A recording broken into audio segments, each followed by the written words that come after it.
Well, it's no shine entertainment. Snapping off film.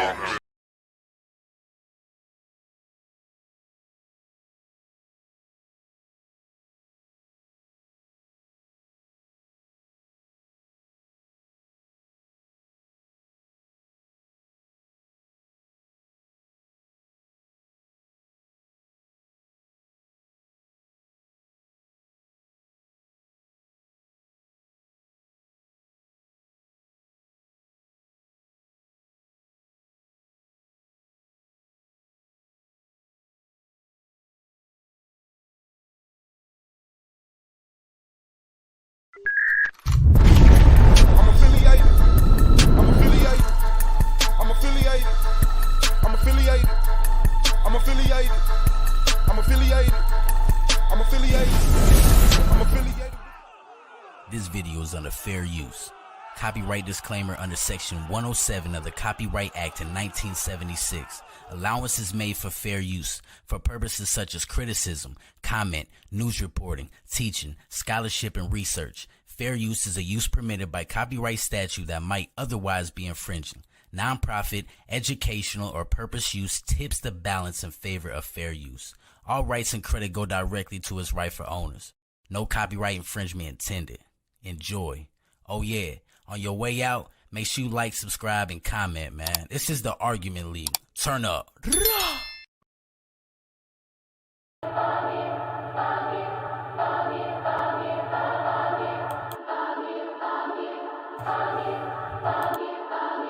Biz on the track. It's B on the beat. How you supposed to have light if you got solar missing? Everything seem bright with solar vision. The whole court and the witness, nobody noticed missing. I'm my own judge, jury, and the co-defendant. It ain't an idol with its solar image. Get to the core, my nigga, no pretending. Hotter than Jamie Foxx on a solar mission. Melchizedek, no beginning nor an ending. Ain't no need to study long if you gon' study wrong. Got me chasing the ghosts with no lully bones. Blew a hustle anywhere but never hustle home. Mama pray for his soul cause he ain't coming home. Watch you doctrine get demolished. Bluetooth pilots for YouTube scholars. I do for knowledge, not no stupid dollars. My new provider make them who.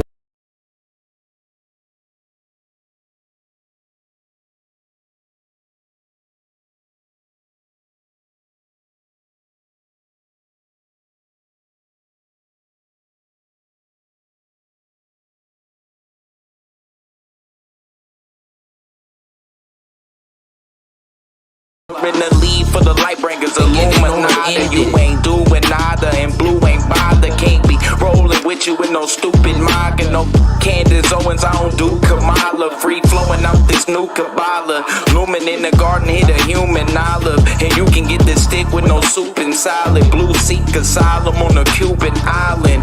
My newest challenge is live a long life. Can't nobody live it for you, you gon' live your own life.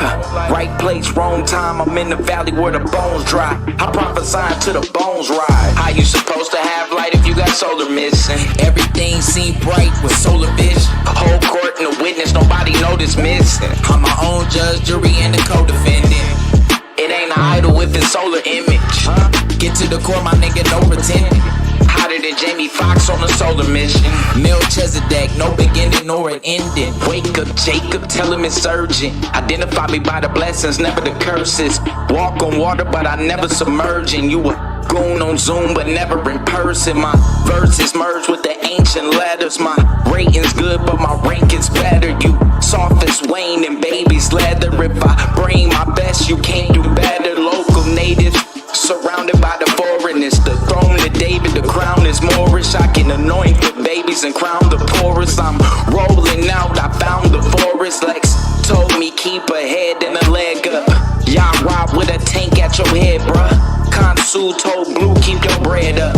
Seen solar at the door like lead, bruh. Yeah, I'm shooting for the top like Rick Berry. Sneaking baseline, trying to rip Paris.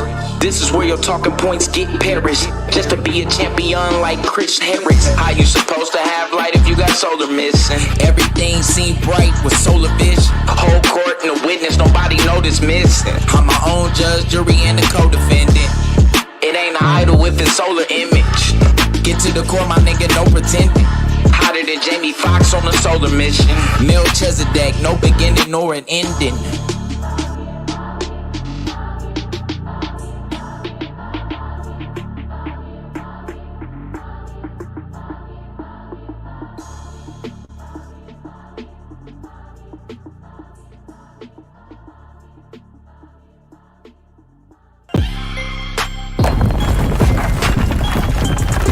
Yakim the Submitter versus Young Israel. And so if Muhammad was the one given the Quran to confirm the scripture, show me where Muhammad was mentioned. And what I'm going to read is what was before Surah 757. And I'm going to read Acts chapter 3 to prove that was not about who's the author of Acts? It doesn't matter. Luke is the author of Acts. Luke is the author of Acts. Prophet or a messenger? Luke is a messenger of God. Let me read what Luke said. Let me read it for you so you can understand something. It says in Acts chapter 3, verse 18 and 19. But those which God before, it says, but those things which God before have showed by the mouth of all his prophets that Christ, HaMashiach, should suffer, that he hath fulfilled. Repent ye and therefore be converted, that your sins may be blotted out, when the time of confession shall come in the presence of Yahweh. When he shall send Yeshua HaMashiach, which was before preached unto you, which the heaven, watch this, and the earth must receive. It says, which the heaven must receive until the time of restoration of all things, which Elohim have spoken by the mouth of his holy prophets since the world began. For Moses, Acts chapter 3, verse 22, pertaining to Christ, for Moses truly said unto the fathers, the prophet shall, it says, a prophet shall the Lord your God. Do you have a question?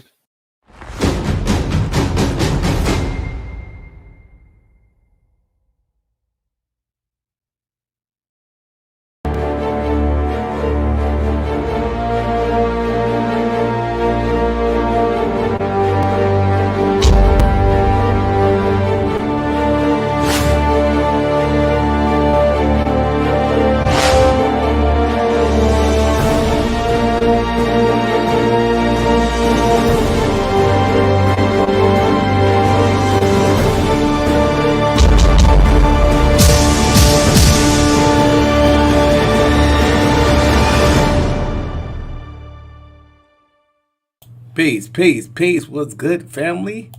This is your boy Solomon, and I am here live, family. So when you come in the building, hit the like button.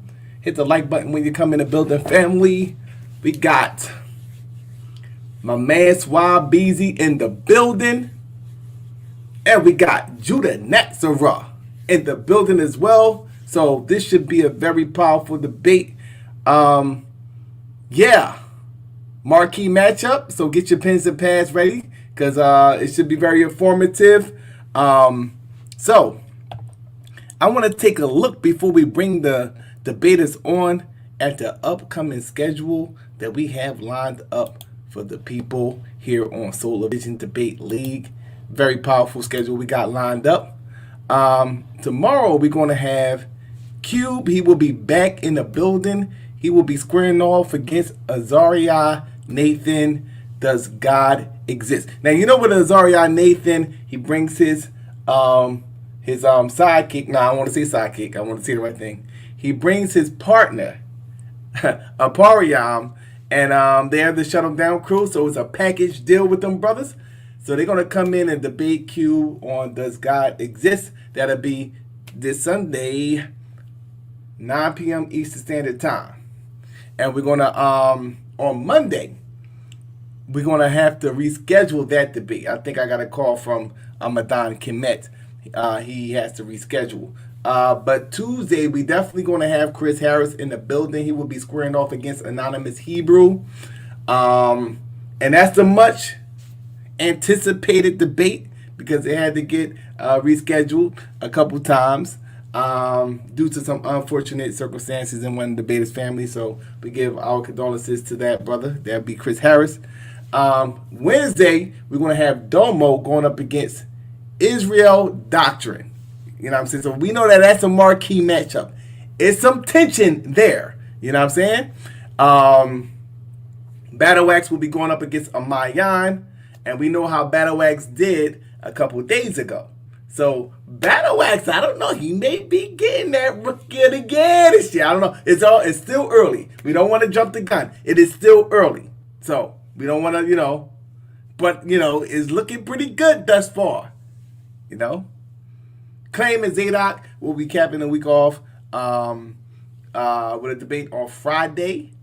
And then we're going to the weekend, which will be capped off that Sunday, 11th, with Anonymous Hebrew debating again. He will be debating Blue. So we got a whole line of debates lined up. Yamrai Ya'u will be going up against Sosa on the 10th.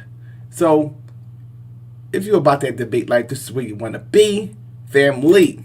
All right? So without further ado, let's bring on tonight's debaters, shall we? What's going on, brothers? Black Power.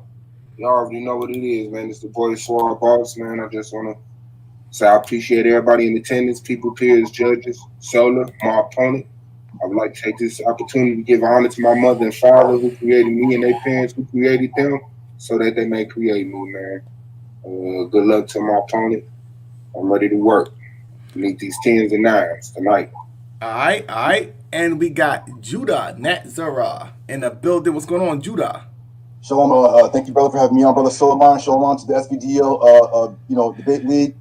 Salute to my opponent, Suave Boss. We got your casket and tux picked out.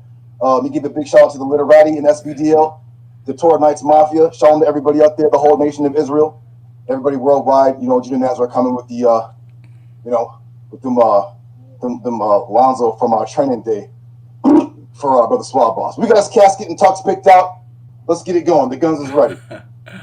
All right, so what y'all should already know, we're going with a standard format for tonight's debate. That'll be a 5-minute opening, a 10-minute premise, 10-minute rebuttal, 10-minute speech for the rapid fire round, and a 5-minute closing. Suave Boss elected to go first, so we're going to hand it off to him. It is on you, Suave Boss. Whenever you're ready, you can begin your opening round. You got 5 minutes, brother. Unmute your mic.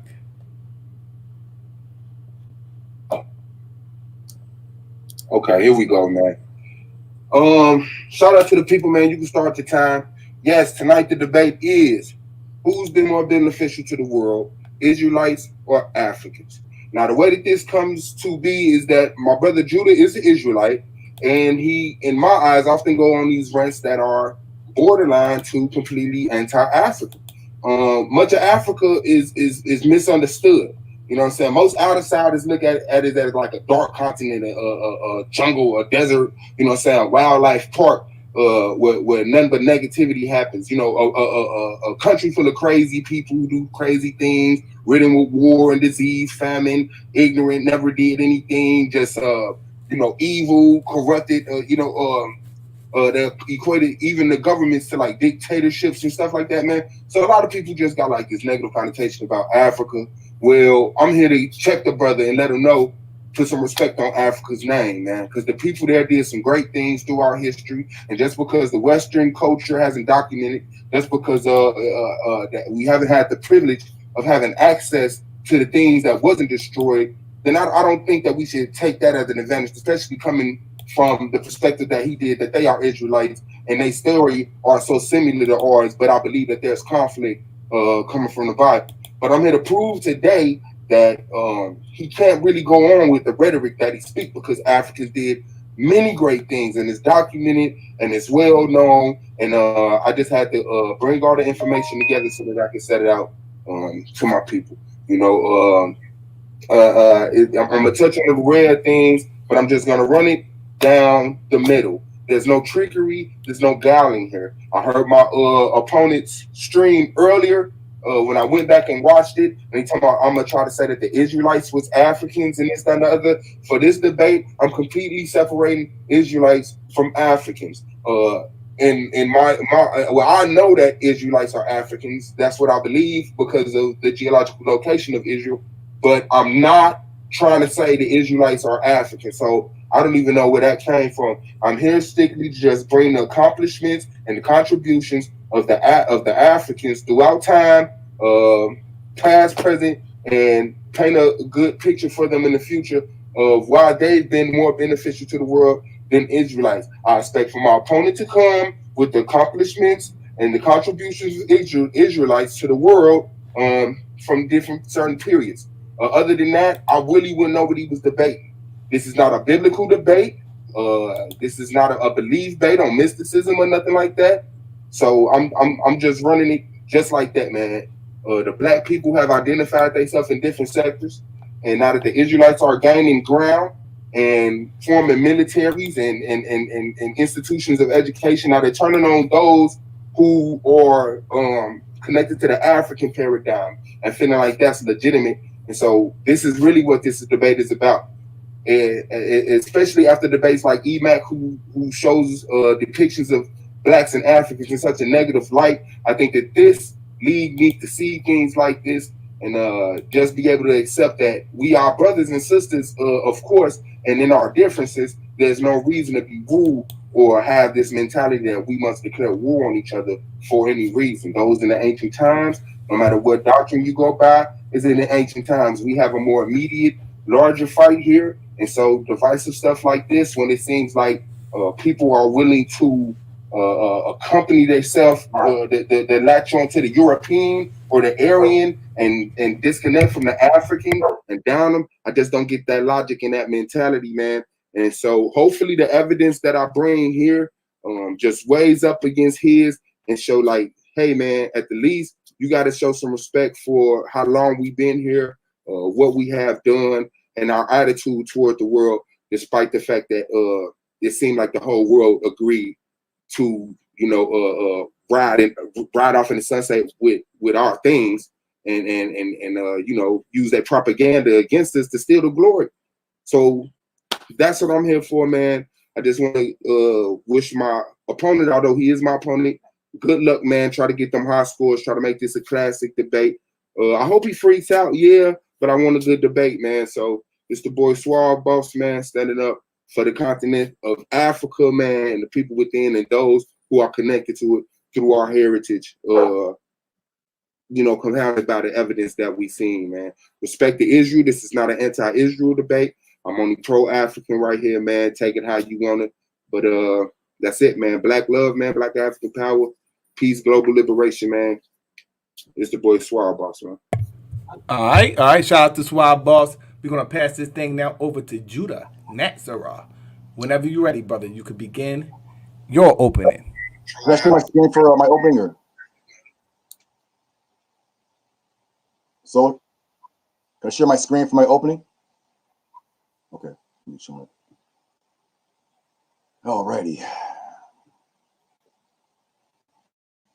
Already see it? All right. So this debate topic is Israelites versus Africans. Who is more beneficial to mankind? I just want to give all thanks and praise to the Most High Yahweh Akkad. I want to give a salute to all the Israelites out there. You know what I'm saying? The God's rule. That's just what it is. This is not an anti-African thing. This is just a compare contrast to who is more beneficial to mankind in the past and in the present. So let me just get through it real quick for my opening. My premise is from antiquity to the present, the Israelite influence has permeated the whole world. I will focus on a few Israelites, aka African Americans. Why? Because I'm a so-called black man of America, right? There are other tribes, but I'm focused on my tribes, Benjamin, Judah, Levi, and their achievements whose accomplishments are still celebrated across the world, even surpassing the continental Africans who murdered and enslaved and eventually selling my ancestors to Europeans. I will not focus on sports and entertainment by which in large the world knows we dominate. The difference between Israelites and Africans. The Israelites that I'm focused on are those of a transatlantic slave trade who are born in North America, who lost their culture, history, and language, but who fit the Torah and the prophets to the letter. My opponent, in contrast, should be focusing on the continental Africans, who still have retained their ancestral language, cultures, and history, and who have been and are still distinct and opposed to the so-called black people of the Americas and throughout the world, whom they have sold into bondage. So let me just stop sharing real quick since I got a few more minutes and talk up in here. So Yeah, again, this is not an anti-African thing. I do understand that the Africans have made contributions to civilization. This is my next debate. I'll be sticking up for Africa, in defense of Africa, because I'm an Israelite Messiah and I'm going to be the king of Africa. So I'm going to put Suave in a casket where he belongs. He's going to be eating that mask. And that's what it is. With that, all praises to Yahweh Akkad, Shalom to the Torah Alliance Mafia, literati.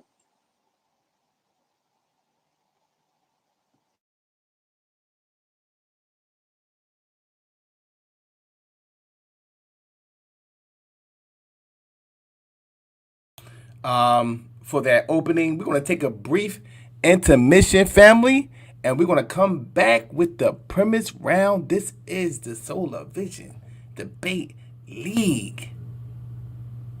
Man.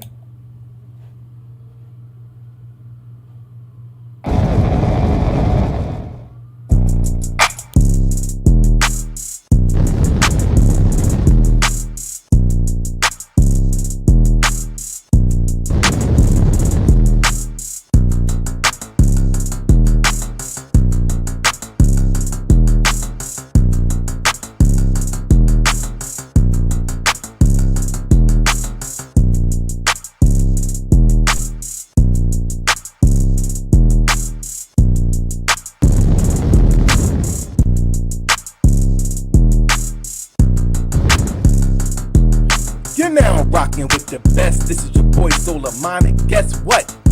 We got more debates lined up for the family. How y'all liking season 3 so far? I know, man. We took things to a whole nother level. Shout out to the league. Make sure you come prepared, because these debaters in this league is not playing this season as what y'all can see. These debaters are coming locked and loaded. So make sure you show some love to your boy Solar Mind when you come in the building for these debates. I want to know who's going to be the winner at the end. That's what I'm waiting for. I'm waiting for who's going to be the one to reign supreme for the 2020-2021 season. So, let's get these debates on, shall we? Lex Vortex will be squaring off against Judah Nazareth in Luciferian white supremacy. Domo will be squaring off against Suave Boss. Can black people be racist? Asar M. Ka will be squaring off against KO. We're going to get into the premise round, family. We're going to start out with my main man, Suave Beezy. We're going to go ahead and set the timer for 10 minutes. Brother, it is on you. Whenever you're ready, you could begin your premise round, brother. Unmute your mic. All right, I appreciate you, Solar, man. Shout out to everybody. Yo, we hit Africans and Israelites, man. Who's more beneficial to the world? I say Africans, my brother says Israelites. So we gonna get right into it, man. I just wanna okay, I'm gonna start right here with math. Africans introduced math to the world. The rhyme mathematical papyrus dates to the 1600s BC. Experts began to translate the mathematical text in the late 1800s. At the Scottish archaeologist Alexander Henry Ryan obtained the papyrus. African mathematics goes all the way up to the brink of calculus. Of course, addition and subtraction, multiplication, division, and also algebra and some forms of calculus and stuff like that, trig and stuff. And so that was a major contribution that helped the whole entire world. I would say health. Okay, that looks a little bit too big. And to back this argument, I would take you to the Egyptian medical papyri, which speaks about cures to things, certain illnesses, of course, surgery. They had very extreme, like brain, heart, stuff like that, type of surgery. And these are the things that the world established. Everyone's established their medical institutions on. Some of the tools still haven't changed to this day. They still have the same design as the ancient Africans used. The Cahoon papyri is an example, and the Ramesseum papyrus is also another example, and the mistermed Edwin Smith papyrus are three. That's three examples of the medical papyrus that you can go look up. Language coming up out of Ethiopia. It's supported by genetic and archaeological, paleontological, and other evidence that language emerged somewhere in sub-Saharan Africa during the Middle Stone Age. The first words by human were then spoke by Africans. Also, what was this? Not the plow, was it? Time. Keeping time was also something that originated in Africa. From the second to the minute to the hour, days, earliest calendars, and stuff like that. So that was a major contribution that this world still benefits from this day. So shout out to the Africans for that. They actually use these obelisks to keep time during day, and they have a device like this that would show that you can line up with the stars and certain stuff like that, or certain structures that you have built to tell the time at night. And I would say education, and especially organized education, but education, originated in Africa. Timbuktu is one of the places like that, and they had, I think, up to like 25,000, what was it? I got it up to like 25,000 students at one time, and this is early on, and not really talked about. So, you got to get them the African props for that. Also, architect and engineering. Of course, the pyramids being a great example of that. But the African Empire of Egypt developed a vast array of diverse structures and great architectural monuments along the Nile. Among the largest and most famous, which are, the pyramids and the Sphinx and stuff like that.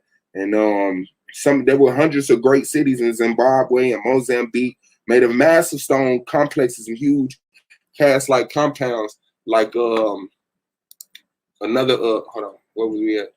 What was that? In Kerma, Nubia. You can see that, like, you couldn't just be ignorant and just, stupid doing things like this. Yeha, Ethiopia, for another mineral mining for actual minerals to come on, man. The oldest known mine and archaeological record is the Lion Cave. It has the oldest mine. The oldest.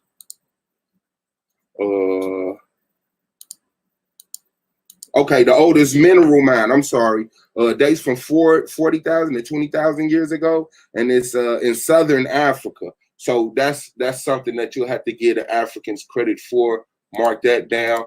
And metallurgy, which leads to tools, and that you cannot just knock that and say that that's nothing. Many advances in metallurgy and tool making were made across the entirety of ancient Africa. This includes steam engines, metal chisels and saws, copper and iron tools and weapons, nails, glue, carbon steel and bronze weapons, and metal art. Okay, so you have to give them respect for that. Also, navigation. The earliest recording of navigation is coming up out of Africa. Shout out to them for that, because hey, we enjoy, sailing the seas and going on tours and cruises. Evidence suggests that the ancient Africans sailed to South America and Asia hundreds of years before the Europeans, debunking the propaganda that Europeans were the first to sail to America. Everyone knows that. That's common knowledge at this point. And law, which you hold very dear, and that's glad because it gave to religion, which they also started. You understand what I'm saying? Evidence shows that ancient Ethiopians were the first to honor their gods, offer sacrifices, and organize other religious customs for people to honor the divine, as well as the first country to have established law. So that's important to my Israelite brother. I understand. I would also have to bring up astrology, right? Marking the stars and marking the stars. Several ancient African cultures, birth discoveries in astronomy. Many of these are foundations on which we still rely, and some were so advanced that their made of discovery still cannot be understood. The Dogon people of Mali amassed a wealth of detailed astronomical observations. They knew that Saturn had rings, Jupiter's moon, the spiral structure of the Milky Way, and the orbit of the Sirius system. So Yeah, shout out to the Africans for being so philosophy, the thought of thought and critical thinking and coming up with you know, the anthropomorphization of things and stuff like that. Like, you know, the Greeks are famous for it, but it was started by Africans. And you know, that's dope because that led to a lot of things. Also trade and essentially international trade. Right? Evidence shows that the international trade was first developed between Africa and Asia, and among these international trade contacts were the exchange of ideas and cultural practices that laid the foundations of the earliest civilizations of the world. And art. Also, art is another thing. The oldest art object in the world, a series of tiny drilled snail shells, about 75,000 years old, were discovered in the South African caves. So I would just like for my brother to be able to take that in and understand that you can't like what would civilization be without these things, to tell the truth. So I'm interested to seeing what he's gonna bring.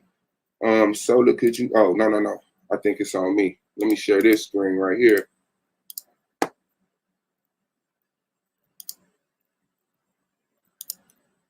This stream right here, just to give you some what's the name? Oh, this is on the earliest languages. Examples of ancient writing in Africa are the G script of Ethiopia, the most ancient African script still in use, the Nsibdi of Nigeria, and Drinka of Akan people of Ghana, the Tefna of the Tuareg people, and Val and Mendi of the Liberia and Sierra Leone. Evidence of its Liberian Sierra Leone age dated from Gondaka, Mali, that dated to 3000 BC. Scripts from the Proto-Saharan, the Sudan, Air, Soroba, and Mali, and many others. So this is amazing things that they were able to do, man. I have some sources I would like for y'all to check out. This is Stolen Legacy by George G.M. James, right? Journey of African Civilization, Volume 4, Number 1, Ivan Van Sertima, and also Blacks in Science, Ancient and Modern, Ivan Van Sertima. That these are books that go into detail explaining how African culture was covered up and lied about for the preference of Western theology or, you know, institutionalization. But upon doing the research, you understand that there's no reason to describe the African as an ignorant low life because they came up with many of the great things that still to this day we survive on. So I just want the brother to know that, man, and I'm ready to see what Israel has done for us. I'm sure they've done a many of things. Shout out to the family, man. Black Africa Power, Peace, Global Liberation. It's the boy Suave Boss. Let's go. All right, shout out to Suave Beezy. We're gonna hand this thing now over to my main man, Judah Natzura. It is on you, brother. Whenever you ready, you can begin your premise, brother. Yes, sir. Again, I'll be focusing on my few Israelites. I'll settle on my top five intellectual Israelites who made an impact in their time, coming from adversity and lack of education and racism, and their contributions to the world at large that are still built upon by this day by people the world over with sources. But first, before I get into that, let me do some rebuttals real quick. Africans did not introduce math. Okay, that was earlier in Sumeria. Second off, algebra was not introduced by Africans. It was introduced by Muslims from the Quran. The Kahan papyrus. He can't read Kahan. Kahan means priest. He can't read that.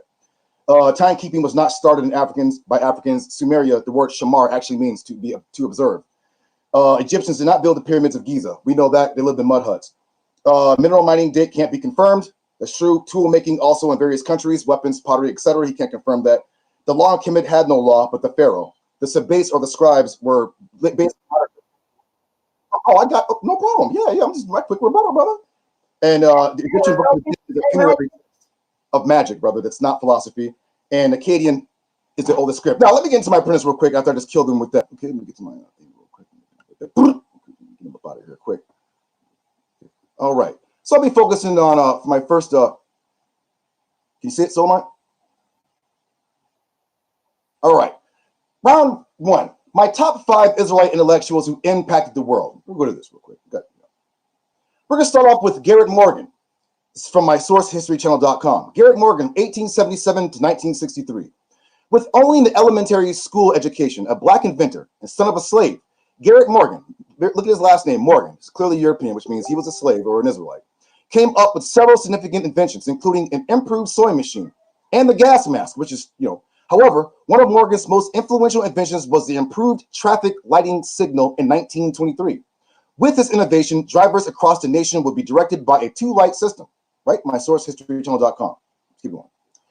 With his inventions, the gas mask is used worldwide to protect against toxic substances, and is also used the world over for personal, military, and emergency purposes.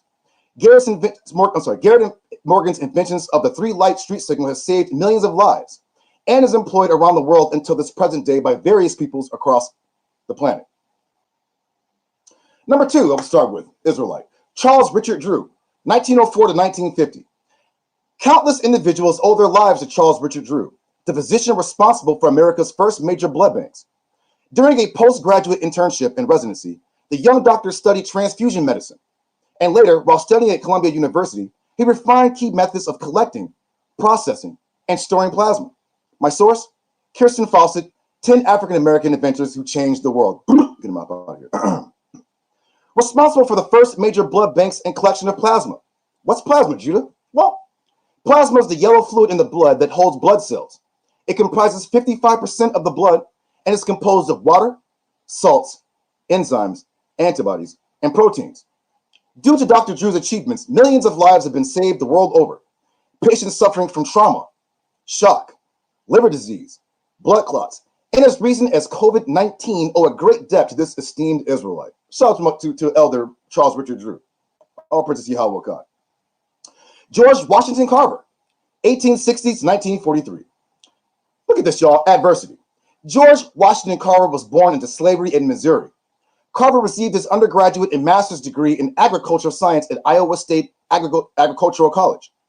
Carver used the humble peanut to create more than 300 products. Look at that, the ingenuity of the Israelite, ranging from laundry soaps to plastics and diesel fuel.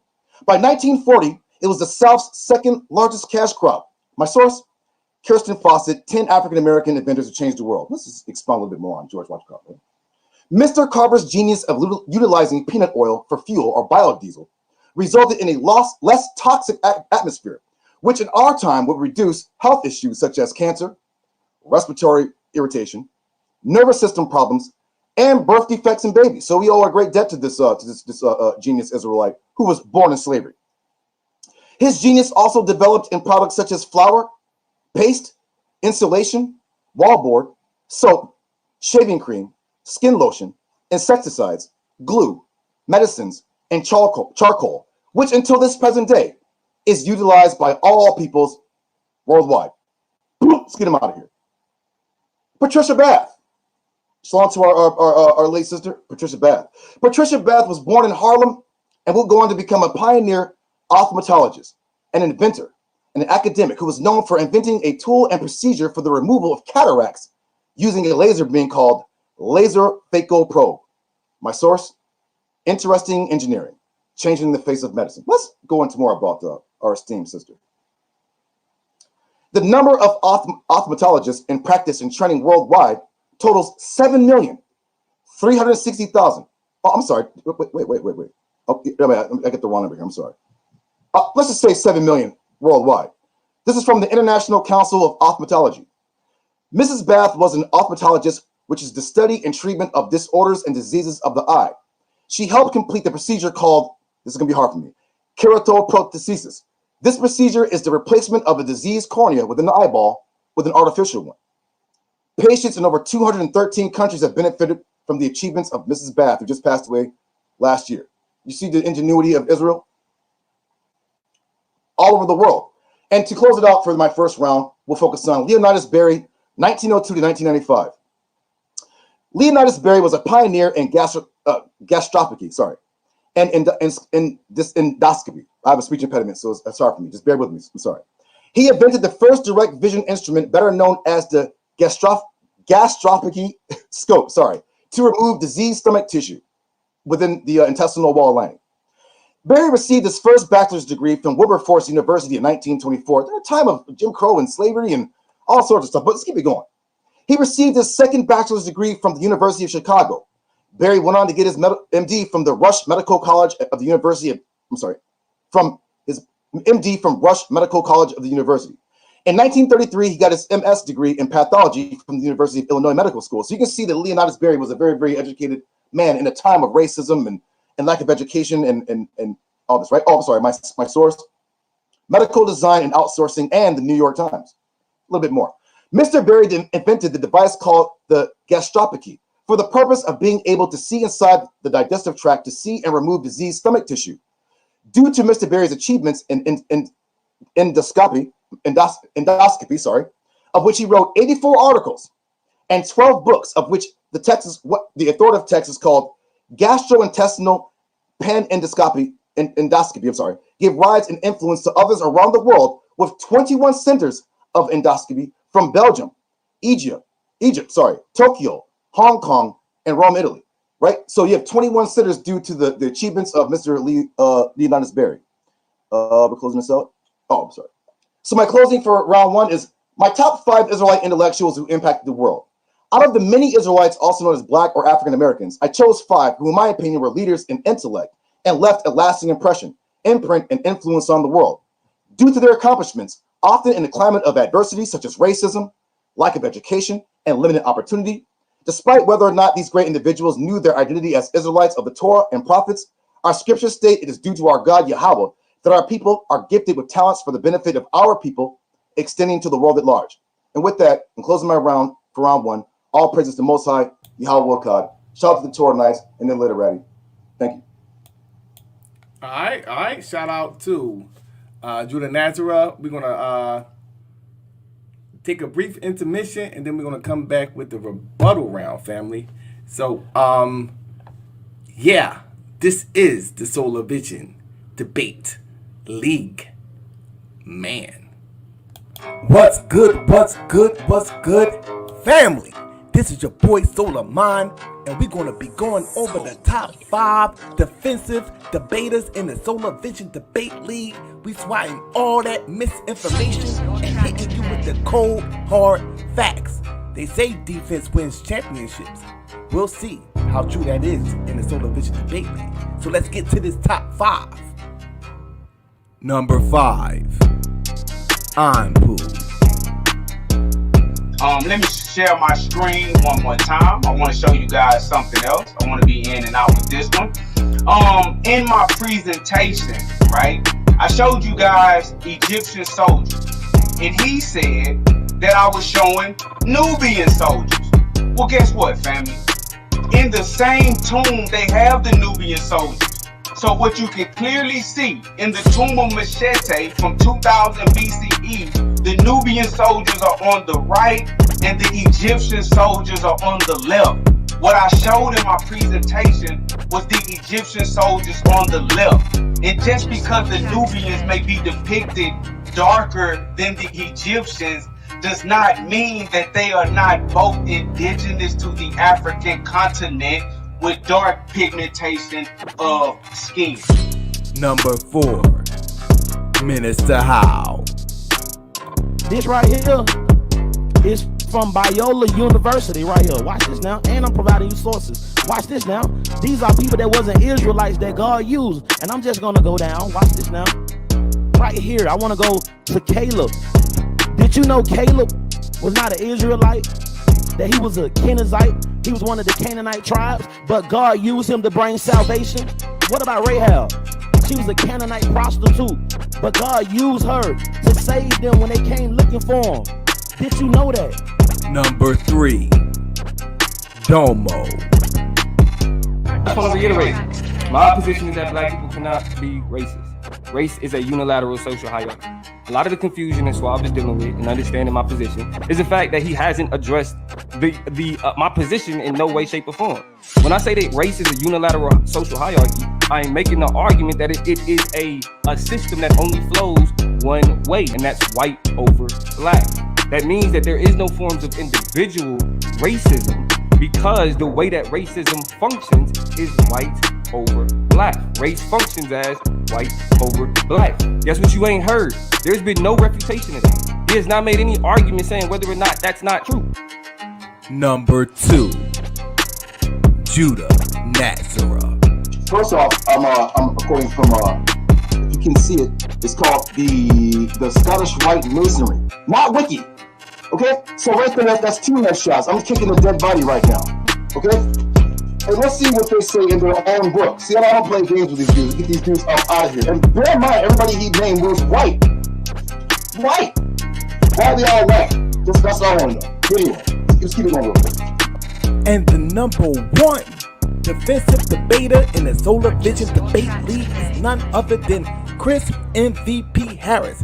I see you've been working on your craft, player. He was the top offensive debater last year.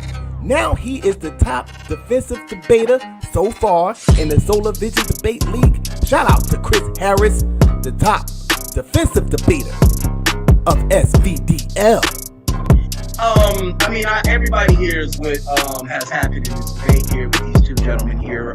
They said they was going to prove the flood. They never proved the flood. They came on here proselytizing, using talking points, not prepared for this debate, actually.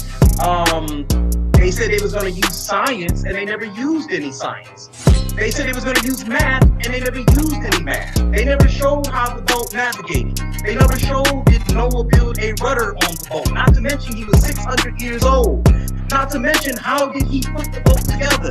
Not to mention, let's do some math right quick. Let's do some math for everybody in here. All right, since y'all didn't do it. So, there you have it, family. Those are the top 5 defensive debaters in the Solar Vision Debate League. Work on your strategy. Work on your counterattack. And maybe you can be amongst the elite in the Solar Vision Debate League. Are you capable of constructing a counter-argument so you can be in the top 5 defensive debaters in the Solar Vision Debate League, the best debate league on social media? All right, now, family, we're going to get into this rebuttal round. We're going to start out with Suave BZ. Suave Boss, you have 10 minutes to do your thing, brother. Whenever you're ready, you can begin your rebuttal, brother. Yes, sir. It is time to get into this top 5 defensive players right now. My brother got up here with this gallon. I knew it was going to be something all the way down to the last minute. But I tell you this. To just grab a bunch of people and say that they're Israelites is disingenuous. Completely. Let me destroy that first of all. This is Charles Drew, right? Who was appointed right here out of Drew's work. He was appointed director of the first American Red Cross. Director of the American Red Cross. The first local chapter was established at the English Evangelical Lutheran Church. This is not an Israelite that you're talking about. You are disingenuous, and that is wrong. We're going to go to Patricia Bath. The sister Patricia Bath, her father was an immigrant from Trinidad. What was it? Her mother was descended from African slaves and Cherokee. This is what she says, not what my brother is just painting her as. That's very disrespectful. And as far as our brother George Washington Carver, when you go to his wiki, it says right here, Christianity. Carver believed he could have faith in both God and science and integrated them into his life. Carver became a Christian when he was still a young boy. He's a self-proclaimed Christian. Leonidas Berry. Shout out to this brother right here. What was the killer right here in this one? Was there a personal? I thought they freed my hospital. And with the African Methodist Episcopal Church. This is who he was with, brother. So he's an African on top of that. So that's disingenuous. I can stop sharing the screen right now. That's crazy that you would even come up here and do that, bro. The things that you are naming, stoplights, this, that, and the other, can openers, refrigerator magnets, none of this is possible without the contributions of the continental Africans, metallurgy, making tools, being able to provide electricity. Hold on. Because the brother did say something about in a fake rebuttal in his premise round. Hold on, I think I'm sharing. I think I am. Can you share that for me? In the area of mathematics, the papyrus rolls, the limestone chips, and the leather rolls clearly outline many of the rules of arithmetic and geometry by the people of ancient Kemet. The longest roll, which was written by Kemetic scribe Amos, is known as the Rhine mathematical papyrus.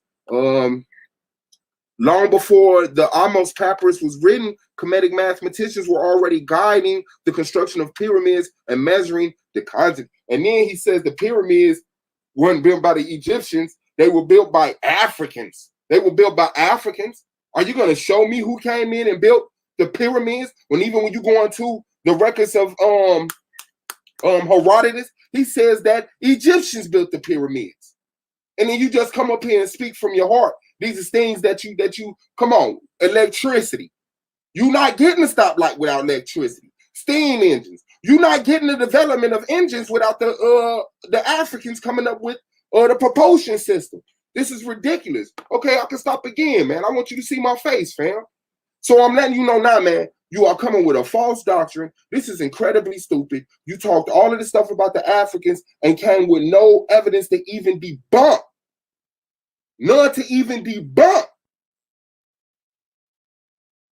So what I'm going to say is clearly, the people that he's depicting as Israelite, he's an Israelite. I respect that because he can say that. But these people aren't saying they're Israelites. They didn't change their name. They're not following the laws. They're not wearing the robes. They're not following the diet. And they dealing with other institutions as Luciferian, Christian, and Catholic, and African even, man. That's disingenuous and it's a poor performance, and you deserve 2s and 3s today. Coming saying that math wasn't it. I mean, I guess I could rebut your rebut, right?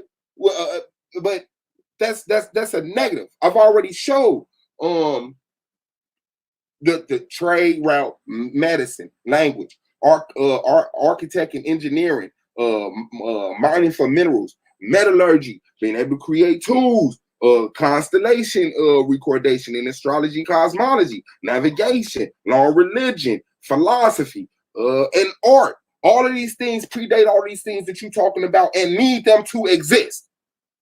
You're gonna have to come with something. I'm not talking about, man, we scored the most in the NBA game or something like that. I need you to come up with self-identified Israelites. You're just that, that's the great conversation here. Are we Israelites or not in America? That's the conversation.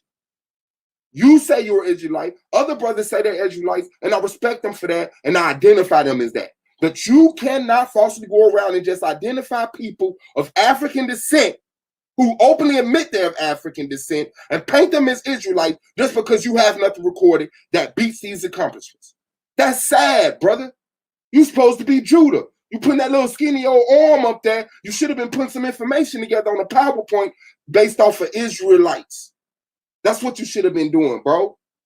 But you know that there's nothing there and he can't compare, and you got to come steal from us to even have a representation of yourself in this debate. I got 4 more minutes on what I'm supposed to spend it on. What I'm supposed to spend it on? Telling you how wrong you are for painting this false narrative? These are not Israelites, brother. I don't even know what to debunk, bro. So I could say any self-identified Israelites, anybody that could be proven to be Israelites, because not everybody believes in this paradigm, and you can't just blanket people with that. That's disrespectful to them, especially in their death. Especially in their death, when they chose what path they wanted to go. This is sad and it's embarrassing to the league. I hope you take your next debate serious. But any accomplishment that any self-identified Israelite has made, I hope y'all are proud and honored of it. And the brothers should have brought it here today and gave it a chance to be represented and respected. Now, we are here in our own little lane with a cracker not dominating and making sure the information is filtered. So he has a chance to come up here and show people everywhere across the world, from the greatest debate league on earth, the contributions of Israelites. And he failed. Miserably. He came here and showed George Washington Carver, Patricia Bath, Leonidas Berry, and Charles Drew. This is what he did. So basically, I don't understand. I guess he took it. He didn't take it serious. He just threw this presentation today, or he knew he was dead from the moment that he came down off that high when he was going on that anti-African rant. And I jumped on the panel when I challenged him. From the moment he left, he's been making excuses. This is a misrepresentation of Israel, and I now question your validity, sir. Because there's a lot of brothers in this league that could have came up here and put on a performance that would have gave us something to be proud about. It's simple as that. So I would love to hear your rebuttal against my information and not just from your chest, man. Come with something, anything, man. I concede my time, man. I hate doing that, bro, but I don't have nothing to refute, and I'm not just gonna keep babbling and take away the fire of my performance. I'm out, man. Black power.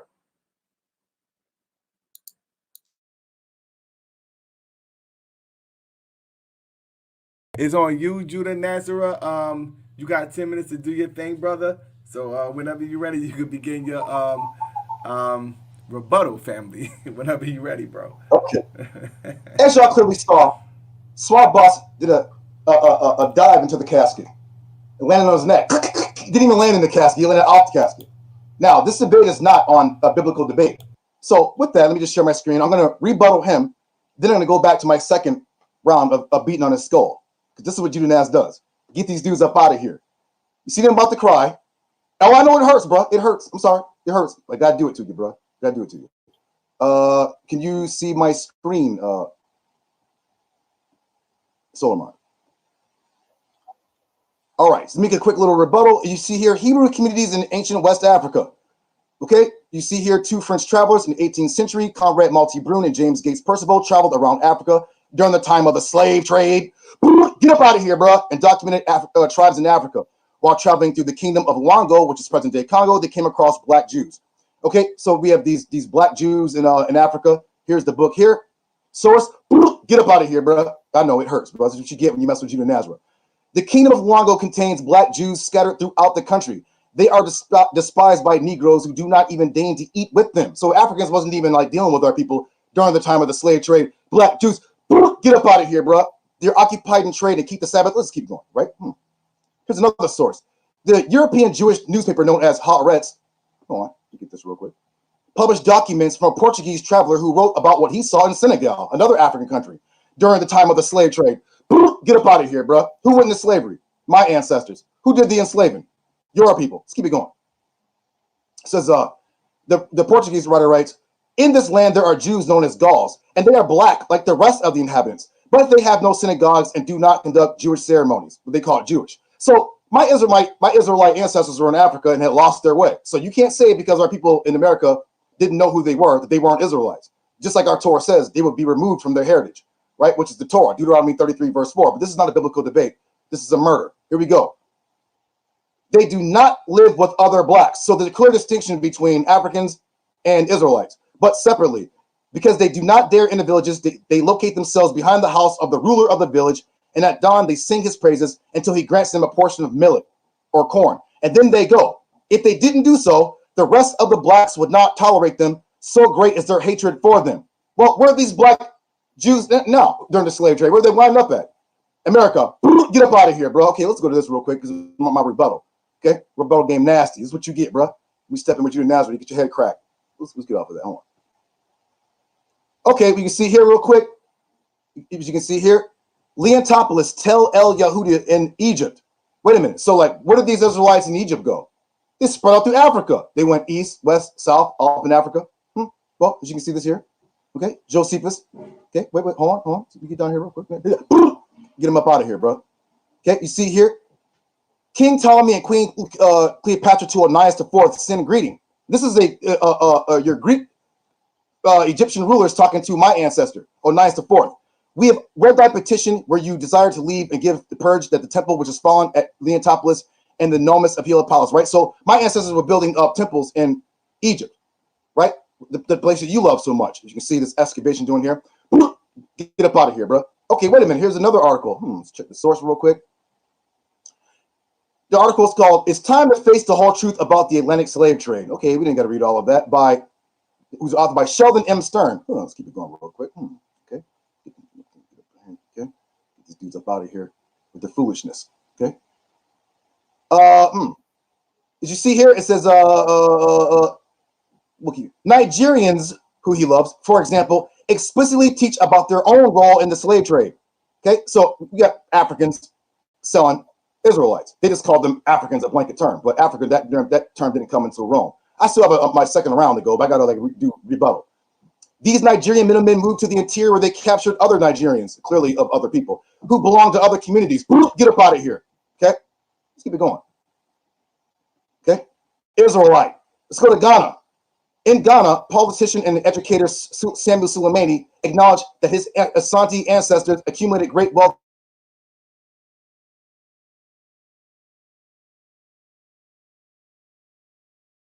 I believe there is a great psychic shadow over Africa. It has much to do with our guilt and denial of our role in the slave trade. Okay, your beloved Africa was enslaving my ancestors. Get up out of here, bro, with that foolishness. Hold on, I'm almost done. Hold on. I'm gonna get back to whooping on this dude's tail. In Senegal, President Abdoulaye Wade himself, the descendant generation of slave-owning and slave-trading African kings, urged Europeans, Americans, and Africans to acknowledge publicly and teach openly about their shared responsibility for the Atlantic slave trade. Our book says that we went into slavery and we're in slavery. We are in slavery, not Africa's. Get up out of here, bro. Let me get back to my round two, okay? Get him up out of here, bro. Okay? Trying to hear none of that foolishness. Let's go. Round two again, okay? Beat him down, beat you down. Okay, hold on. You still sharing? All right, let's go. Hold on. Let me get to my round two. All right, I can't get my hold on. All right, yeah. Round two, the impact of the children of Israel, Israel's book on the world, right? Israel's benefit to mankind. You see how a rebuttal then come back to choke him out still? Round two, we hit these points. Africa is mostly Christian and Muslim. Two, children of Israel's book, the Bible, in the Christian and Muslim world. The children of Israel's book, the Bible, is the best-selling book of all time. For how the world helps Africa, thus proving Africa is no benefit to mankind today. Okay, let's keep it going. Number one, Africa is mostly Christian and Muslim. Okay, wait. No, we're going back. Look at this map. Muslim, Christian, both books, both religions are based upon the children of Israel. But in Africa, their religion is based upon my people. Okay, they're not talking about Ukinan Fuluban Juju. They're talking about the prophet Moses. Okay. The prophet Moses of the tribe of Levi is the most mentioned prophet in the Quran, even being mentioned more than the prophet Muhammad himself. 446 million Africans read the Quran, which mentions and exalts our prophet Moses.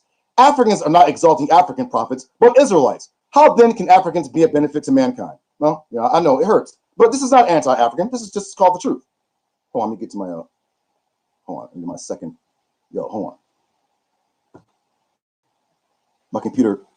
Okay, Africa is mostly Christian and Muslim again. There are 599 million Christians in Africa. Christians, which means their book is based off who? The children of Israel, even surpassing Latin America at 597 million. Although the Christian religion began as an early Israelite sect, it is now practiced in Africa. It is now practiced in Africa, even over their own original African deities and religion. Although Christian and African Muslims have murdered and enslaved and sold the children of Israel, they nevertheless adhere to the books that are based upon and around the children of Israel. Africa is mostly Christian and Muslim. Ethiopia is one of the earliest forms of Christianity, dating even before 330 AD. Ethiopian Christians adhere to the Israelite Sabbath of the seventh day, not African Sabbath. Ethiopian Christians, as well as Muslims in Africa, adhere to the Torah's dietary laws, not Africa's dietary laws, our dietary laws. Ethiopia also has a linguistic branch connected to the children of Israel called Amharic and Ge'ez. Right, let's keep it going. The children of Israel's book, the Bible, impact and influence over the whole world. As you can see on this map here, the purple, yellow, the green, okay, and the this kind of like turquoise, purplish, all Christian and Muslim. So you see our impact over the whole world, even though we're on the bottom, right? Most of people don't even know who they are, but look what they do. That's called greatness. Again, judges, people, you see I choked him out with the rebuttal. Now I'm back to whooping on him again, beating on his skull. He's already dead, though. The Children of Israel's book impact and influence over the whole world. As you can see, the world map, the world is mostly Christian and Muslim, with the Christians using the Torah, the heritage of the children of Israel, Deuteronomy 33 verse 4, and the prophets alongside the New Testament. The world is impacted by the children of Israel, even while they themselves have forgotten Deuteronomy 32 and 26, who these people are, and have not recognized them until just within the last 90 to 100 years. Suave Boss got clapped. Ain't nobody trying to be African. They're trying to be the children of Israel. We even have people calling themselves us. Everybody want to be a Negro without being a Negro. Even Suave Boss idols, the Africans, want to be us. You can see this guy here. I don't want to hear nothing about this being no close debate. Look at this African rapper. He became famous for being the worst rapper in history. Even though he is terrible, this African wants to be Judah Nazareth and his people, while our lost brothers want to claim this guy. But they don't want to be like this guy. R.I.P. Suave Boss. Get up out of here, bro. The Children of Israel's book is the highest selling book of all time. This is from the Guinness Book of World Records, the source. Although it is impossible to obtain exact figures, there is little doubt that the Bible is the world's best-selling and most widely distributed book. A survey by the Bible Society concludes that around 2.5 billion copies were printed between 1850 and 1975, but more recent estimates put the number at more than 5 billion. Get this dude up out of here. Even in Russia, Negro Israelite pictures. Oh, you ain't no Israelite. Well, why is Jesus and the disciples so-called Negroes? They're not their people. They're my people. Having your whole neighborhood vote for you is not going to prevent me from stomping a swimming pool in your back. How dare you compare the African influence and benefit of mankind against the gods? Psalm 82:6, the children of Israel. Okay, get up out of here. How the world helps Africa, thus proving Africa is no benefit to mankind. As you see here, World Health Organization and International Federation of Red Cross and the Red Crescent Societies, Muslim Red Cross, have agreed to intensify their partnership and improve health in communities across Africa. But the World Health Organization and the Red Cross... Time. Oh, okay. All right. Shout out to both debaters. It was a very powerful rebuttal round. It's time for that most coveted rapid fire round. We're going to get into that in a second when we come back in the building, family. This is the Solar Vision Debate League, man. Yeah. What's good, family? This is your boy Solar Mind, and here are the top 5 ranked debaters of the Solar Vision Debate League. We got some new inductees into the top 5. I urge every debater to try to make it at least one time. Make it to the top 5 ranked debaters of the Solar Vision Debate League. Without further ado, here go the top 5. Family. Number 5. Yahukinan. He tried to give a false date for Eve. I brought up the genetic testing from 23andMe to show you that it gave Eve a time frame of 150,000 years ago. These are genetic professional companies. This is PhD geneticists that I'm showing you, not just freestyling off an article and making up timelines. Number 4, Anpu. Those Asian. Let me address those Asiatics, right? We always see the normal pattern. We get normal pattern today. But I want to present this to you guys. For some of you who may not have ever seen it. But this is Pharaoh Den, right? And Pharaoh Den is in the first dynasty. He's around 4 or 5 pharaohs after Norma. So he is in the same first dynasty, right? And look at what the scholarship says. This is another image that you can actually find, another artifact, rather, that you can actually find in the museum. The brother said I didn't present no primaries. He must not know what a primary is because my whole presentation been a primary, family. Number 3, Minister Howe. This right here is from Biola University right here. Watch this now. And I'm providing you sources. Watch this now. These are people that wasn't Israelites that God used. And I'm just going to go down. Watch this now. Right here. I want to go to Caleb. Did you know Caleb was not an Israelite? That he was a Canaanite? He was one of the Canaanite tribes. But God used him to bring salvation. What about Rahab? She was a Canaanite prostitute. But God used her to save them when they came looking for him. Did you know that? Number 2, Chris MVP Harris. Because one of the things we must understand is when you're reading something, you must read it in its in the language that it was written in. All right, now there's no such thing as Hebrew language. That's the first thing we want to understand. That's the first thing we must grasp. But is when you hear a lot of guys talking about Hebrew, I know Hebrew, I know Hebrew. That's just a way to suck you into the cult mentality. All right, there's no such thing as a Hebrew language. It doesn't exist. And once again, the number one debater of SBDL is Domo reclaiming his number one spot. He came back and is playing. Y'all debaters ain't debating the same. Shout out to Domo. He's a problem. Somebody got to deal with him. Once again, top ranked debater of SBDL. Racists are those who, in a racist society, are able to benefit and empower that society. That is a particular, very clear position, not to be confused. Everybody cannot occupy the position of a racist. Remember, when we talk about the etymology of the term, I understand that my opponent ain't understanding some of my arguments, so let me help. So family, there you have it.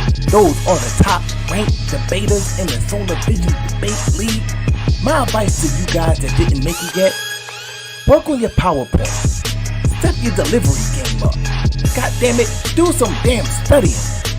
And don't, I repeat, don't be a goddamn hating ass debater. And if you do those things, maybe you can someday make it to the top 5 ranked debaters of the Solar Vision Debate League, the best debate league on social media.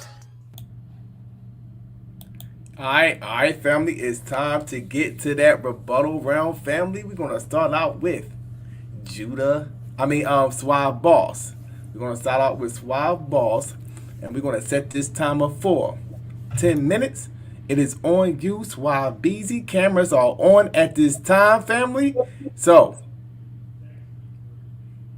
Suave Boss, it is on you. Yeah, I'm with no Judah. Alright.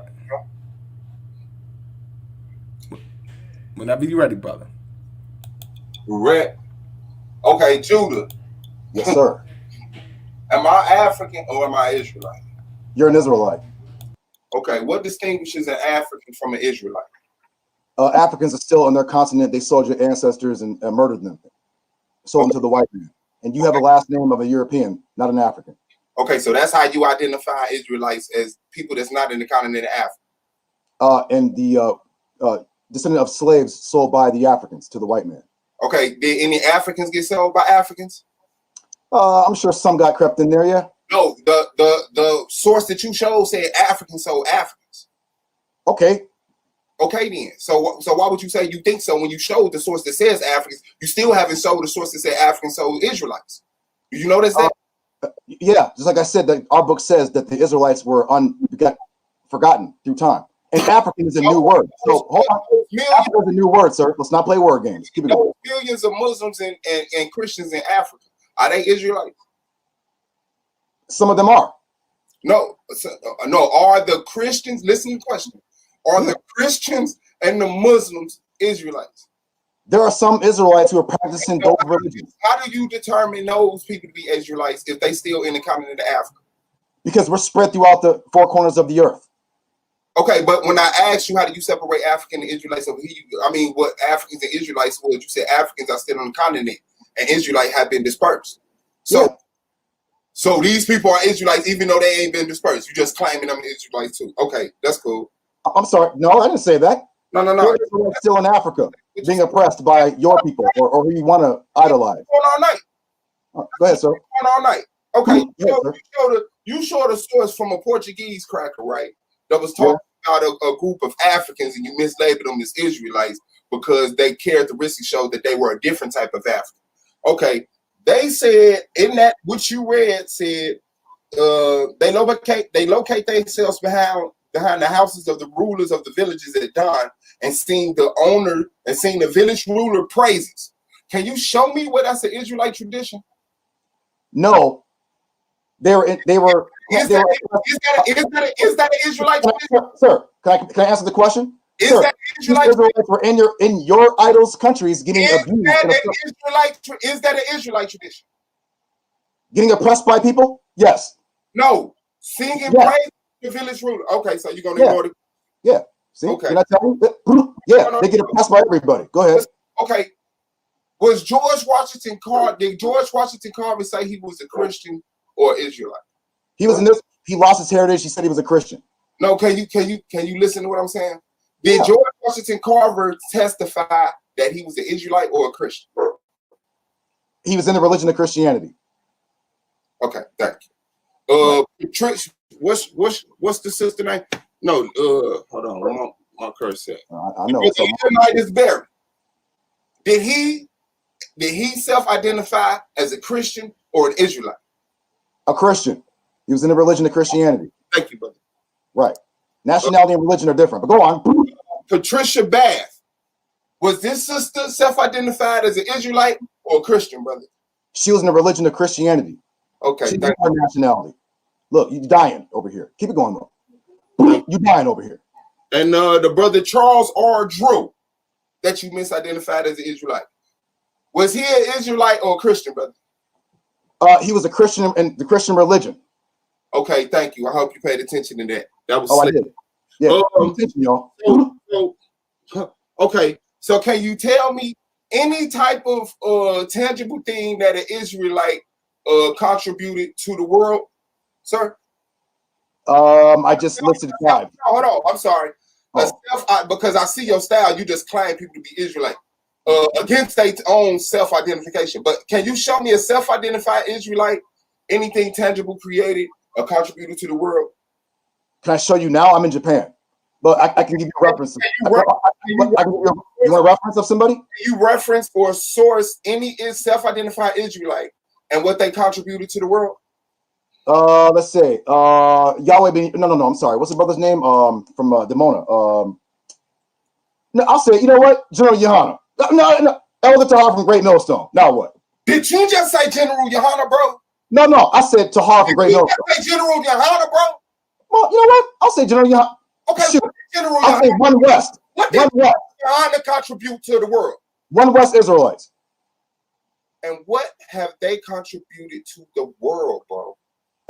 People are realizing who the children of Israel are. Okay, well, I'll put it to you like this: self testimony is that they've contributed kids that they ain't legitimate to, women that they fucking abuse, and men that they abuse through false doctrine. People who came out and testified and had first-hand testimonies. Was you in General Yohana camp, bro?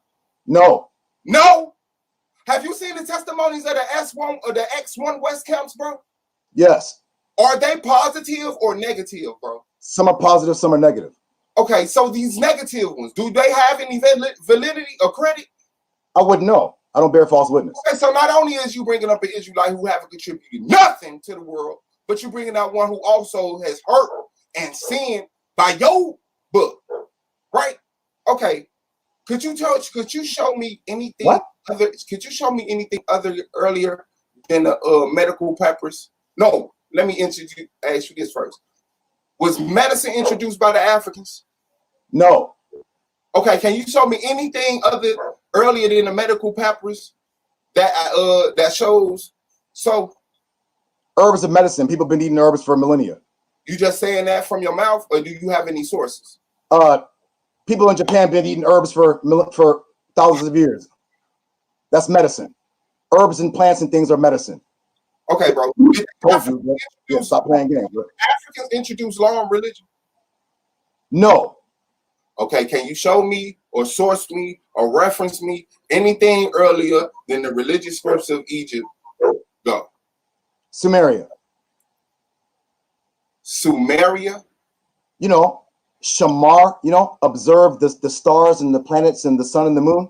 They had a writing system, record keeping, mathematics, irrigation. When is this dated to, bro? I don't know. I don't go by dates. So you don't even know the date. Okay. So yeah. I don't know the date. I think we got writings 10,000, 12,000 years old, and you don't even know the date, but you're bringing up some Sumerian. Okay. Could you show me an earlier trade route, international trade route before the Africans? China. No, road. Now what? It was established with Asia. But could you show me so do you agree that Africa established the first international trade? No. Okay, so who established it, bro? I don't know, but I know there was a Silk Road. Don't get the Africans credit for nothing, okay? Sure, I do. Yeah. Did the African introduce the mud hut, bro? No. No, who did that? Who made the first mud hut, bro? They can't even get mud huts, my nigga. Somebody that wanted to hide from shelter that didn't have advanced architectural knowledge. Have Africans ever contributed anything to the world? Yeah. Could you give me two things? Magic, voodoo. They didn't say they introduced, but they also worked on irrigation. Okay. You want me to answer? You got more? Okay, go ahead. African Christianity, rock churches built underground. So architecture, which is based upon my people's okay. Now can you show me two? I asked you for two. You just named about 4, 5.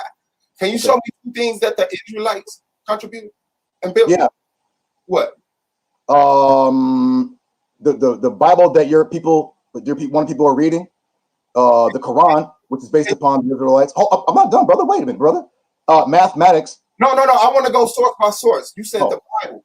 Can you show me the Israelites distributing the Bible and making the Bible? What is your source? Can you show me that?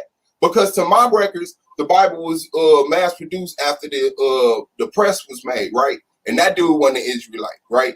And the unbroken possession of these articles were by Europeans who were not of Israelite influence. So I'm asking you, could you show me a source saying that the Bible, the compilement of the books that make up the Bible being created and distributed by Israelites, bro? No. So why did you just say? Okay, can you tell me two things that the Israelites did, bro? I just told you. They gave the world the Bible. Okay, well, I've already showed you evidence that goes against that, bro. No, that's not true, sir. Europeans is not in the Torah and prophets, sir. So you lied. Europeans not in the Bible. That's what you saying? Sir, the word Europeans is not in the Torah and prophets, sir. Oh, sir. You can clap. It's time. All right, shout out to Suave B.O.S. We're gonna hand this thing over to Judah Nazareth. You got 10 minutes, brother, to do your thing. Whenever you're ready, you could begin your rapid fire round, brother. Okay, you about to get clapped. No, don't smoke yet, brother. Okay, don't smoke yet. You about to get clapped. Bro, what country are you from in Africa? I'm not geologically. I was born in America. I don't have no idea. But I didn't ask you that, sir. Sir, what country in Africa are you from, sir? I have no idea. We've been cut off from that through the slave trade. I haven't. So you could be Asian. So, sir, you could be European for all you know, right, sir? I could have some European in me, yes, but my dominant will be African. My dominant heritage will be African. My richest lineage will be African over the European. Okay, what people did the Africans enslave, sir? Africans helped enslave Africans. Okay, so sir, is that a contribution to mankind to sell your own people to the white man? No, I don't consider it a positive thing to be proud of, but it happened. Sir, do you know how many people in the continent of Africa were involved in the slave trade, sir? Nope. You got a number? It's 55 countries, right? I'll say like 51. 51 of the countries was involved in the slave trade. You don't know that? You're an African. You don't know that? Okay, let's move on. Let's move on, sir. So does Africa have a rich deposit of gold, diamonds, and valuable resources, sir? It has been recorded too, yes. Excuse me, sir, I didn't hear you, sir. It has been recorded too, yes. So you don't know for sure that Africa has a rich supply of minerals and valuable resources like gold and silver. I'm taking the word of the people who deal with the gold from Africa. I haven't been to Africa to witness it firsthand, so I cannot say I know. It could be a whole illusion. I could get in the plane. Okay, sir, that's sermon, sir. Okay, so you're not African, sir. Next question. Well, since you heard about that, how come the Africans haven't developed the continent based upon all these rich, valuable resources, sir? Repeat your question a little slower. Okay. Since Africa is full of resources and things, how come they haven't built up the continent with these resources and others have come in and taken it, sir? War and the inability to be as violent as their opposition. Sir, there was war between who, sir? Between the I would say everyone at different points in time. So the Africans are just fighting each other, sir, right? The African had internal conflicts and external conflicts. Yes. And he sold other Africans to the white man, millions. I don't know the numbers, bro. It's been recorded, but you know they have been screwed. But it is recorded that Africans sold other Africans, and I mean, yes, I'm not having that wasn't the 100% of. Okay, sir. Okay, I got it. Sir, can you name me a book from the continent that labels the people as Africans, sir? That they wrote themselves, calling themselves African. You can get newspapers. I can pull up a newspaper now where it say Africans and Africans. You could get any Dr. Joe Cannon. Sir, from ancient days, sir, from the ancient days, like let's say pre-slave trade, or is there any document of the people on that continent call themselves African, sir? That's not the argument. Sir, yes or no, sir? Sir, don't milk the clock. Yes or no, sir? Africans. No, it doesn't go past. It doesn't go. I don't get it. I see differentiations like Afri and Afra and stuff like that, but I don't see that pronunciation Africa. No, I do not. But I so do. they're not really called African. They never call themselves Africans, then, right, sir? Yes, they called themselves what like Israelites didn't call themselves Israelites. It was another word.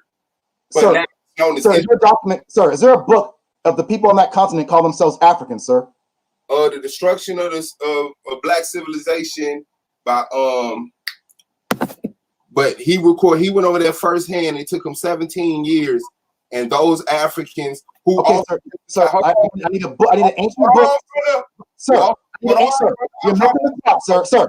You're getting clapped, and it hurts. I get it. I want an ancient book of the people on that continent calling them, sir. Hold on, sir. You're dead already. Don't worry. I'm gonna bring you back, sir. Is there any ancient book of the people on that continent calling themselves Africans? Ancient book? No, this is not an ancient word. This is a modern word that describes an ancient people through lineage. Okay, so you're not really an African. All right, thank you, sir. Sir, do you see the screen, sir? Because those people self-identify that as today. Sir, do you see the screen, sir? Absolutely. Do you see the word? Are they called Africans or Negroes? This one says Negro. That one says Negro. I see Negro right there, brother. They're not called Africans, sir? No, sir. You did not pull up any slides that say African. Sir, so can we find a auction sale with African for sale, sir? Could you Google it? Put in Africa instead of Negro. Take out Negro and put in African, please. Sir, the European have a slave, sir. Just take out the word Negro and put the word African. Don't milk the clock, sir. You're dying, sir. Stop it, sir. Okay? Typed in. Beat you down, sir. Sir. Beat you down. Okay, no, sir. I know you're milking the clock, sir. Sir, can you speak any? Sir, okay. Since we established there's no such word called African, it's a new word. Sir, can you speak any Hamitic language, sir? Yeah, I speak. Which one? Ebonics. What's up, fam? I'm finna go to the crib and slide on my bra and see what's popping, man. I'm gonna holler at you. Okay. Do the people of Senegal, do they speak Ebonics, sir? Plenty Africans speak like that. I'm not sure about. I'm sure some of them do, but can you show me an Senegalese community or college where they teach Ebonics, sir? No, they don't. They don't have. We not a lot of institution that actually teach stuff like Ebonics. So, sir, you just lied, sir, to the people as usual. No, those are two different questions you just asked. Okay, sir. Sir, you know I got clapped, right, sir? Not about you. Let me ask you, sir. Do you know who the rapper Akon is, sir? Yes, he was He was a rapper, sir. Right? You're milking the clock. He was an entertainer. Yeah. Okay. Did he get rich off of our music, sir? He got rich off the Jews' music, the Crackers music. Yeah. So the Cracker created hip hop, sir. No, hip hop is not mainstream rap. Mainstream rap is controlled, dictated, and filtered by Jews and dudes. Sir, did Akon get rich off the art form that we created, sir? No, it's a similar thing. I'm not mad at you being. You just lied, sir. Sir, you lied, sir. Did he help out the people who created the art form, or did he go back to Africa and help out his people working with Chinese? He helped the people who helped him do the music. The Jews who music it is, he helped them build some stuff in Africa. So where did hip hop start, sir? Huh? What city did hip hop start in, sir? Hip hop was popularized in Brooklyn. Were those by white Jews, sir, or Negroes? No, those were Africans. Oh, they're Africans.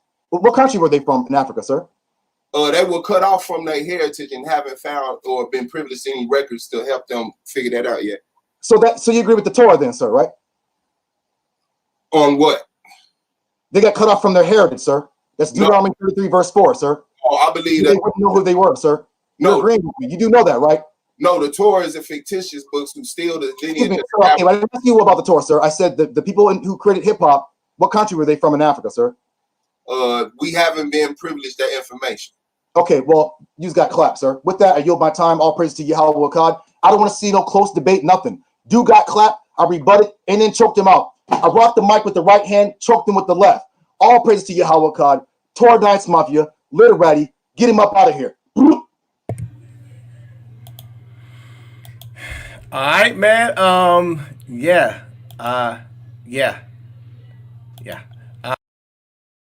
Shout out to Solar Mind, man. Shout out to Bing on the track and Z on the cam. That's snapping off film. Shout out to the Solar Mind, the commissioner of the greatest debate league on earth, only debate league on YouTube, Solar Visit Debate League. Shout out to Knowledge Born Allah, do the Knowledge Radio. Shout out to the AOI, man. Goldman, Brandon Bay, Wiki, Radical, Ampu, Pro Black, Ground Zero, and my baby Hurricane, Katrina, Other, King, James, 13, Anti-Bully, Inc., a nonprofit organization established at preventing bullying by bringing awareness to it. Shout out to the judges, the peers, and the reason we always hit, man, the people of SVDL. Hopefully y'all hit that like button an hour and a half into the show. Black Power. You already know what it is, man. Yeah, this was a debate between me and Judah. I planned on showing it a minute ago, but you know, content. And then I've started something new in the past week, so I've been like kind of off my schedule with streaming. If y'all ain't noticed, if you haven't, shame on you for not missing me. But I was like, let me throw this on right quick for the people, man. And by the time we get done, I'll be jiggy. Now, there is a Shucklebuck section again, so we could definitely watch that. But I wanted to just come in and speak to y'all, say what's up, man. Shout out to Mongo Slade in the building. Yeah. 100% real Torah, Blue Dream, Karate Introvert. A yellow. I ain't seen you in a long time. It's a peace to God. Peace. The God and his laws are not the problem. That's an opinion. Rebellion against those God laws are the problem. We Negros, a word I've never seen in my life, are the real Jews, aka Israelites, according to the Tanakh, aka Torah, aka Genesis, Malachi. No smoke sign. Well, y'all, I don't know if you know or notice, but we are a whole debate league that you're not in. You don't want any smoke. You want to randomly come through, put one comment in the comment section, and then move around before somebody respond to it. Shout out the front line in the building. Chris Flanoy, you already know, man. DJ Craig, Ibra B in the building. Shout out to Giuseppe. Big bro out the blue. You already know what time it is. Leonard De Hilda. And my brother Goldmine Tree Tribe. Azoff. He say, damn, little Suave looking at them screens gotta be hell on your neck. So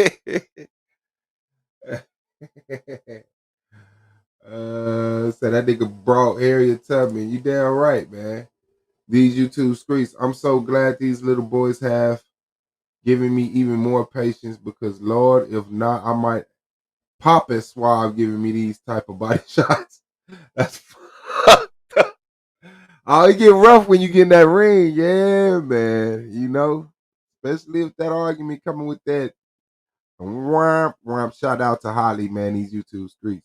Domo in the building, the MVP. AANG, shout out to you. Miss BX, shout out to you. The Arena Uncensored, shout out to Black Sun, man. Malik Rain, peace. Nequa B, you already know, sis. Hope you still enjoying your birthday. Jasmine Henson. Peace. Say they to you. Love the headdress. Shay Love, shout out to you. Mrs. Blow, you already know, no. Tell them don't play like that. And Kiana Perkins. Shout out to the family, man. Shay Bo, you already know. Okay. All right. Let's get it. All right, so shout out to both debaters. It was a very powerful rapid fire round. We're just gonna close this thing out now, family. Go ahead and close it out. So we're gonna take a brief intermission, and we're gonna get back at you in about 4 minutes, family. This is the Solar Vision Debate League. Man.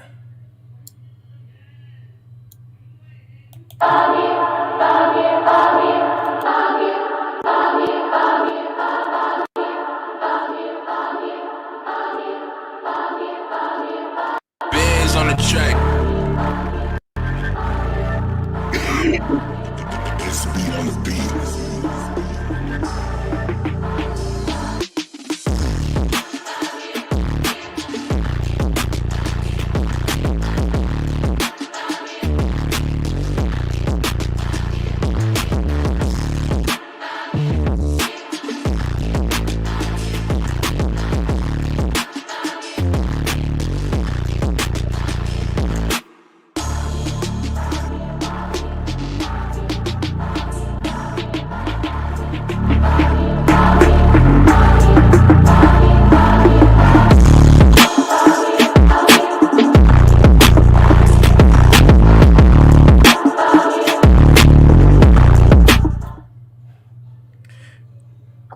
All right, family, we're rocking with the best. This is the Solar Vision Debate League. We're gonna go ahead and close this thing out. We're gonna set the timer for 5 minutes and pass this thing over to Suave Bizzo. It is on you, Suave Beezy. Whenever you're ready, you can go ahead and close this thing out, brother. You got 5 minutes. For sure, man. My opponent's argument was as weak as his arm, and shout out to him, man. This was your chance to make your mark. So I'll just say this: I brought out plenty of evidence, man. I brought out the introduction of math, medicine, language, architect, engineering, mineral mining, metallurgy, tools, navigation, law, religion, astronomy, philosophy, trade, and art. And he pretty much piggybacked on that argument and said, well, these are the sub things that the people that I would like to be Israelites did. And leading into that, we go into doing not even no research at all, just Googling the people, and you bring it up, and it shows you their lineage and what they're claiming. They're claiming Christian. And the black people in America who do not identify as Israelites, a lot of them identify as Christians who are African descendants through the slave trade. He's disqualifying that argument, discrediting that argument completely from his living room in Japan, from his bedroom in Japan, and painting everybody as an Israelite.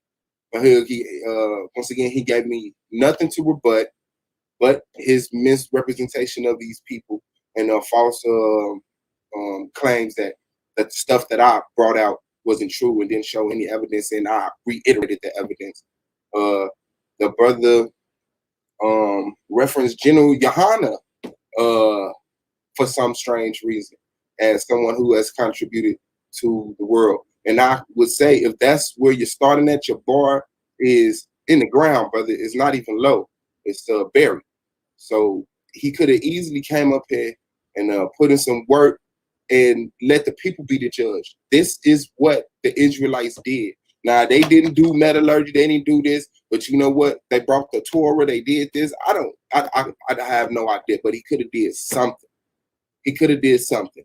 But when tonight it's come out that our brother Judah is the one-trick pony, he took this debate and flipped it right into the same old cliche cutout argument that he always poses, man. And showing signs of auction posters after Googling it, misrepresenting Christians and Muslims who he would never ever say. I mean, I guess this is some new stuff that they were Israelites, but Yeah, he's bringing up sources that says African and saying that Africans so Africans, but we gonna say they Israelites, this, that, and the other. Man, he's having a debate within the debate.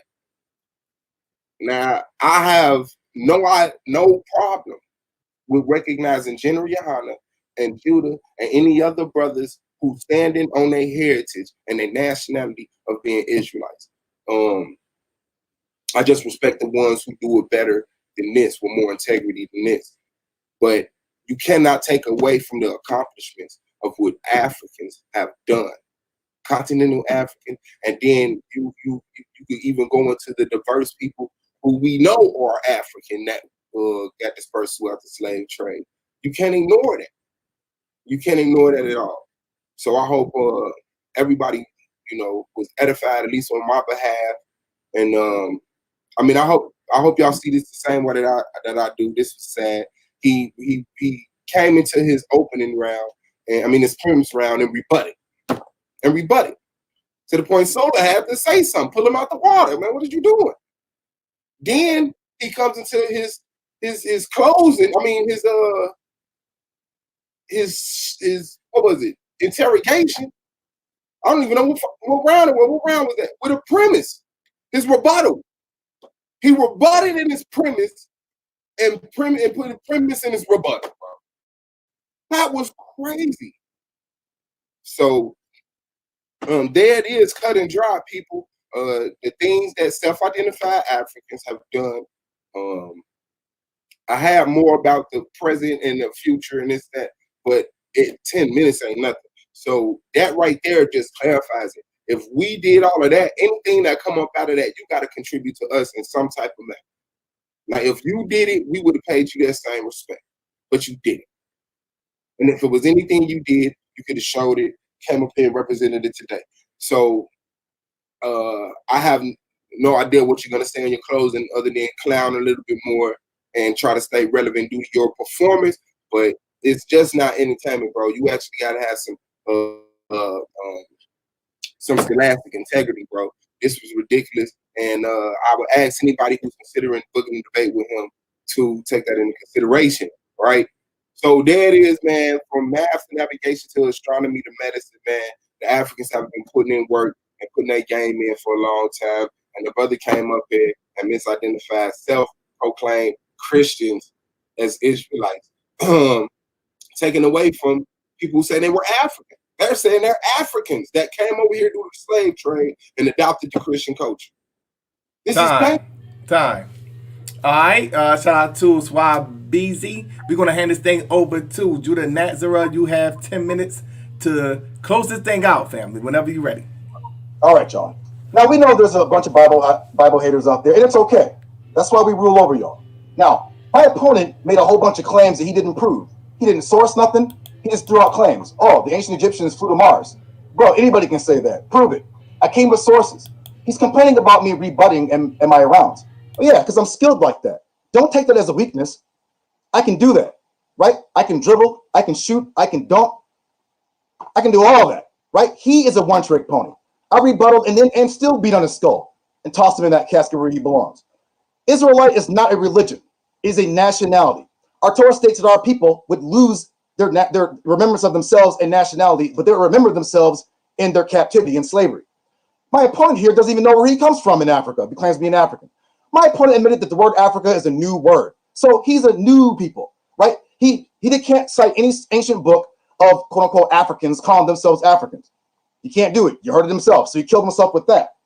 And he actually admitted he wasn't an African. He doesn't know where he comes from. But he refuses to accept the Torah, which is his heritage. Why? Because he don't want to be his own people. He wanted to be somebody else, right? He lied and said that the Jewish people and other people created hip-hop in order to not say that this African came over, made millions off of our stuff, and then went back to Africa to help his own people. Nothing wrong with that. I mean, just keep it real, bro. Be yourself, right? Stop loving other people. Let's keep it going. He tried to lie and say, I'm sorry. He never addressed anything that I stated about like Africa being mostly Christian and Muslim, which is dependent upon who? The children of Israel. Well, if the Torah is fictitious, then why are your African gods have a religion called Christianity and Muslim based upon my people? He never addressed that. So I'm not worried about the judges because, or the people out there. You're seeing he was shuckle bucking and running as he should have. He never addressed the World Health Organization, the people around the world helping the Africans out with education, irrigation, and water, and this and that, and so forth. He never addressed none of that. He just moonwalked past that. Let's keep it going. Again, he did admit that African is a new word and that he doesn't even know where he comes from. He can't show an ancient document of so-called Africans calling themselves Africans, right? So the dude's totally lost. But I want to share the screen real quick for my closing, so I got a few more minutes left. Right? Don't take that rebuttal as me being confused. No, that's what I do. I'm showing skill. Okay? Rebuttal and then go back to choking. Closing statement. Africans are dependent on the children of Israel and their religions and spirituality. The children of Israel, who are even removed from their heritage, the Torah, and homeland, still show traces of their greatness in various fields of academia, inventiveness, and entertainment. It's been shown that even beyond Africa, the influence and impact of the children of Israel is spread worldwide. How many lives have been saved due to inventions in medicine from our people? Because I dealt with the intellectual capacity of our people, of so-called Negroes who were in the religion of Christianity, but didn't know their nationality was Israelite, because that's how it is in the Torah, as my opponent also agreed with me. He doesn't know where he comes from. Jobs and wealth were created from our fashion and music all over the world, right? People are being employed from our hip-hop, from our fashion, from our style, from everything dependent upon us, including our heritage, the Torah and prophets, in the New Testament. How many iconic brothers and sisters do we have that are revered all the world over due to our achievements? Muhammad Ali, Floyd Mayweather, Michael Jordan. Where is the African Michael Jordan or Muhammad Ali or Michael Jackson or Prince or where is the African Judah Nazareth? He tried to get on the camps, but the camps have gotten the people off drugs, got them out of prostitution, got them out of homosexuality. We want to focus on the negative things. But what are the Africans doing? Working with them good white folk, as usual, right? So you can see he really don't love Africa, and he shouldn't. So I'm just going to close this with this. Shalom to the nation of Israel worldwide. As you can see here, this is in the early 30s. Okay, Suave Boss don't know nothing about that. This is our people, Jews, Israelites. He never addressed those white Europeans who went to Africa and saw Israelites in Africa. He tried to dismiss that as false. But wait a minute, he said himself he'd never been to Africa, but they went to Africa. He didn't go. So how can he disprove and say that what they're saying is lying? Why would whites be like, we're going to Africa, and they see black Jews spread out through Africa being oppressed and sold during the slave trade, and then we wind up in America and throughout, and this guy's sitting there saying that we're not the people, when clearly you can't name nobody that went through what we went through. You know, in order to help them other people, he gonna put our people down. But I'm not here to do that. And next debate, I'm gonna help the Africans. Why? Because I'm an Israelite, and that's what we do. We're here to be a benefit to mankind. All praise to Yahweh God. Judges, judge how you like. He got scraped. He know he got scraped, and you saw him fighting back that tear as he should have. Because that's what I do. Clap your skull off in these debates. Again, shout out to the Literati and the Toranites Mafia and all Israel worldwide. With all praises to Yahweh God. You know what I'm saying? Africa, I'm here to help you. Big Judah's here to help you. I'm out. Shalom. Hey, shout out to Domo and the Literati. Damn, man, from the Literati to the elite. Shout out to the Fair Bear. Oh, man. Shout out to Melanated God that's coming to the building, man. Shout out to HT Bald One, man, coming in the building. Hold on, let me see. Bit. So while you just basically said black men are weak, conquered because we're not as ruthless as white supremacy. And people brains will do some shit to some words. You gotta get that checked out. Yeah, you know the Literati. You know who that Literati was, man. That was Judah, Domo, Chris, when the A9, A9, and who was? Hey, that nigga Judah put that picture of A9 up there with that thingy thing. And I was like, yo, what are you doing? It be the niggas that always trying to shout out to leader rat. Shout out to Yahweh, man. Shout out to Yahweh.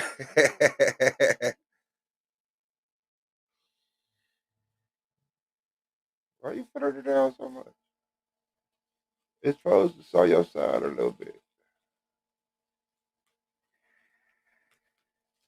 Girl, you better smoke it if you got it, girl. Oh, man. Shout out to the league, man. We got debates. You understand me? We got debates. And a lot of motherfuckers come in that argument league, right? And they be like, oh, I could do this. Let me join the debate league. It's more than just the interrogation round in the debate. You have to have that opening. You have to have that premise. You have to have that rebuttal, that closing, PowerPoint, sources.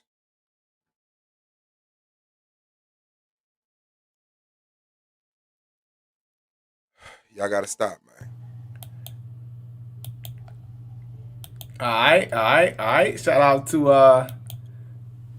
to Judah Natsura for that closing. We're gonna take a brief intermission and we're gonna come back with the Shuckle Buck Round family. This is the Solar Vision Debate League. Man.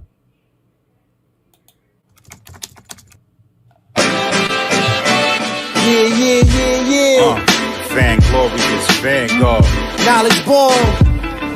Yeah. Say, and a bag up playing after we rip all that shit out your hand and throw that shit in the street. Like, I got all of my sources right here, my rebuttal, my slides, and the motherfucker knock all that shit out your hand.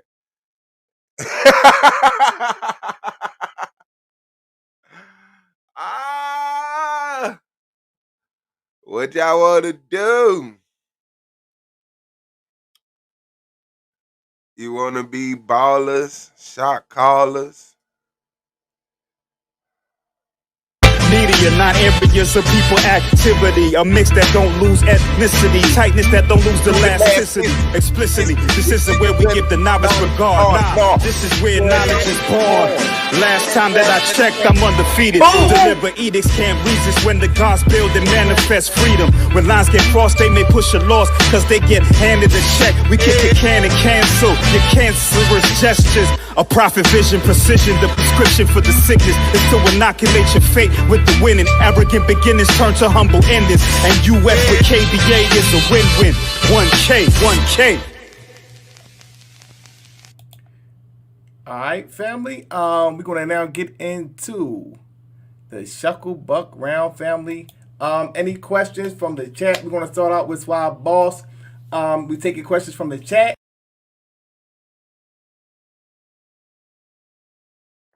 This was when motherfuckers was crying about the Shuckle Buck, and Solar got the Shuckle Buck the fuck out of there.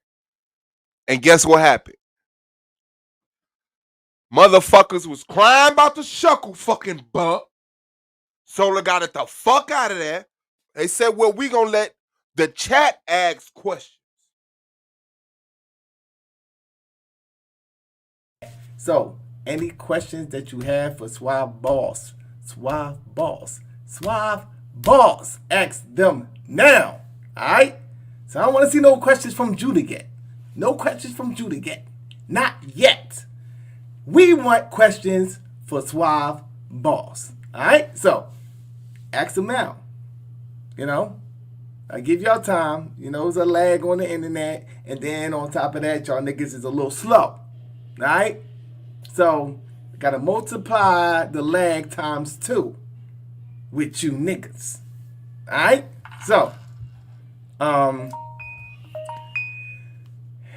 yeah. Shout out to Salah for the $50 donation.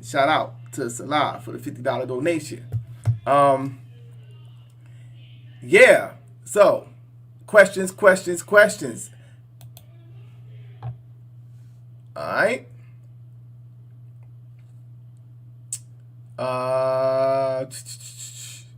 What we doing? Where the questions at? Shout out to Salah for the $50 donation. Y'all ain't got nothing to say. I mean, I would move on now. Suave is not gonna like that. If y'all got a whole lot of questions for Suave and y'all ain't got no questions for Judah.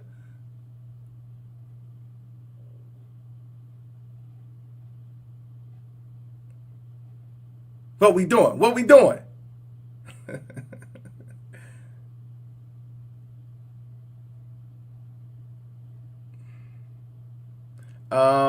Question. What would be the most recent African contribution to the world? I don't even know if that's a real question. Well, there's been many things reported. Water driven cars, like cars that run off of water. They led in solar panel technology. Also things like what was that? Heart surgery, brain surgery. Those are done by African and the continent of Africa. There's been many recent things, but I haven't Googled what has popped up in the last year, month, or I haven't been, so. But those are the things that I did research that are recorded. Another question. So why was every ruling's kingdom that had Israelite as slaves became a ruling power, like Joseph and second to Pharaoh? Joseph was second to Pharaoh. I would have to ask for a source on that. I don't believe that to be true.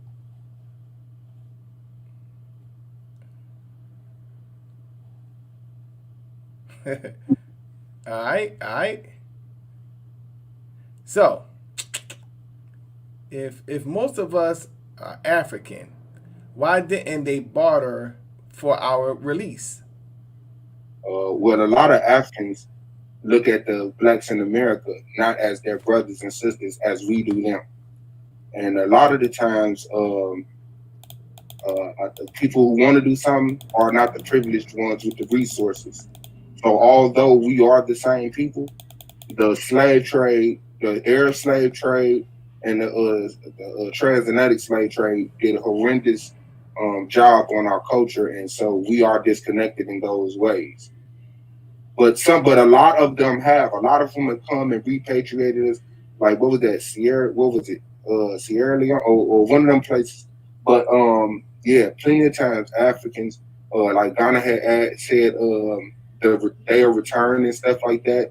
And even now, the brother Fid Panamera is over there doing work with Burkina Faso to actually repatriate Americans, Black Americans, back to Africa on the base that they are their African relatives.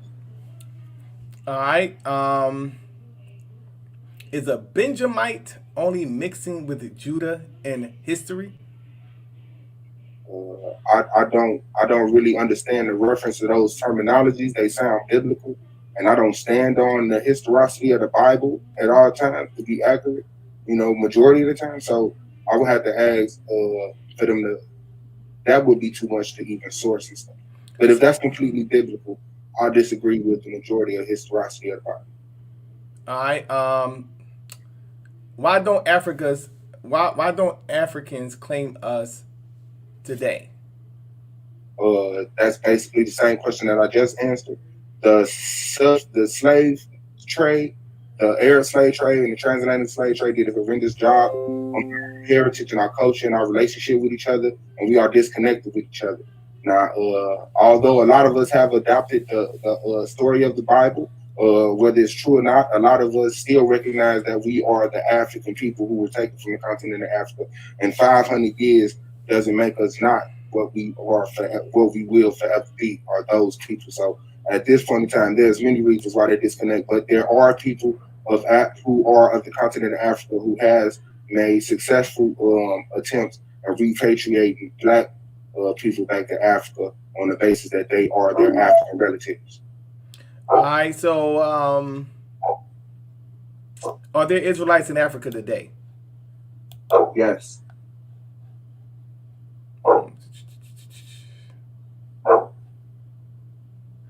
Did Romans call the continent of Africa after the Punic Wars? Did Romans call the continent of Africa after the Punic Wars? Yeah, I guess they send them. See, wait, that's where the name come from. Or what did the I don't understand. Did Romans call, or what did the Romans call the continent of Africa after the Punic Wars? I have no idea. I know that they called the continent Africa, but I know that it was known as many things to different people. So I guess what they were saying, it was called Libya until the Roman Punic War. So I guess he's saying that's when he got the name Africa. I'm not here to have a simple dumb conversation about terminology. We know who we are talking about when we classify. We agree on who the Africans and who the Israelites are. So I'm not here to say Africans started when the first person was called an African. That doesn't change who those people are. It just introduces terminology to a new culture. Retarded. All right. I don't see another question here. So what we'll do is we'll allow Judah to ask one question. Go ahead, Judah. There are whites born on the continent of Africa, in South Africa. Are they Africans too, sir? Yes, and they've made many contributions.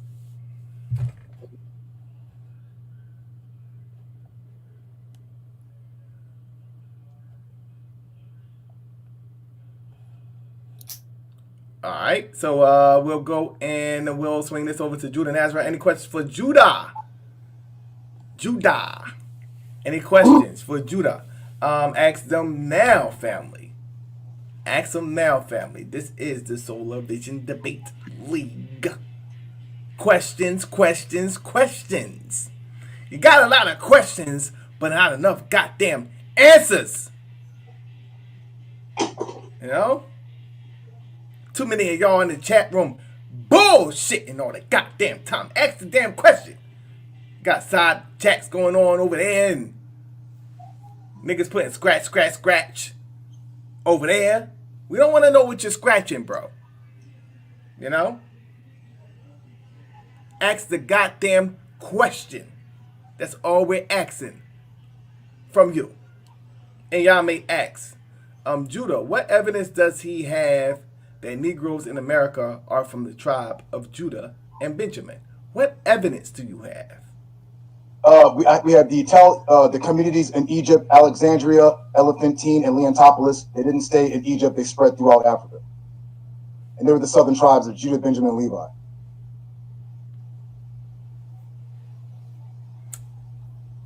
Who is the Pharaoh of the Exodus? I say Ramesses II, but I wasn't there, so that's just my theory. All right.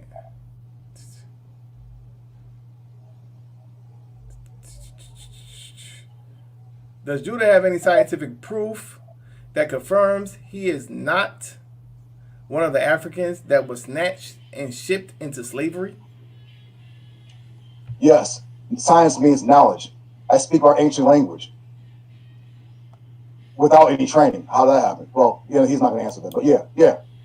And historically, my people were taken into slavery from Africans who he tried to exclude.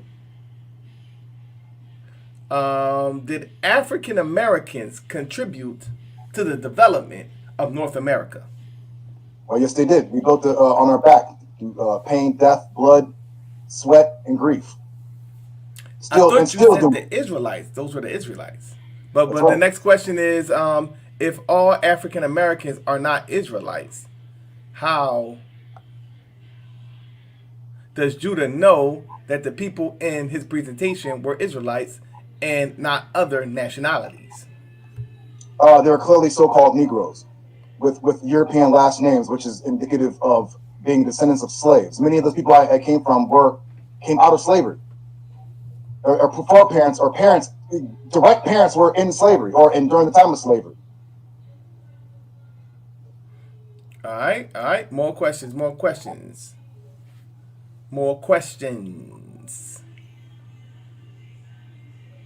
While Africa was reigning, where were the... That real talk, that's the face of a nigga who know he gotta be stupid. That's what that is. Like, Judah has embraced and got used to knowing he's going to be accepted as ridiculously dumb. Everybody that fuck with it on, he know it. That's his only spot he could get respect in. If you act like you really something with this information, niggas will be hoeing you all day. But the fact that you know you a clown, that's where you fit in at. They said if everybody that's black in America are not Israelites, how do you know them people are Israelites? Because we are the descendants of the slaves. It's only your soul. You know. Israelites in history. Only Kemet, Egypt reigned. Africa never reigned after that. You know, the whole continent, they're trying to say, never reigned. Only Egypt was a superpower on that continent. Can you show a group that left America, built a community with the lowest murder rate in the world, like the Hebrews from Chicago did over 50 years ago when they went to Israel? I don't know. Yes. Yeah. That was going to cite the brothers who went to and sisters who went to Israel. Low crime rate, self-sustaining community, you know, infrastructure. The gods are back. All right. Judah, are you saying that Africans didn't contribute absolutely nothing to mankind at all? No, that'd be erroneous to say that. No, I'm not saying that. All right.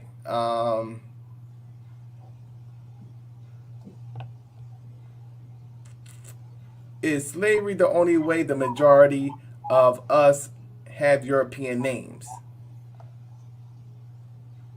Unless you're like European, unless you're a Negritomite, a white person with dark skin, Rachel Dolezal. All right, Suave. You go ahead and close this thing out with the final question. It would at least been an attempt for you to put that city in your presentation, but that picture that you showed, you said was in 1930. Could you give me an accomplishment that they contributed to the world? I'm giving you one last chance to let Israel shine. Go ahead, bro. Okay, the whole world knows about the Israelites from the Torah and the prophets, just like the book said it would. We'd be famous throughout the world, and we are. That's your answer. Well, I mean, that's the proof. It's the highest selling book of all time. These are that's the people. We're the Israelites, the Jews. Okay, brother. All right, family. So what I'm gonna do right now is first I'm gonna give a shout out to both debaters. It was a very interesting and a very entertaining debate. I'm gonna post a link inside of the chat room so you people can decide. It's your time now to vote. Vote or die. Vote or shut the fuck up. This is your boy Soul of Mine. Thanking you people for coming in. We do have a debate tomorrow, family. So make sure you come in tomorrow, family, because it's going to be a powerful debate. This is how we do in the Solar Vision Debate League, man. So let's take a look at the schedule to see what's on track for us tomorrow. What are we doing tomorrow? Tomorrow, we got Q. He's going to be in the building going up against Izaria Nathan. So make sure you be in the building for that. Until next time, family. Stay up. Once again, shout out to Salah and Sister Amber for the donations. Much appreciated. This is the Solar Vision Debate League, man. Make sure you put your votes in. It's your time to shine. So make sure you shine well, family.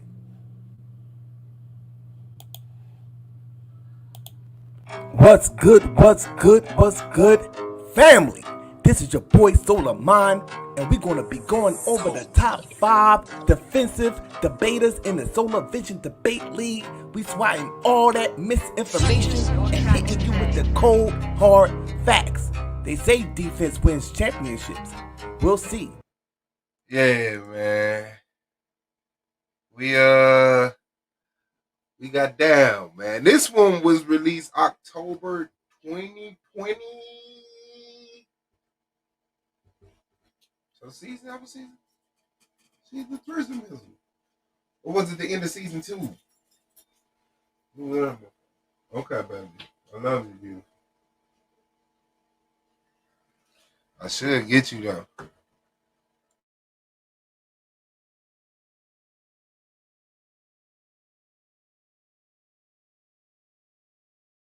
Yeah.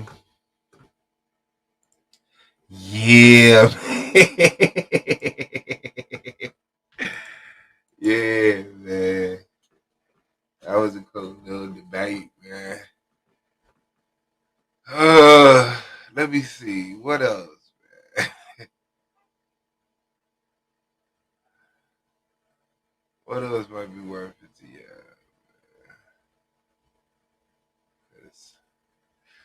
Because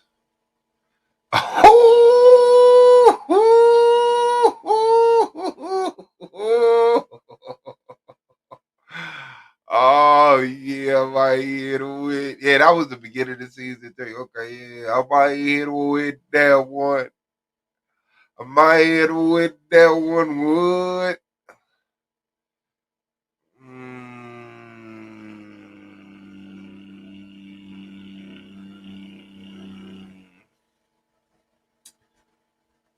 I don't know. Oh, oh no, man.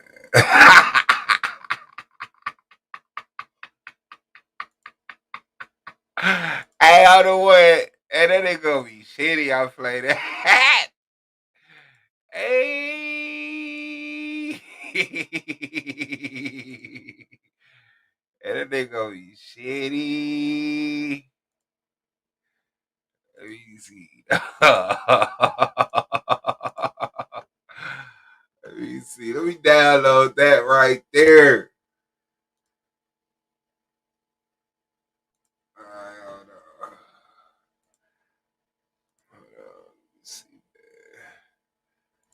What y'all doing out there, man? What was the score? Let's see. LLA, he died without a suit on. They buried that nigga in his pajamas, in his undergarments, in his Japanese undergarments. Let me see. I hope I get in trouble. Oh, okay. You know, them colorful envelopes got poison in them. What was the debate? What was the score? Shit. Who knows? I might go back over that. I might go back and find that score. Let me see. You gonna make me go look.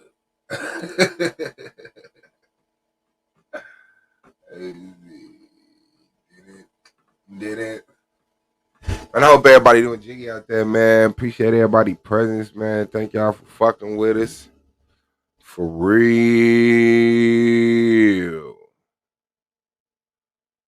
Oh, I ain't even gonna have that over here. That's on the other channel. That shit got struck. Hold on, let me see.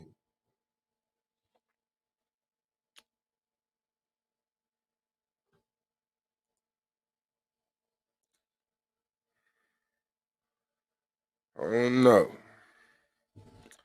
All right, let me see, man. Oh no. Oh no, niggas okay. The other channel, I don't even think we was over here yet because the other channel hadn't got struck yet. Chris Chris and them ain't strike the channel yet. So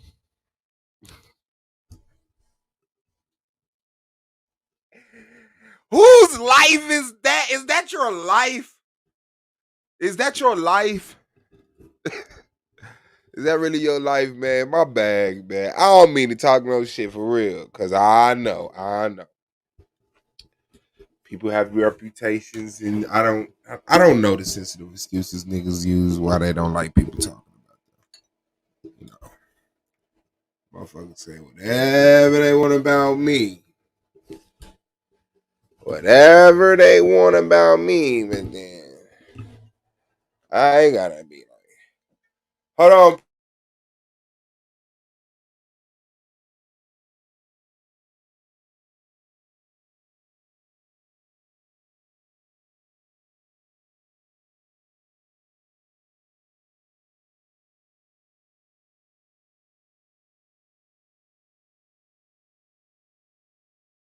Okay.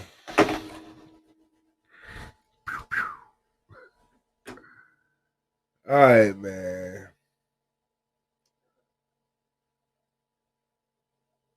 Yeah. Fuck it.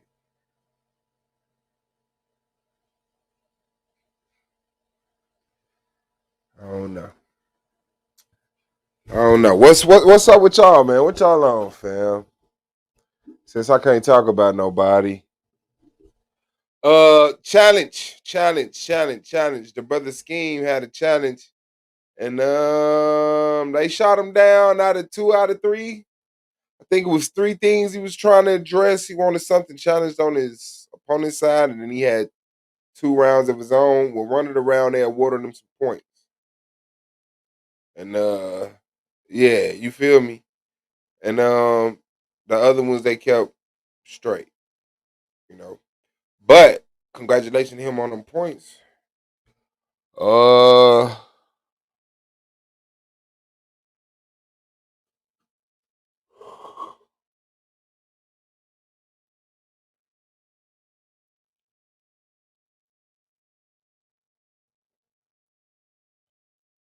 What's up?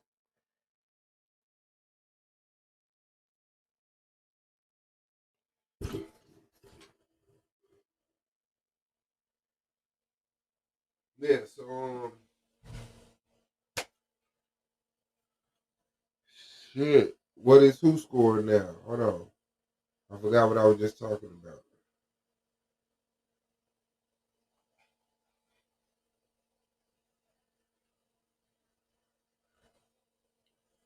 What is who scoring now?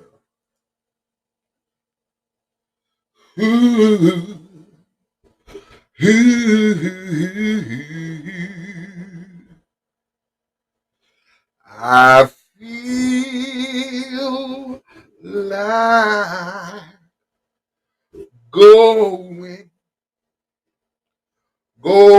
on.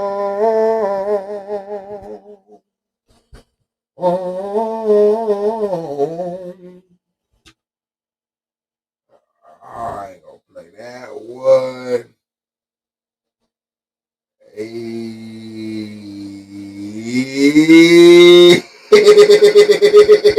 I know, man. I gotta let y'all choose some of it. Nah.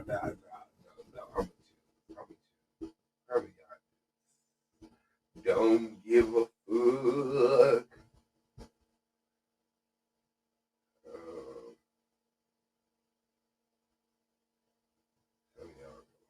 Fuck.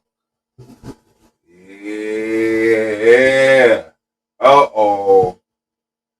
I'm gonna have to plead it. Yeah. That's a factor. That's a factor right there. I gotta get that one.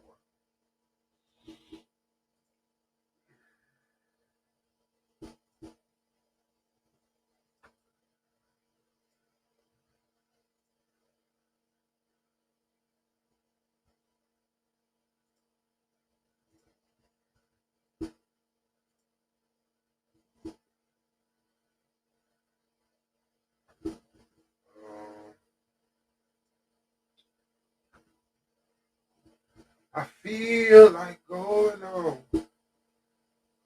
Yes,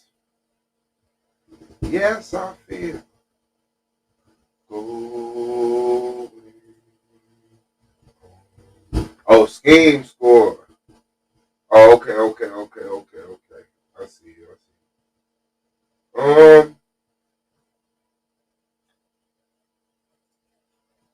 Let's go to Solar Vision Debate League and see. Post debates show should have the scores, right? Was that shown? Was that shown?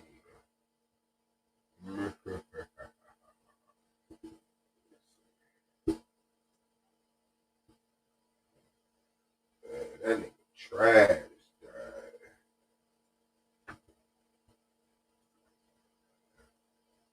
Y'all ever seen that nigga over here to debate shit up?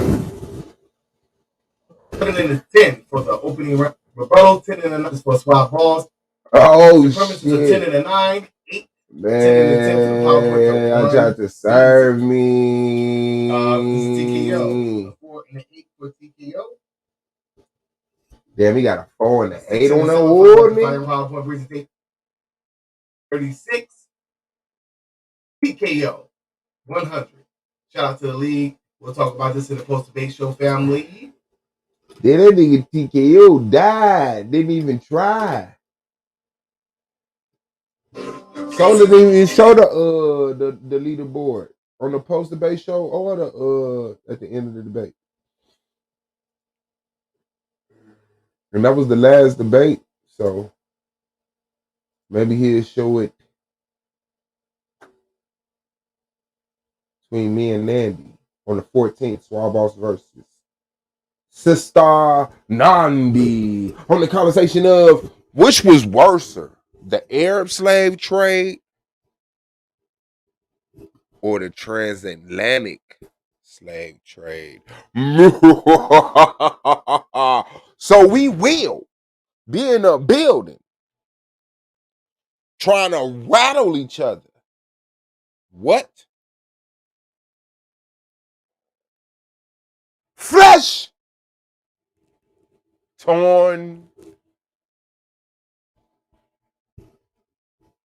bones crushed.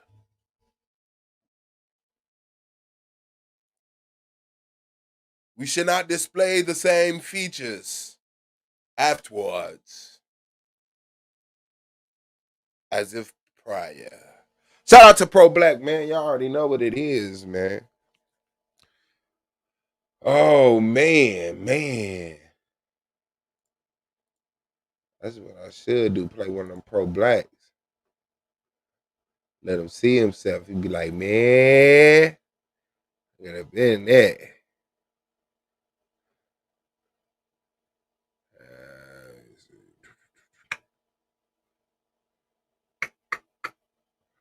Yeah, that nigga joined the league the beginning, like right before the finals of last season and just popped his ass up.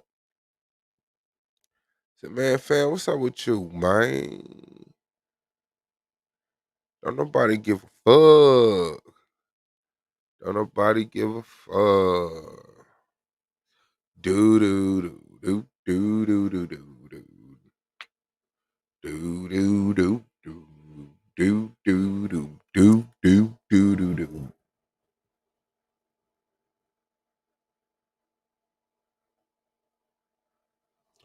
Oh, that was our debate. Me and Domo was would you have a greater impact if all blacks voted or if all blacks held their vote? Yeah, man. Y'all really, Daniel Heru. You know in your soul. You know in the soul that you have, brother. You know, brother. Hold on, let me see. Matter of fact. Premise, I think he did boycotts. So I thought that was a powerful example. And in Suave's rebuttal, I think that Suave had probably one of the best rebuttals I've heard. Talked about dissatisfied legislation and impact on behalf of blacks. Focus on being on local elections.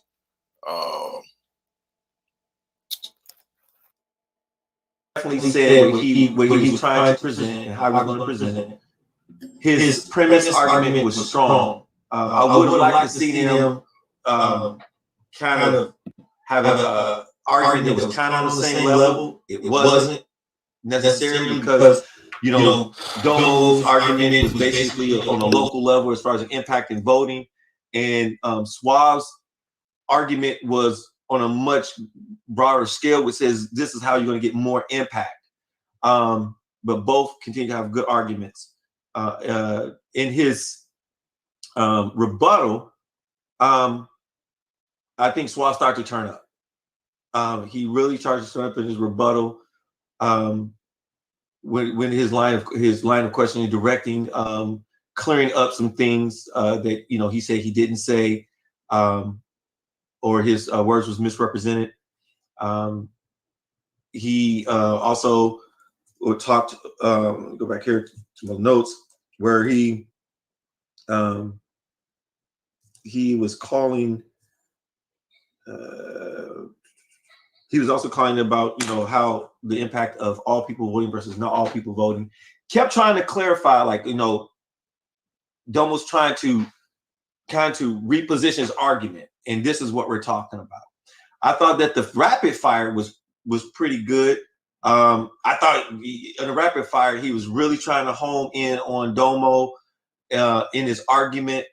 I think Domo played good defense, and I think both of them played good offense, good defense. It was a sway. Closing was very good for Suave.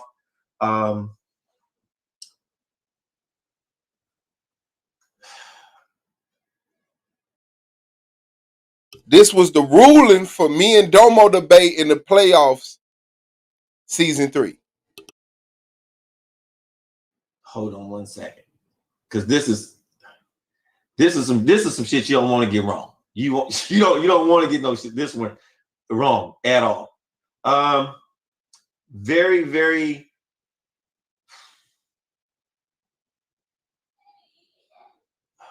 very, very tough debate. Man,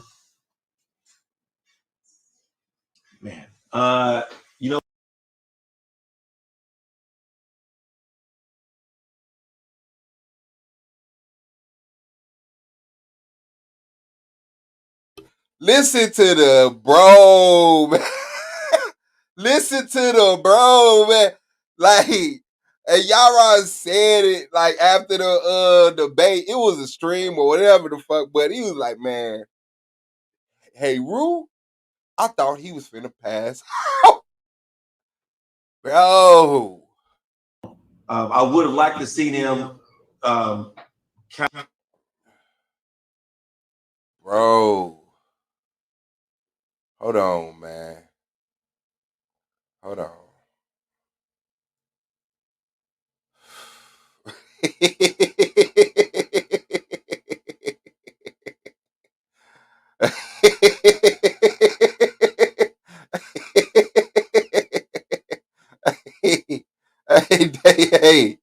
Hey, man, my bag, dog. My bag, dog, man. Real talk. Man, they say I sell out. Suave, they say you a sellout now. Say it ain't so. Man, hey. They say they don't do do do do do do do do do do do do do. They say, but they don't know. But they don't know. Oh man, no, I'm no sellout, man. No sellout.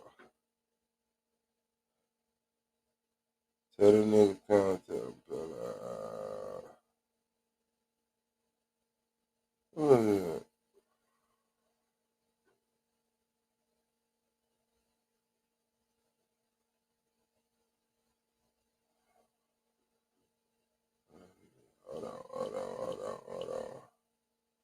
Did I just get the wrong one? Did I just get the wrong one?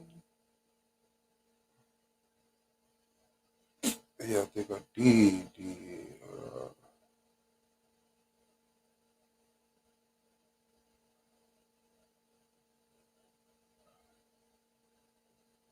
It's the kid. Alright, let me make sure I got this. Boy.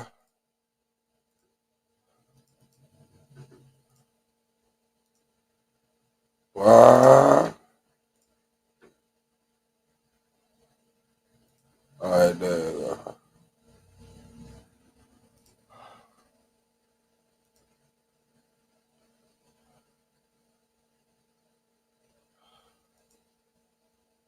Oh man.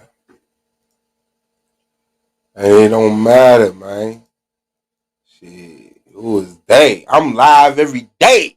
Who the fuck is they? I'm live every day.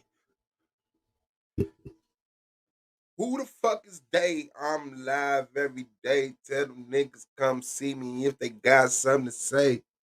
I'm a boss. Them niggas. Polite said, come back on this panel so we can kick you off for being too pressed for a dude. You got to stand for something. For the panel so he can kick you off for being too pressed for it. I don't understand, man. You sound crazy. Yeah.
How true that is in the Solar Vision debate.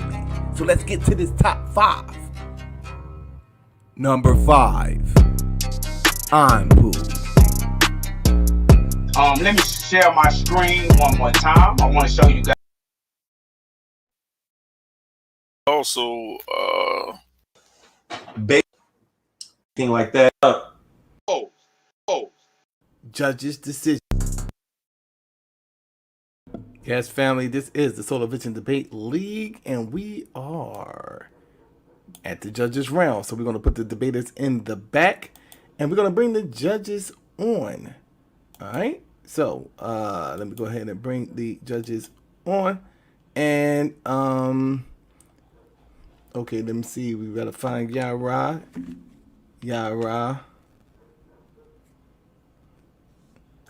So while we get Yara, we could go ahead and get this thing started. Daniel Hayru, unmute your mic. What's up, brother? What's up? Man, listen to how he described this debate.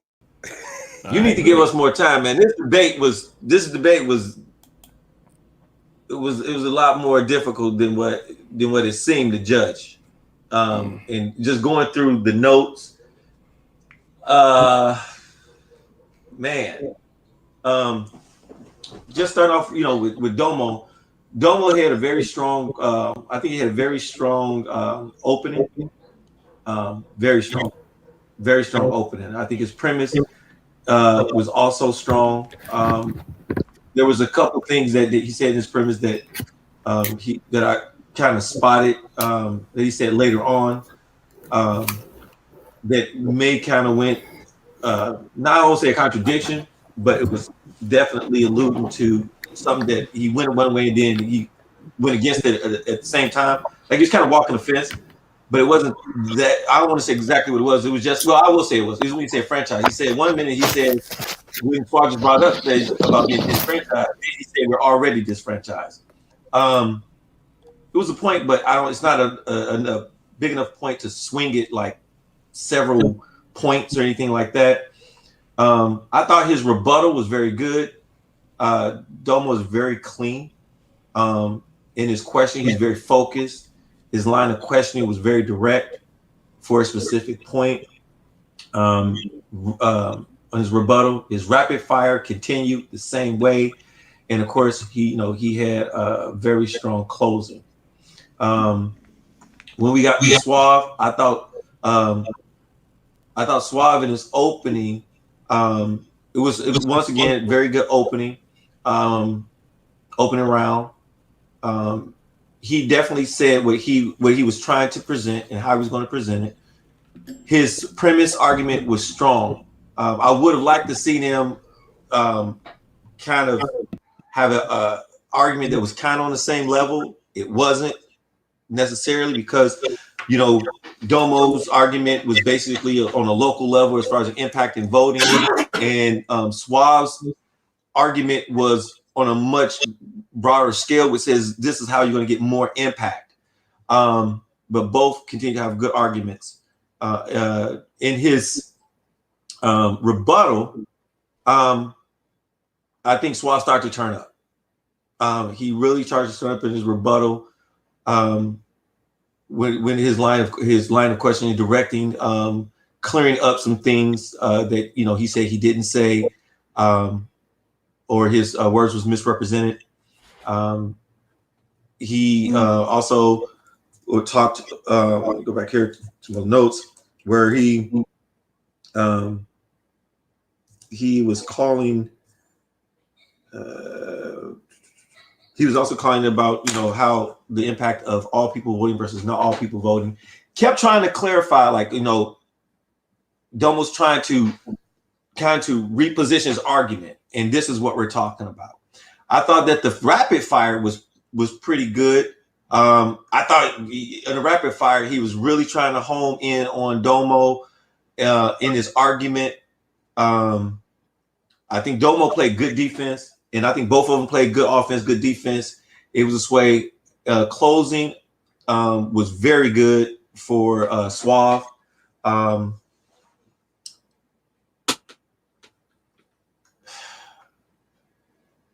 Hold on one second, because this is some shit you don't want to get wrong. You don't want to get this one wrong at all.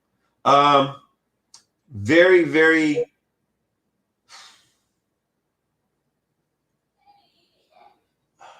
Very, very tough debate. Man,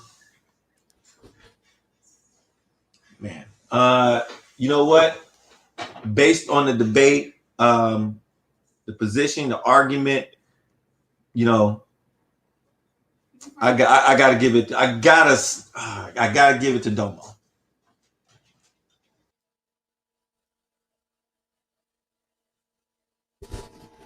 No, big dog.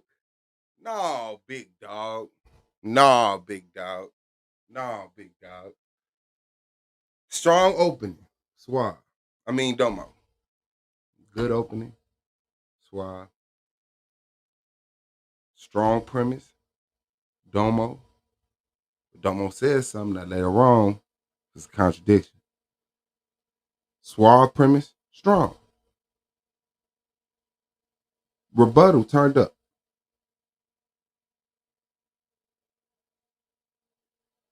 I gotta give it to Domo.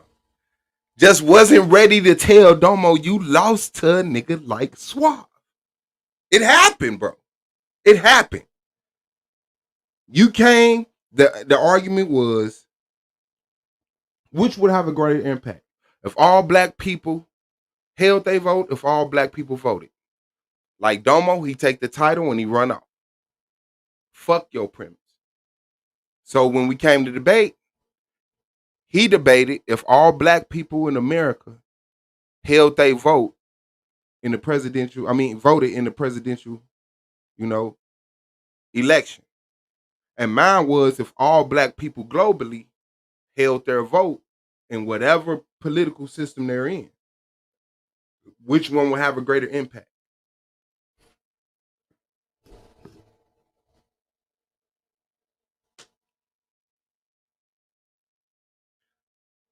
I was supposed to be season 3 champ, fam. I was supposed to be season 3 champ. Sorry. One judge went on to vote for me. I believe it was Yara. One judge went on to vote for Domo. I believe it was Melvin. So Donald Trump, Global Pro, then he used. It's a lot. It's a lot. I thought his closing was very strong. He sort of went throughout his entire debate, lined everything up. So, in looking at both debaters and their arguments for this debate, I have to give my vote to Suave Boss. Like, that was a real bullshit moment in my history of SVD. I ain't gonna lie. That shit really, really, really, really, really, really, really pissed me off. It really emotionally set me back. I was real fucked up at that one, man. That was not the look right there, man. It just wasn't. I got him to admit, are all black people in America? He said no. There's black people globally. Title of the debate, well, if all them people held their vote, would that make more of an impact than what Domo is saying if all black people in America voted? I was supposed to win that debate. I won that debate. Judge Heru and Melvin felt different. It's my year, fam. It's my year, fam.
Dead man walking.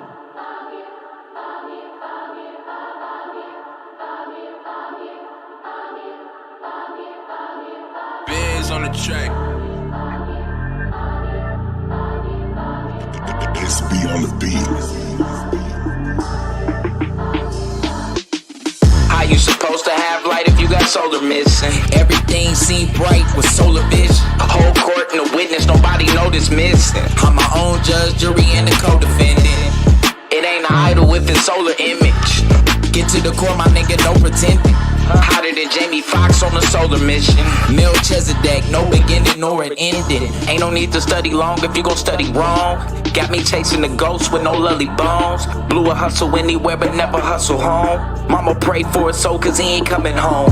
Watch you doctrine get demolished. Bluetooth pilots for YouTube scholars. I do for knowledge, not no stupid dollars. My new provider make them hoop and holler. In the lead for the light bringers, Illuminati. You ain't doing nada and blue ain't bother. Can't be rolling with you with no stupid mocking. No Candace Owens, I don't do Kamala. Free flowing out this new Kabbalah. Lumen in the garden, hit a human olive. And you can get this stick with no soup and salad. Blue seek asylum on a Cuban island. My newest challenge is live a long life. Can't nobody live it for you, you gon' live your own life. Right place, wrong time, I'm in the valley where the bones dry. I prophesy till the bones rise. How you supposed to have light if you got solar missing? Everything seem bright with solar vision. Whole court and a witness, nobody know this missing. I'm my own judge, jury, and the co-defendant. It ain't an idol if it's solar image. Get to the core, my nigga, no pretending. Hotter than Jamie Foxx on a solar mission. Melchizedek, no beginning nor an ending. Wake up, Jacob, tell him it's urgent. Identify me by the blessings, never the curses. Walk on water, but I never submerging. You a goon on Zoom, but never in person. My verses merge with the ancient letters. My rating's good, but my rank is better. You soft as Wayne and baby's leather. If I bring my best, you can't do better. Local natives surrounded by the foreigners. The throne of David, the crown is Moorish. I can anoint the babies and crown the poorest. I'm rolling out, I found the forest. Lex told me keep a head and a leg up. Y'all rob with a tank at your head, bruh. Consul told Blue keep your bread up. Seen solar at the door like Legba. Yeah, I'm shooting for the top like Rick Berry. Sneaking baseline, tryna rip Parrish. This is where your talking points get perished. Just to be a champion like Chris Harris. How you supposed to have light if you got solar missing? Everything seem bright with solar vision. Whole court and a witness, nobody know this missing. I'm my own judge, jury, and the co-defendant. It ain't an idol if it's solar image. Get to the core, my nigga, no pretending. Hotter than Jamie Foxx on a solar mission. Melchizedek, no beginning nor an ending.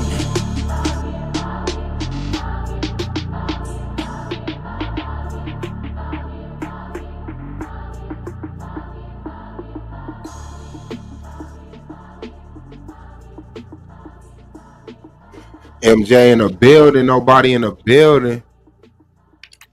If you want the up-to-minute information on how to start a business, subscribe to Hey, now you gotta join the league. You can get a debate on that, but keep it real and join the league.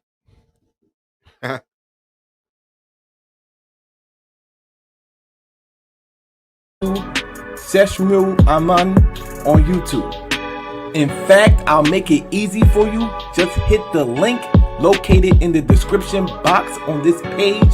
It'll take you to his channel, and then hit the notification sign so you can be updated on when he go live. Once again, Kansu Seshmu Aman's page on YouTube. Get your business up, family.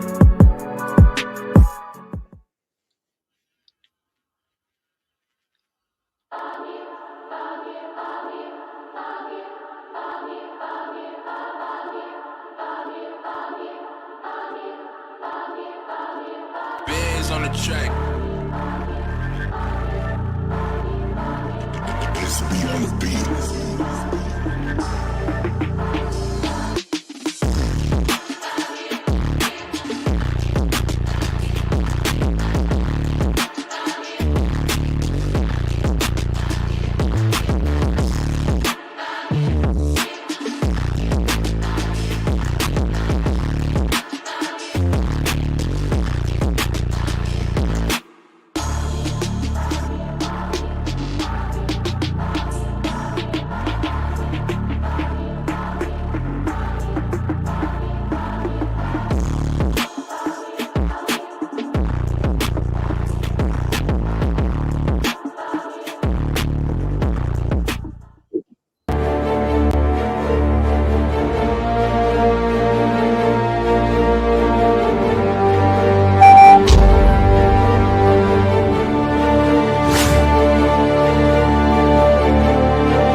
Peace. What's good, family? This is your boy Soul of Mine, and I'm here live.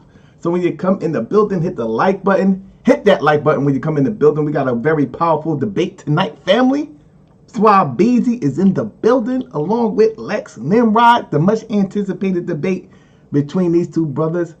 Is the white man more superior at this day and time? We're going to figure out who has the better argument for tonight's debate. But before we do so, we always got to do a little station identification. This is the Solar Vision Debate League, family, and we're going into a very interesting week here on Solar Vision Debate League. Tomorrow we do have a debate scheduled between Chris MVP Harris and E-Mac. Make sure you be in the building for that. Sean will be making his debut debate on Saturday, 9 p.m. Eastern Standard Time. He will be going up against Aratazar. Two rookies will be squaring it off, so make sure you be in the building for that. That should be an interesting debate. Aratazar will be back in the building. He will be going up against True Justice on the 29th, and we will be capping this month out with Out the Blue. He will be squaring off against Inyame on the 30th. I'm setting up these debates for December, so I keep you posted on when we're going to update the calendar. And I ain't figure out who was, the guy that was doing his thing this month. I got to kind of assess this month and see who actually is the person that stood out this month. Matter of fact, that is going to be the poll question for tonight. Who stood out most this month in the Solar Vision Debate League? Who stood out the most? That is a good one right there. So that's gonna be the question that I'm gonna pose in the chat room tonight, and I'll let y'all know when I throw it in there. Y'all know when I throw it in there. Don't run it around, So with that being said, let's introduce tonight's debaters. We got Nimrod in the building. What's going on, Lex Nimrod? Yeah. What's good? Power to the dark side. The double master teacher of this day and time is in the building, and I have to come down from the heavens to the second dimension to debate this gorilla tonight. And it's going to be a wrap. It's silly. It is what it is. The dark side is in the building. Nimrod's in the building. You're about to witness psychological insanity versus rational reason without emotion. Let's get it in. Power to the dark side, man. All right. And we got Suave in the building. The people's champion. What's going on, brother? Man, you already know, man. Just let me give an honor to my mother and my father and their parents who created them so that they may create me. Shout out to Darlene and Allen. I want to say Black African power, peace, global liberation, man, self-determination, self-definition, and global acceptance. Shalom, salam alaikum, hotel Basay. Peace, Black Power, man. Let's get it in. Shout out to Solar for providing the platform. Shout out to the judges. Shout out to the people. Shout out to my opponent for showing up and ready to take this beat. All right. So it was agreed upon by both debaters that we're going to do a standard format. There will be a 5-minute openings, a 10-minute premise, a 10-minute rebuttal, 10 minutes apiece for the rapid fire round, and then we're going to have a 5-minute closing. So Lex Nimrod is set to go off first. So we can go ahead and get right into this debate. Once again, the topic for tonight's debate is the white man superior at this day and time, more superior at this day and time? So, Nimrod, it is on you.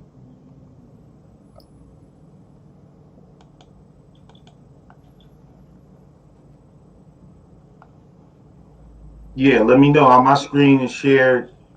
Let me know your screen is shared, brother. You all set whenever you're ready. All right. Is the time starting? As soon as you start talking, I'll start the timer, brother. All right. Here we go. Welcome everybody tonight to this debate. Is the white man superior in this day and time? And of course, we have to start off with the definition. Superior from dictionary.com. Higher in rank, degree, or importance. And then there's other things that support the definition that we're going to have to deal with during this debate. Above average in excellence, merit, or intelligence, of higher grade or quality. And last but not least, greater in quantity. Example, superior numbers. Today, we're going to deal with this clearly, rationally, and functionally. Clear categories. And it's going to be a reality check. We're going to deal economically, educational, technologically, militarily, politically, and socially. A reality check. Without emotion.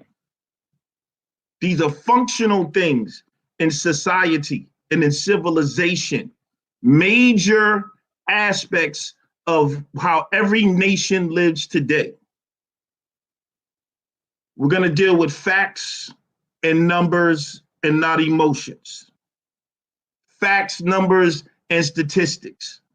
Because I know this is a touchy subject.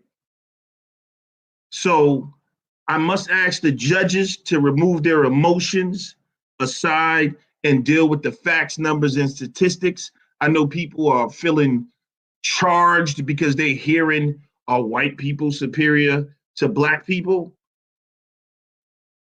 But you must understand the very important part of this debate is in this day and time.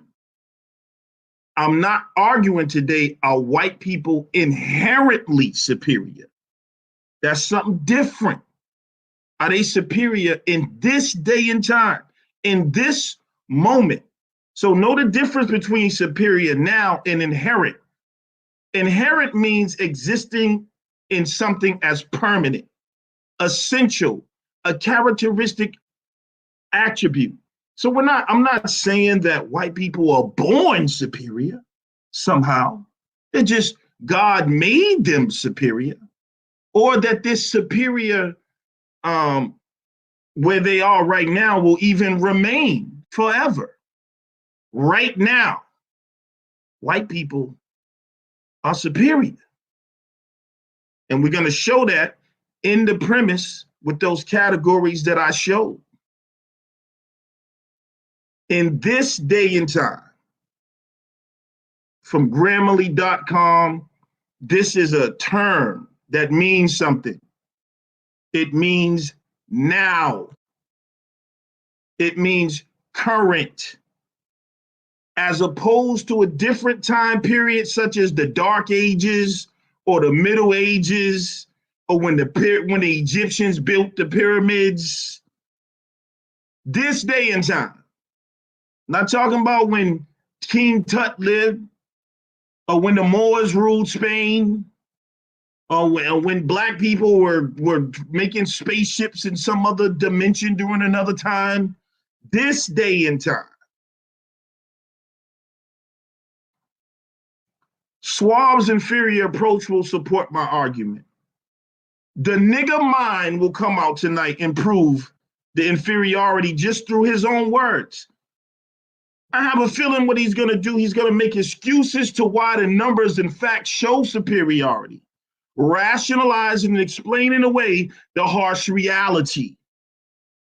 Well, it's because of this and because of that, crying just like weak black men do, just like we've been trained to do. No, what is the reality? What is happening now? I don't want to hear, well, because I lost the race, well, I broke my foot. Well, that's why you lost. Period. That's the harsh reality. Denial will happen tonight. And there's denial in 5 easy steps. You see the evidence, ignore your intuition, swallow your emotions, reason away the evidence, and pretend it's all well. That's how I learn to cope with it. Time. All right. So shout out to Lex Nimrod. We're going to hand this thing now over to Suave. It is on you, brother. You have 5 minutes whenever you're ready, brother. All right, let me share this screen real quick, please. 1 second before you start my time. Okay, I think it's right there. You see it? Yes, we can see. Got a definition of superior. Here we go, man. The black people gonna win this day, man.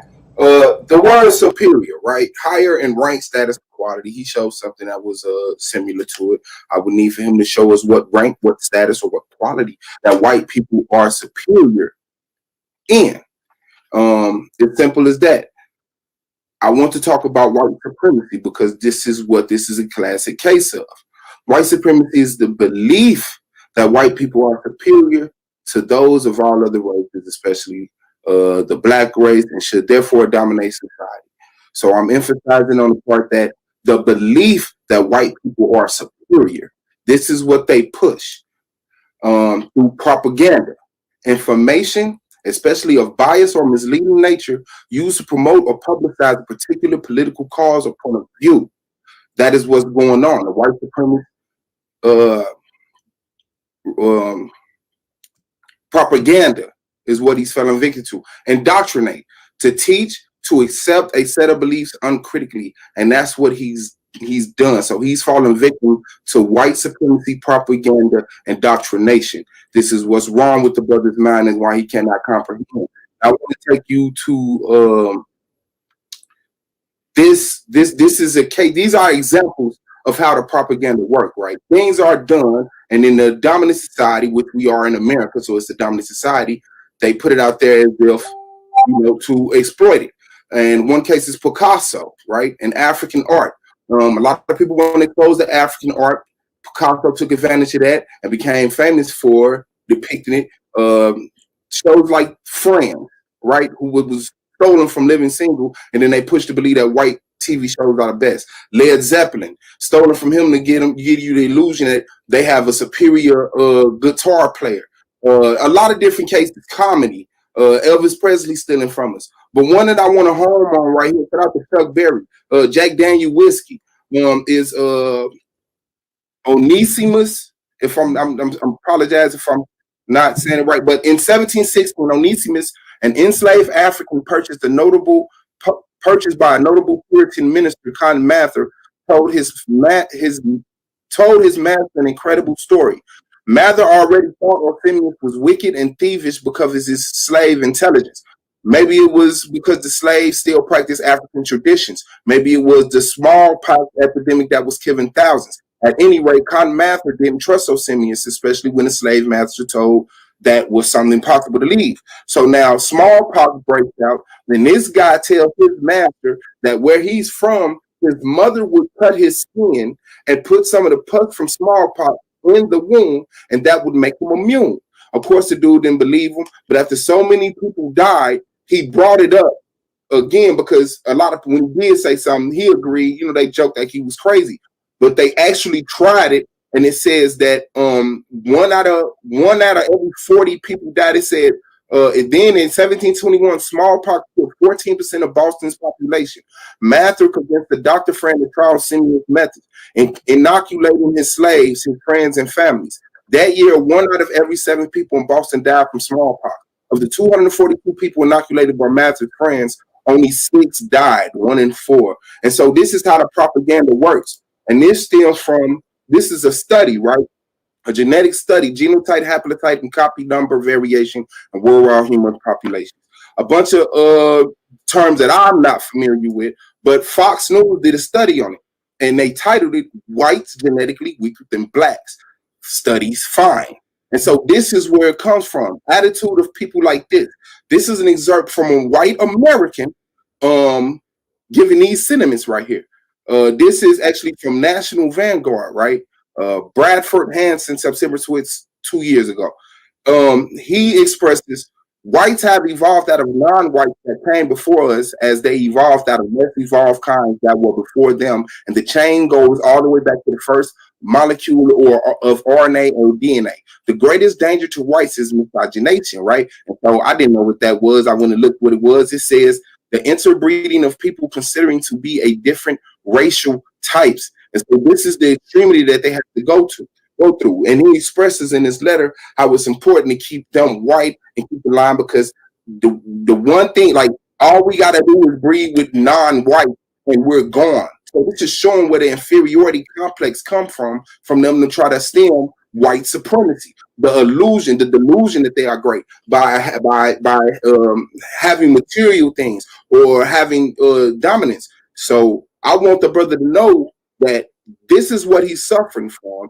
It's not that whites are superior. It's that we as blacks are in their society, and they dominate the structure that controls this shit, this stuff. And so they, from the inception of what we know as black, right, from a few hundred years ago, have been able to shape the mind. They scientifically study this to give us this illusion. And the brother studies the Bible and this, that, and the other, but it's the real life that you have to sometimes interpret. We're disconnected from the rest of the world and don't know how things go. And so it's been rhetoric, the white man is superior. He got the world on lock, this, that, and the other. Well, I'm here to show y'all that that's not true. My brother suffers from white supremacy, propaganda, indoctrination. And that's what all this absolutely is. Black power.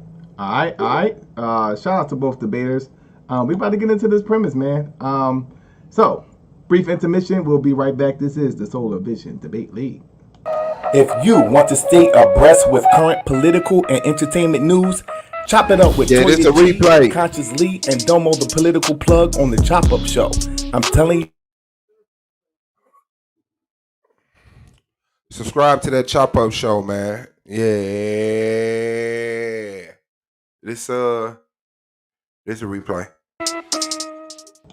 Yes, family. You're rocking with the best. This is the Solar Vision Debate League, and we're getting into the premise round now, family, which is 10 minutes. We're going to start out with Lex Nimrod. I'm going to set the timer. I got to close my mouth. And pull up your information. You can go ahead and share while I get this time ready.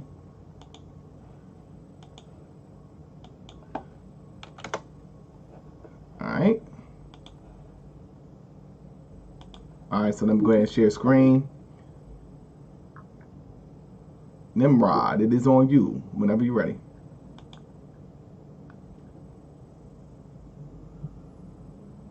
Okay, so we cannot hear you right now, brother. Oh, my fault. I had the mic muted. Yeah. You ready? Yes, sir. All right.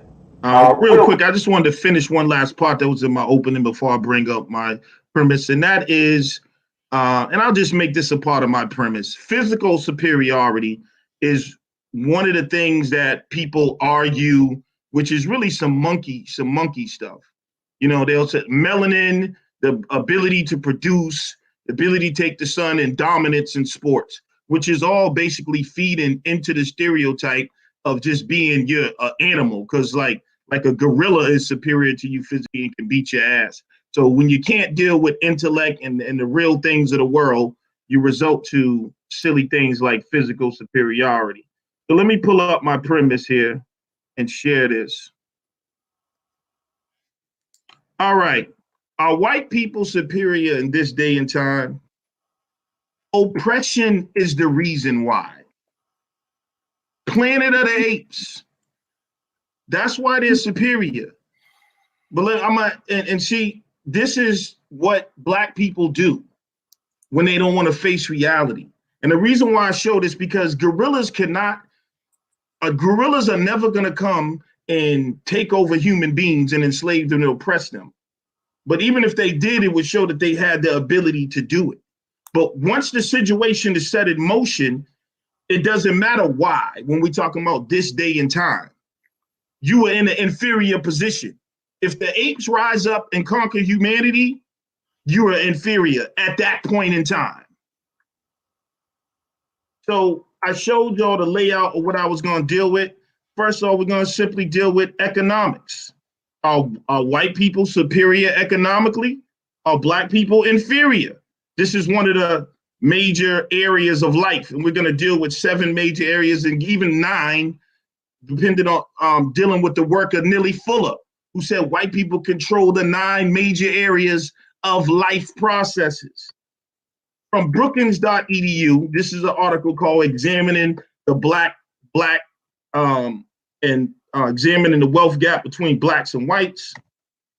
It says the average net worth of a white family is $171,000. The average net worth of a black family is $17,150. That's 10 times greater. BlackUrban.org, we're dealing with black. It says black college grads have lower home ownership than white high school dropouts, is the name of the article on urban.org. So even black men who graduate from college still have less home ownership than white high school dropouts. Now, we read the definition of superiority, one of them greater in quantity or numbers. Is 171,000 greater than 17,000? Is that superior? It's 10 times greater in numbers, greater in quantity, superior numbers. That is superiority. It ain't about your emotions or your feelings. What about education? Are white people superior in the education department? From InsideHire.com, there's an article there called Graduation Rates and Race 2017. Whites graduated 20% higher than blacks and Hispanics. So in this case, whites are not only superior to blacks in education, but they're also superior to Hispanics. From Brookings.edu, black and white test score, the black and white test score gap. Black people score 75% less than whites on every standardized test known to man. Technology. Let's talk about technology. So we didn't deal with economics, education. We're going to deal with the major areas of life today. Technology. From Africa.upenn.edu, which is Universal Pennsylvania, in an article called Information Technology in Sub-Saharan Africa. This is a quote from the article. Africa seems to be the lost continent when it comes to information technology. Most black people on the continent of Africa, but it's the lost continent in today's technological age. Is that an inferior position in the realm of technology to be the lost continent when it comes to it? Here's another quote from the same article. The second largest continent is the least computerized. Would you say that would be an inferior position technologically? This is not about emotions. And like I said, it's not about inherent white people being inherently superior. It's this day and time right now in the world we live in. Africa is the least computerized continent on earth. Military power. Let's talk about that. Another major function of today's life on earth. Here is the power ranking of the military.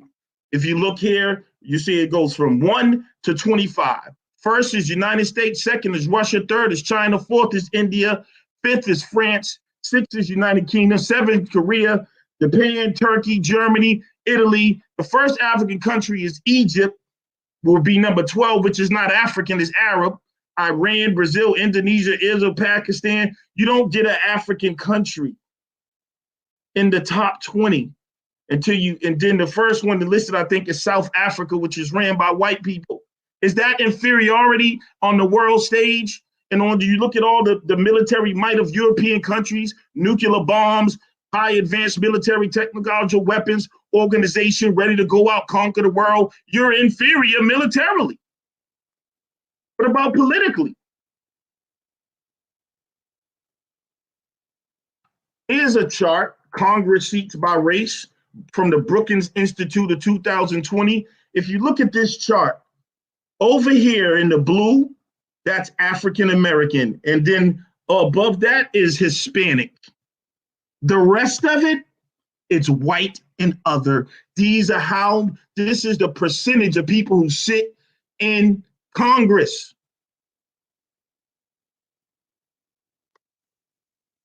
Socially, we know that when it comes to marriage, blacks are less marriage. Their communities are safer for each other. Their families are tighter. I want to go really quick back to hold on. I got a slide missing here.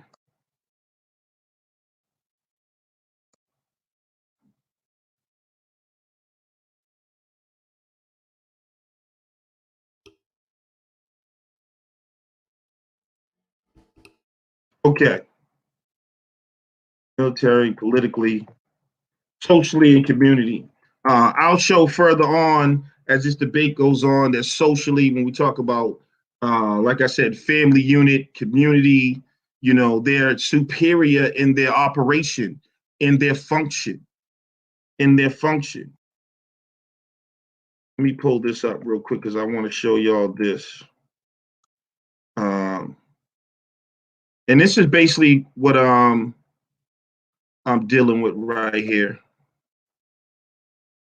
You see this right here? This is my rapid fire, but I want to get to this. See this right here? This is work by Nellie Fuller. This is a book by Nellie Fuller. In this book, the United Independent Compulsory Code System Concept, a compulsory counter-racist code by Nellie Fuller Jr., he lists 9 major areas of operation that he says are dominated by white people. Nellie Fuller Jr. Are you going to listen to Nellie Fuller Jr. or are you going to listen to the gorilla, the monkey brain, the emotions? We're superior. You know why we're superior? Because we can make more babies. Because we have more melanin. Oh, well, just because we're oppressed. 9 areas are dominated: economics, entertainment, education, labor, law, politics, religion, sex, and war. Do I got to remind y'all of the definition? Higher in rank, importance, quantity, numbers. Like, I mean, who are we joking here? This is a joke. I'm not even like, it's a pride thing. Of course, nobody wants to admit that they're in inferior position, but you're inferior in the major areas of life. Nellie Fuller told you. You heard him talking about white supremacy. Duh. Whether they believe it or not, or psychologically, or whether it's inherently true, it doesn't matter in this day and time on whether functionally in the major 9 areas of life, are they superior? So he got to answer that. Economics, entertainment, education, labor, law, politics, religion, sex, and war. And some will even add health to this. Nellie Fuller actually went on before and he even added health to this. They're controlling your health. You talk about rap music, they control the entertainment business, the education, labor, law. You're losing in every category in the 9 major areas of life. How is that not superior? All right. Shout out to Lex and Nimrod. We're going to keep this thing rocking and rolling. We're going to hand this thing now over to Suave. It is on you. You got 10 minutes for your premise, brother, whenever you're ready.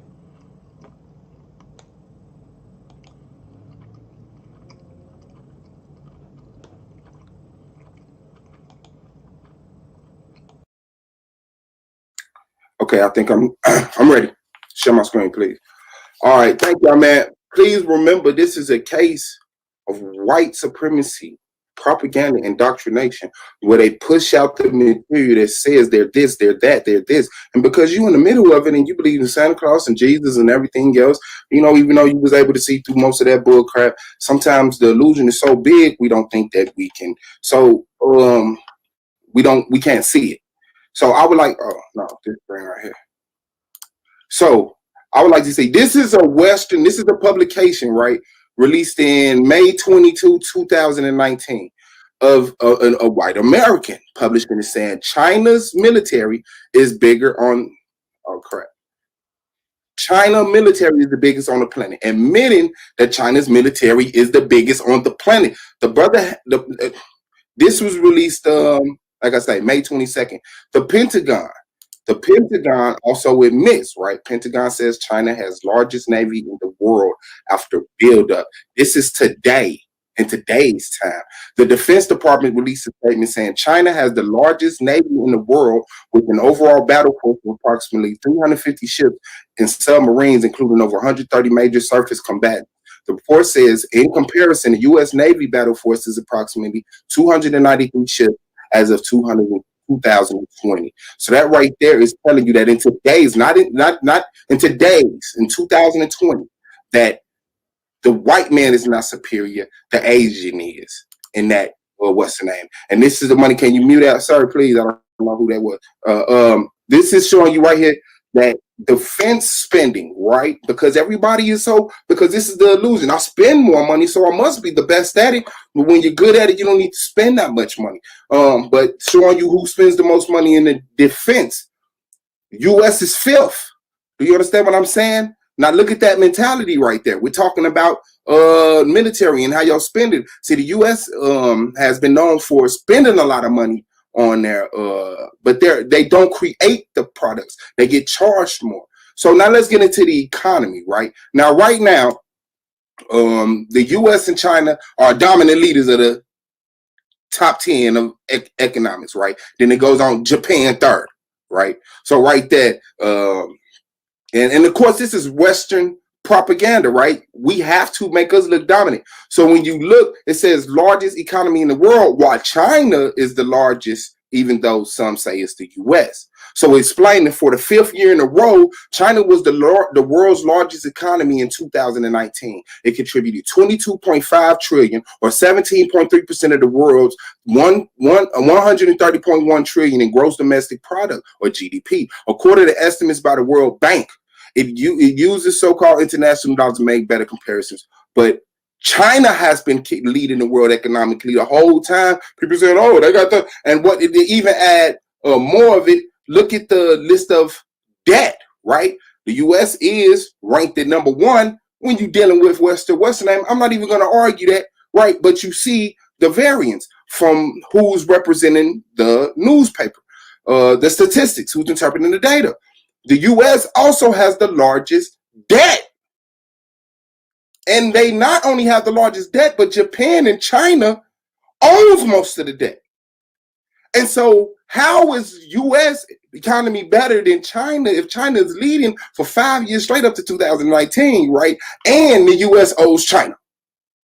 So how are you superior to them? That doesn't show superiority. Now, this shows a reflection of the unemployment rate. Now, the unemployment rate depicts how rich or poor your people are.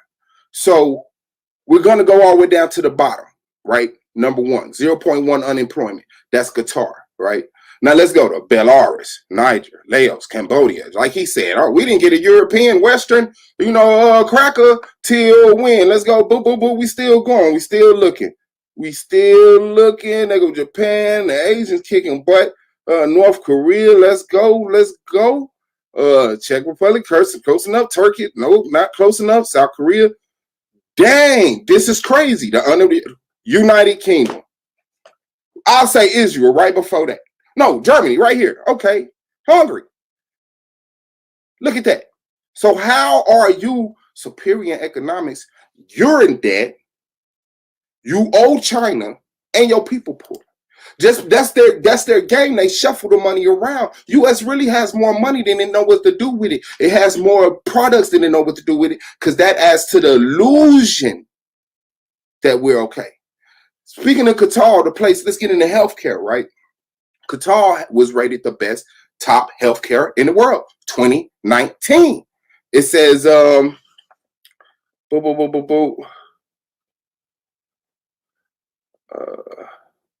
okay, Malaysia takes the top spot in healthcare category in international living 2019 annual global, with 13 JCI accredited hospitals in the country, up-to-date sophisticated infrastructure, and almost every doctor fluent in English. The healthcare in the Southeast Asian gem is simply world class. And let's take a look at those people. Wow, those aren't crackers. You would think that the crackers would have the best healthcare system in the world, right? Let's look at the best life expectancy in Qatar. The best health, the healthiest people in the world. Qatar overall. See, people would take it. It's like the Western society. Even if we lose the basketball game, we celebrate the rebounds because we dominated the rebounds. And so this year, this game, points ain't important. Rebounds are. So they say stuff like life expectancy, which you might go to Spain. They say, different type.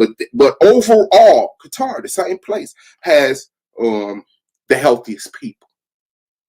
But this is the illusion that they like to put up to mislead you. Like, hey, everything white is right. My brother is suffering from white supremacy propaganda indoctrination. He's looking at all of the glitz and the glamour. He don't know how much in debt. It doesn't matter how much in debt they are. It doesn't matter about the molestation going behind the scenes, the kidnappings going behind the scenes, all the corruption going behind the scenes. Right smack dead in the middle of the tornado, it seems perfect, and that's what's going on. Now let's talk about the best education system. Let's go right here, China. Even without the inclusion of Taiwan, Hong Kong, and Macau, China dominated the PISA test in 2018, coming in first in all three subjects of research, science, and mathematics. With these additions, China is an educational powerhouse. They've been dominating. It's not even a conversation. That's that's why it's the contaminated argument. But that's not what we are arguing today. Their impressive results come after a decade of modifications to their educational system while maintaining an overall spend of about 4% of GDP. That is gravy. The changes are clearly having a positive impact, not only on PISA scores, but also the post-secondary level, with 27% of those aged 25 to 34, check out those test results in European countries, have graduated college or above.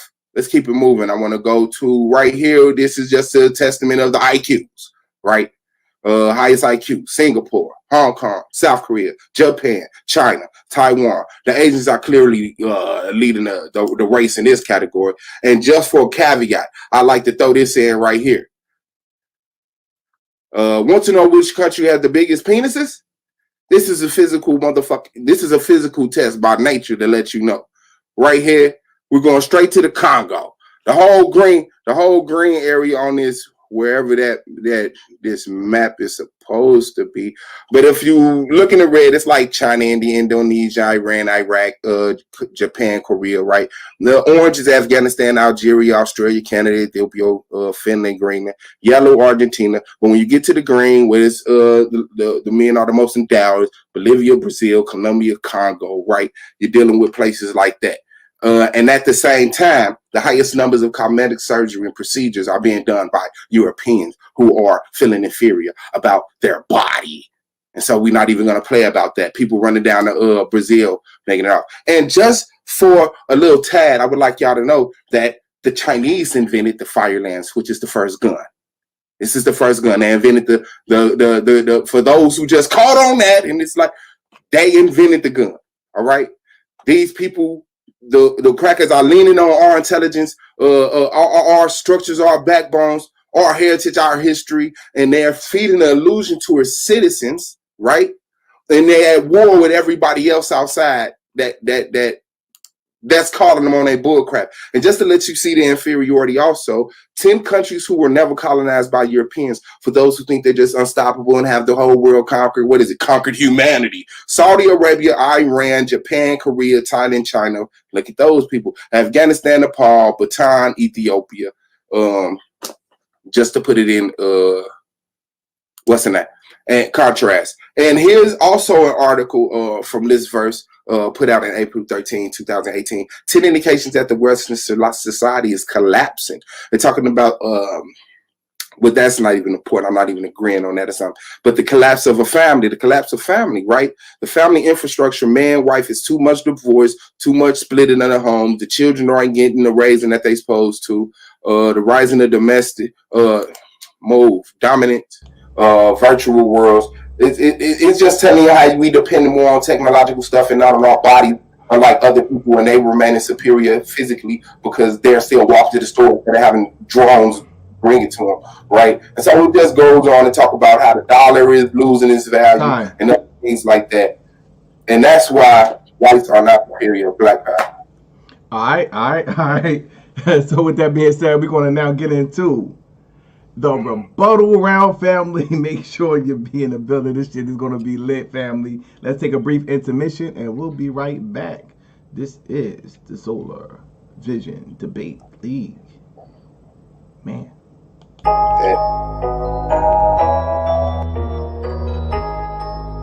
Chip!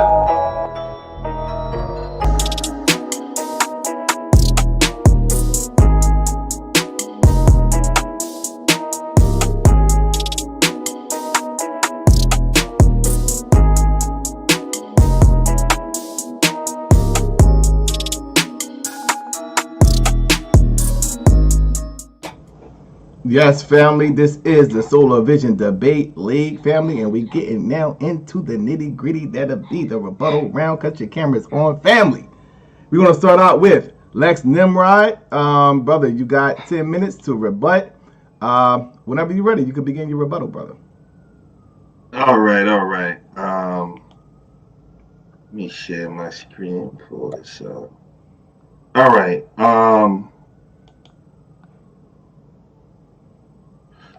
Can you hear me? Hear you loud and clear, brother. All right. Like I said, man, I had to come down from the heavens as a goddamn avatar to debate this gorilla, man. This don't even make no damn sense. Is this dude Chinese? What the hell are we talking about, bro? Are white people superior in this day and time? He done do a whole nother. This dude talking about Asians, yo. We talking about in contrast to black people. This dude done turned into the Khalid Shi Muhammad. The hell is you talking about, bro? The Chinese military? He bringing up the Chinese military. Bro, America has nuclear subs that can wipe out China in less than 5 minutes. The hell are you talking about? But that's not even the case. Are you Chinese? He said the U.S. spends the most money on defense. So that shows what? How much money do we spend on defense? We don't even have a military in America. And I told you in Africa, they're not even in the top 30 in military. That's why you had to go all the way to Asia. Khalid Shi Muhammad. What are we doing? I mean, are you serious, bro? This is what you come to the DMT and get this gorilla out of here, man.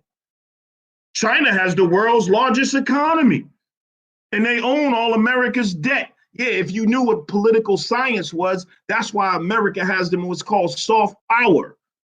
They have them caught up in an economic trap that they got to keep pushing money into America because if the American economy falls, that's what happens to China's largest economy because who buys most of their products and lets them ship it over here? He says the U.S. is ranked #1 in debt. Again, that's called soft power. All those people, that's because U.S. is the cash cow. What does that got to do with anything? Oh, the Arabs, they bought up this. What's that got to do with black and white people? This dude done turned into Fu Manchu on me, bro. This is ridiculous. The unemployment rate. He talks about the unemployment rate in European countries, but guess who? They're not the ones that's unemployed, though. It's usually other people in their countries. And even if it's poor whites, it don't matter. What's that got to do with anything? How many people do we employ? Are you in a superior position? They have a position to have an unemployment rate, a superior position, because they control markets and economies. What is the black unemployment rate? But who decides who's employed and who's not employed? They do. He brought up Malaysia's healthcare system. Malaysia. Bro, what the hell did you come here to do? Why are you wasting the DMT's time? I told you this clown is not on my level. He trying to throw some monkey wrench side Caesar monkey wrench in the game. Malaysia's healthcare system. Man, you know we talking about black people. The American, you know what? Where's the base, the military base of Japan in America? You talking about all this Asian supremacy. Nigga that went Jew to Nazareth on me. Wanna be Asian, clown, claiming to be an Israelite. Why don't you just do that? Guess what? America has military bases in Japan. What are you talking about? This is silly, bro. Oh, China has the best education system. Bro, what are you talking about? Again, is he Chinese? I mean, he's trying to grow a beard like one of them old Kung Fu movies. But dude, you look like a sub-Saharan ugly-ass gorilla-looking ass African, bro. Why the hell are you talking about Bruce Lee and stuff tonight? Again, he brings up the Asian's IQ test. And that nigga was shitty as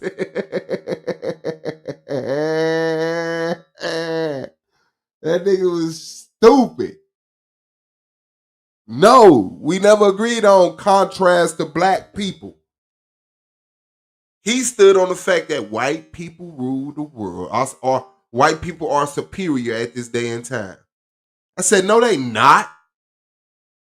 Let's debate. Shout out to Tequila. Scar Beauty. Oh, yeah, that motherfucker can't stand me. Tanjan. General Yashar. Yeah, man. Incognito. I think that's claim.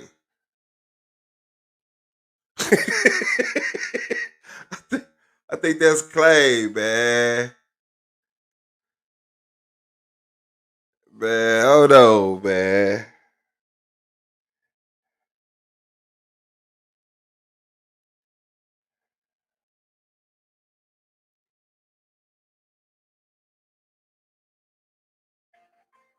Oh, shit. Hold on. Hell nah, nah.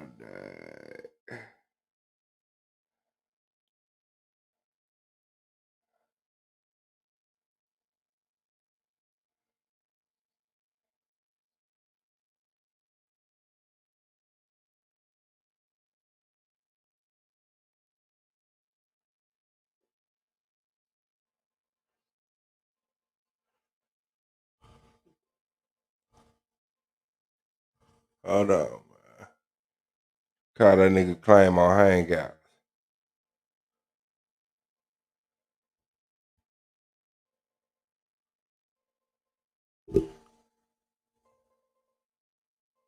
You know you got Hangout. Hold on. His number ain't going through. Boom, ba doom, boom. I'm gonna email his ass. Yeah, I think Incognito. We haven't talked to him to say why he left. I mean, we have speculations. Man, this nigga was mad than a motherfucker. He was supposed to come here and sound crazy and say that the black man is superior at this day and time. When I showed you the test that black people score 75% less on every standardized test there is in America. Why did he have to go all the way to Asia? So are you here to prove Asian supremacy? And you know what makes this so stupid and ugly? No, I'm here to You even pulling up disprove. Asians. I'm here to disprove white supremacy. And he's mad at that. Instead of congratulating me and saying, you know what, you motherfucker. You caught me an emotional rant about how superior white people were. And I never thought, about not cornering you into defending black supremacy. You're goofy. Proving that Asians are superior to black people. No, I'm proving that the white people are not superior at this day and time. Even if we took his point that the Chinese and the other Asians are superior to white people, which is ridiculous when you talk about power in the world, you would still be proving the inferiority of. And that's all he wanted to do.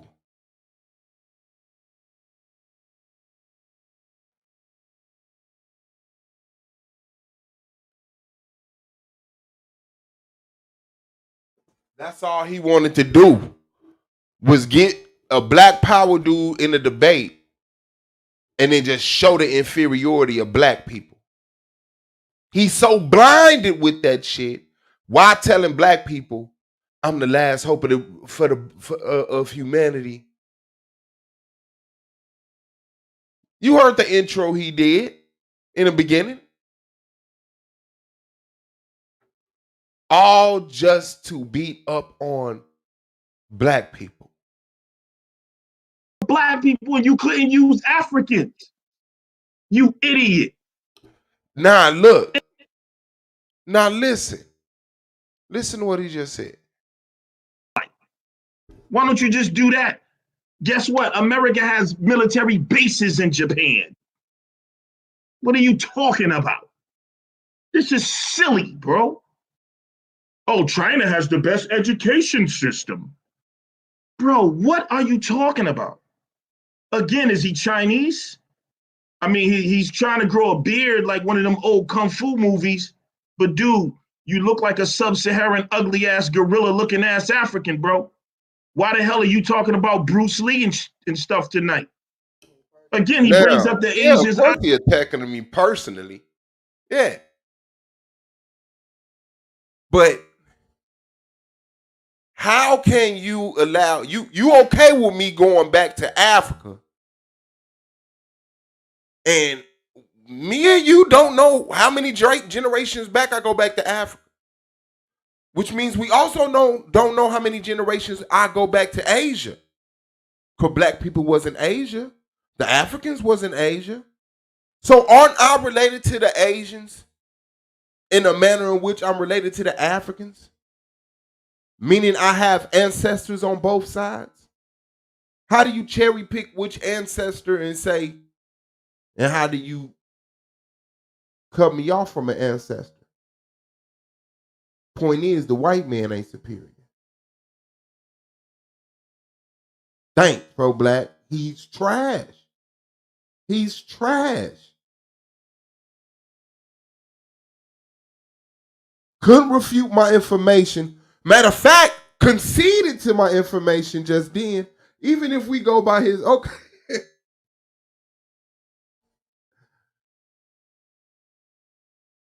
It's okay for me to claim motherfucking the Zulu warriors, but I can't claim the Africans that was in Asia or Asians. IQ test. When I showed you the test that black people score 75% less on every standardized test there is in America.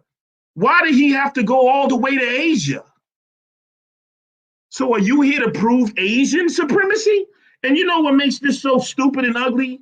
By you even pulling up Asians, you're proving that Asians are superior to black people.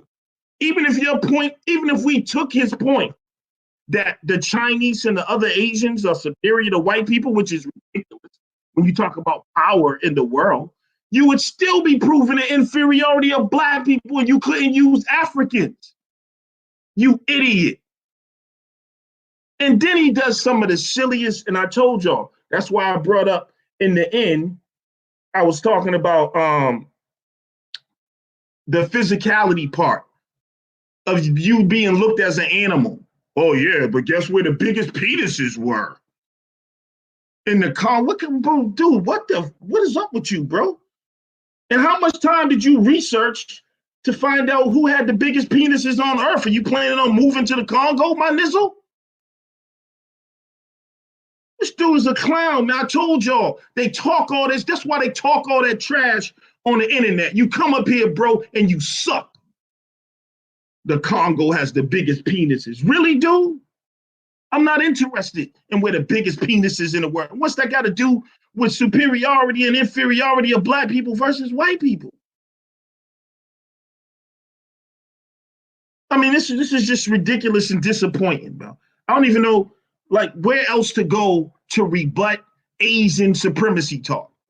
Why didn't you use no African people, bro? And the only thing, and you know what's so sad about this? You know what's so sad about this? Is that the one thing he did use as an example, if you look at this list I put here as a list of black people, he used big penises in the Congo. When it came to China, oh, they have the world's largest economy. Came to Malaysia, look at their healthcare system. Oh, China's educate Asians have the highest IQ. America spends the most money for defense. When it comes to black people, guess what? We got the biggest penises in the Congo.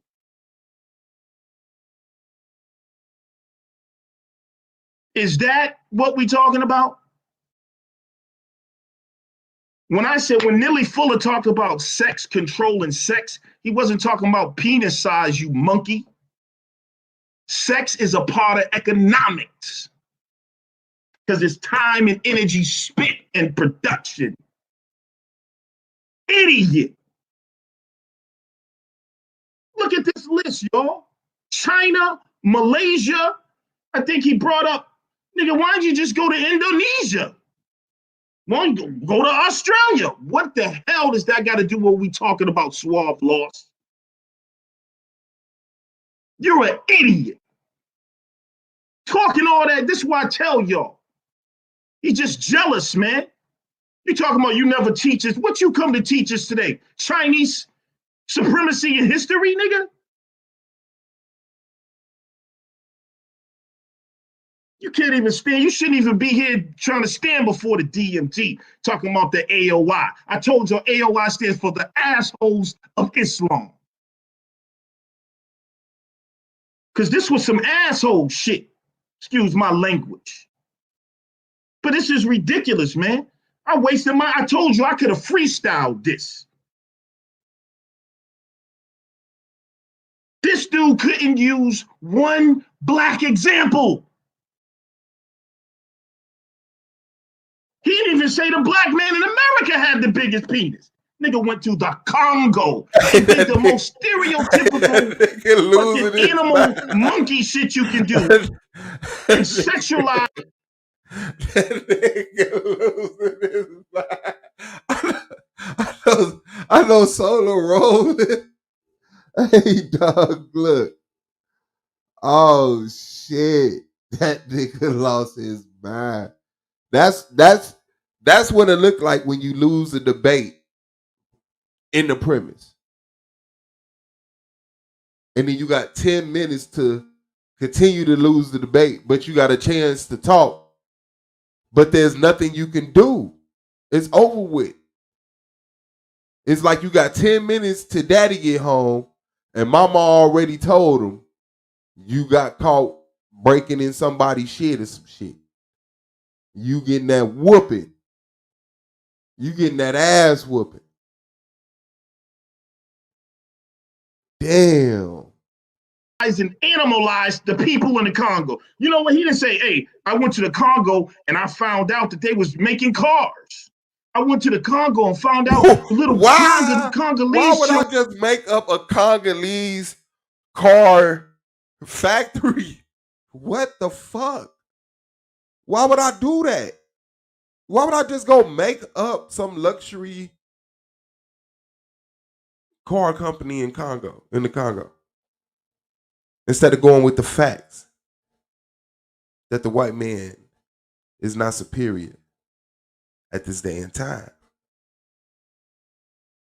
At IQ test that was soaring. What you know what he found in the Congo? His gay ass, the biggest penises. That's one of his arguments of superiority. Dude, I mean, what do I even say to a dude like you?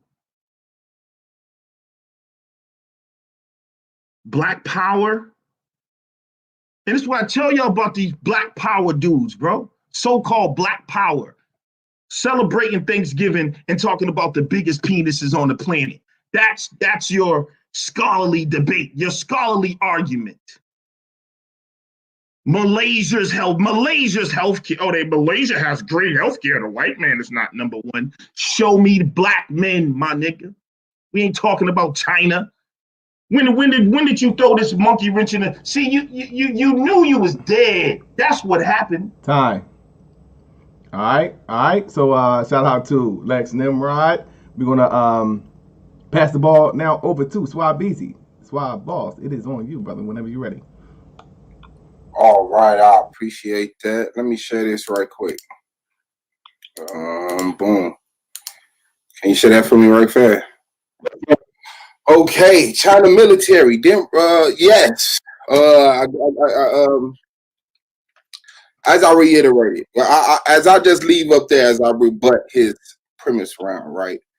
Well, he showed a bunch of slides with I guess you would recognize it as a site, and then he told you what he interpreted to say. Right now, a lot of the stuff was concentrated on black people for some reason. I never agreed to a debate about white versus black. He titled the debate. The debate was, are white people superior in this day and time? I said no. But this is an extreme. See, I thought it was just a mild, but this is an extreme case of white supremacy propaganda indoctrination. The brother believes as if he's told by the evidence that certain people provide without taking in all of the evidence. Now, I can't just take rhetoric when he's speaking about white people being superior. I can't just take the notation that they got submarines that could wipe China off the face of the earth in 5 minutes. Like that's not research. It's not studied. Okay. I can't say that the American black man had the largest penis because that's not what the evidence showed. So, but I absolutely showed that in correlation with my first statement, which was the African Americans who made certain successes and was overshadowed by thrown in the shadow, overshadowed by their oppressor or the slave owner, this, that, and the other. And so it will be needless to even have that conversation, right?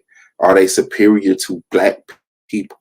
But are white superior? No, they did not conquer humanity. They didn't. Like, they depend on everybody else for things. Like, also the military ranking he showed was from 2018. I showed the military ranking from 2020 as expressed by the Pentagon and the Defense Department, right? Well, they told you that China has the largest military. New news. Also went in to show you how, he speaks about test scores between black people and white people. That's not the debate. White people doing better on tests that designed by white people in their country and their educational establishment does not make them superior. You know what I'm saying? And like I said, you're omitting the rest of the world. You're delusional. And you took it to Africa. I'm not a continental African. I've been in America my whole life. But you saw fit to take me all the way across to Africa. I understand I have a connection to Africa, through my ancestral line. But I also do have a ancestral lineage all over the globe. My people were a global people. I do not look at the Asians as an enemy or, somebody who enslaved me and this, that, and the other. It's ridiculous to even make those points. I also have to rebut that the AOI does not stand for a-holes of Islam. And I did not celebrate Thanksgiving. Rebut those two things. This is not a white versus not a white versus black debate. This is a white versus non-whites. Simple as that. Are whites superior in this day and time? The brother Neely Fuller book was published in 84, 85. Shout out to him. I appreciate it. Hope his book sells through the roof and supports his whole future generations. But information is outdated. Information gets crazy. And that's not the case with the book. But what it is with the book is that he's concentrating on black people. He's writing for the issue of black people. And so like my brother did, who's experienced extreme white supremacy propaganda indoctrination, focuses on the blacks and the Africans. That's why he went right to Africa, showing how they ain't nothing.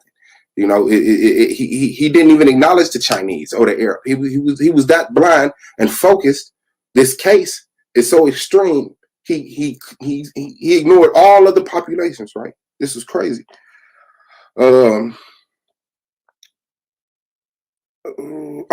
Japan doesn't need military bases in America. For what? They aren't insecure. I already showed the slide. The brother said, we got to stay white. We can't mix this, that, and other. Like they worried about. I can't really tell you the fears of a cracker because I'm a black man. But they express these things. It's not that they're dominating them, because these military bases work for and with the government whose land it's on. Like it's not like they're enemy and they just stalking them right there. You're like, y'all better not do nothing. It's crazy. This is an exaggeration of the circumstances. He's putting our condition on everybody around the world. Like they it's weird. The unemployment rate of people in a land shows the superiority or inferiority of the people who rule the land. So if the unemployment rate of the people sucks, that means that these people are doing a terrible job. Therefore, they're not superior.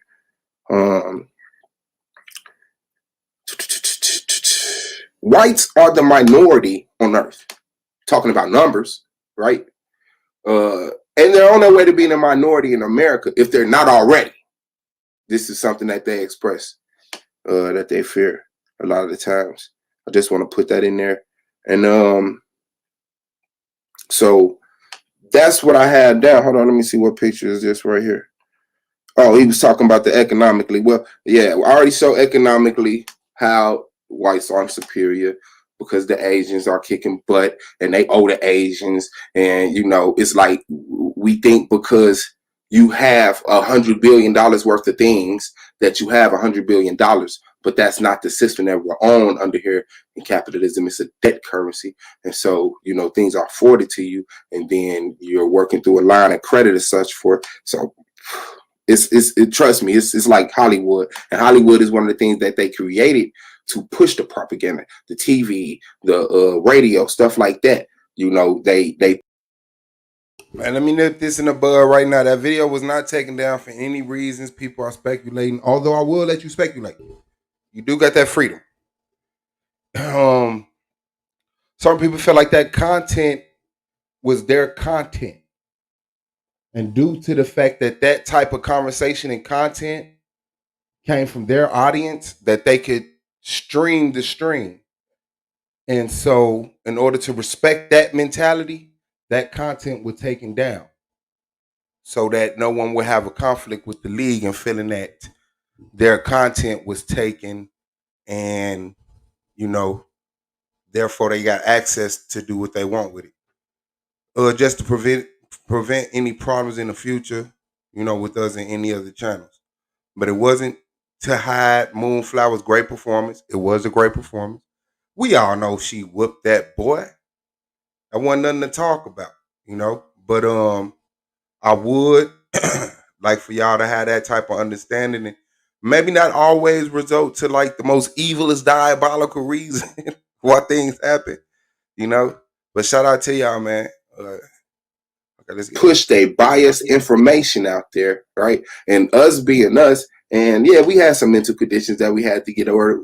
Maybe we had inferiority complex coming up out of the womb, being told that we have bones on the nose and swinging from trees. That's why I'm not offended about being called a gorilla, or anything like that, because this isn't the first time we heard this from white supremacists. But it's like when it just gets to this degree. But yeah, we probably had an inferiority problem with it, but we've overcome that now, and we're not having a bull crap. So the future, and to speak to your rent start, nevertheless, I stream on the StreamYard, so I don't ever see the actual chat. It don't display who got a wrench or who don't got a wrench on the StreamYard. No one's expressed to me who took your wrench or why, so I have no idea what that's about. Of our relationship to the cracker is not superior. He has not shown that. I have dismissed every point that he brought up and most of the rhetoric that he just set up here and just spewed without even trying. So China military, check. Yes, they have the largest military admitted by the Pentagon. U.S. spends the most money on defense. I showed you the graph and the research from the center is, where's it at? Bow. Where's it at? Right here. Can you share this right fast, Solar? I know I'm probably running out of time, but just throw that up there right quick. And that's from the, hold on, let me blow it up because it looked crazy as heck. the International Institute of Strategic Studies in London, right? And it's showing you the U.S. military budget outstrips that of any other nation, amount of 1,700 million, right? The statistics were provided by two different sources. The top 10 defenses budgets, 2011.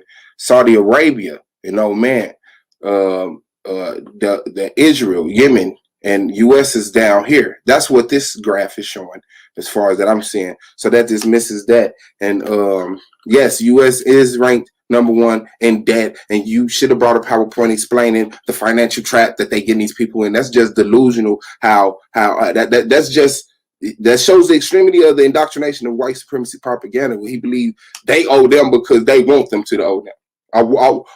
You better like, come on, man. China's education system, yes. Sorry, I don't know what the rhetoric about me not being Chinese, so I can't bring up evidence to show that white people ain't superior, which is the title of the debate.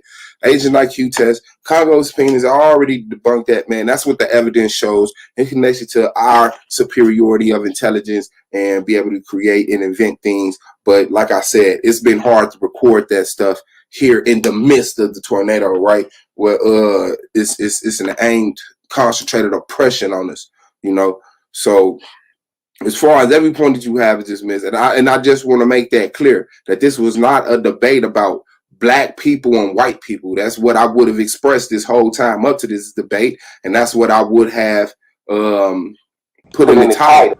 He Solar asks, "What is the title?" He said, "Is white people superior in this day and time?"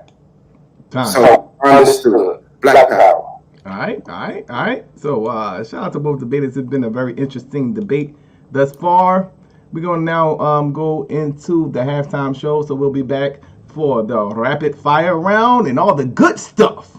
We got a lot of good stuff coming up. All the good stuff. I got to say it with the good stuff face. All the good shit is coming on.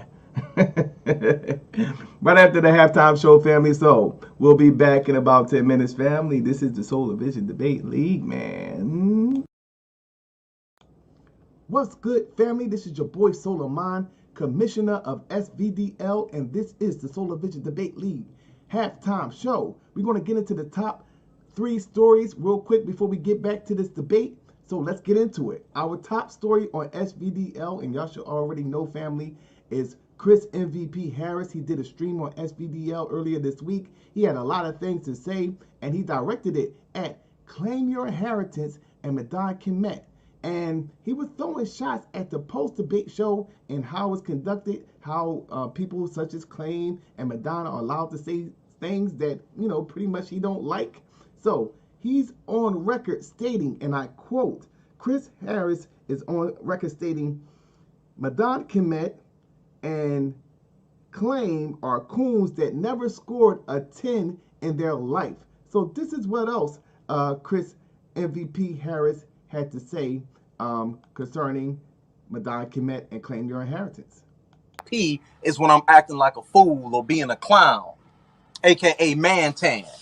Y'all know who Mantan is, right? Mantan was always tap dancing for everybody so he could be seen and so he could be heard, right? So he always tap dance and cooned and do what he could to be heard and seen. And that's what I see a lot going on sometimes when I go on them post-debate shows. And this is a certain shot at certain individuals, so the individuals that take it to heart, so goddamn what? Because you're going to get this smoke today. I don't throw stones and hide my hands and say I didn't do it and point at somebody else. I'm taking shots. Claim, Madonna Kemet, 2 clowns. Talking to them is like an episode of Crank Yankers. They up here trying to discuss and tell people how to get perfect 10s in a debate, and they ain't never got a 10 in their life. So y'all heard it first, coming from the mouth of Chris MVP Harris. Maybe this can matriculate into a debate between Claim Your Inheritance and Madonna Kemet facing off against Chris MVP Harris. You owe them a debate after you throw shots at them like that, brother. So you gotta at least give them a debate after you come at them like that. Our next story is concerning Lex Nimrod. As what y'all should already know, he had a lot of things to say. He went on this crazy rant earlier this week, and he was calling everybody out. What I want to point out right now is what he had to say concerning Chris MVP Harris. He's on record stating within the rant that he did, that y'all could check out on this channel, he said that Chris MVP Harris tripped and fell on last year's championship. He also made claims that he is responsible for helping Chris control his emotions during the rapid fire round. Here is what else Lex Nimrod had to say directed towards Chris MVP Harris. Chris, and I got to talk a little bit about that debate, and I'm gonna tell y'all, Chris is really not that.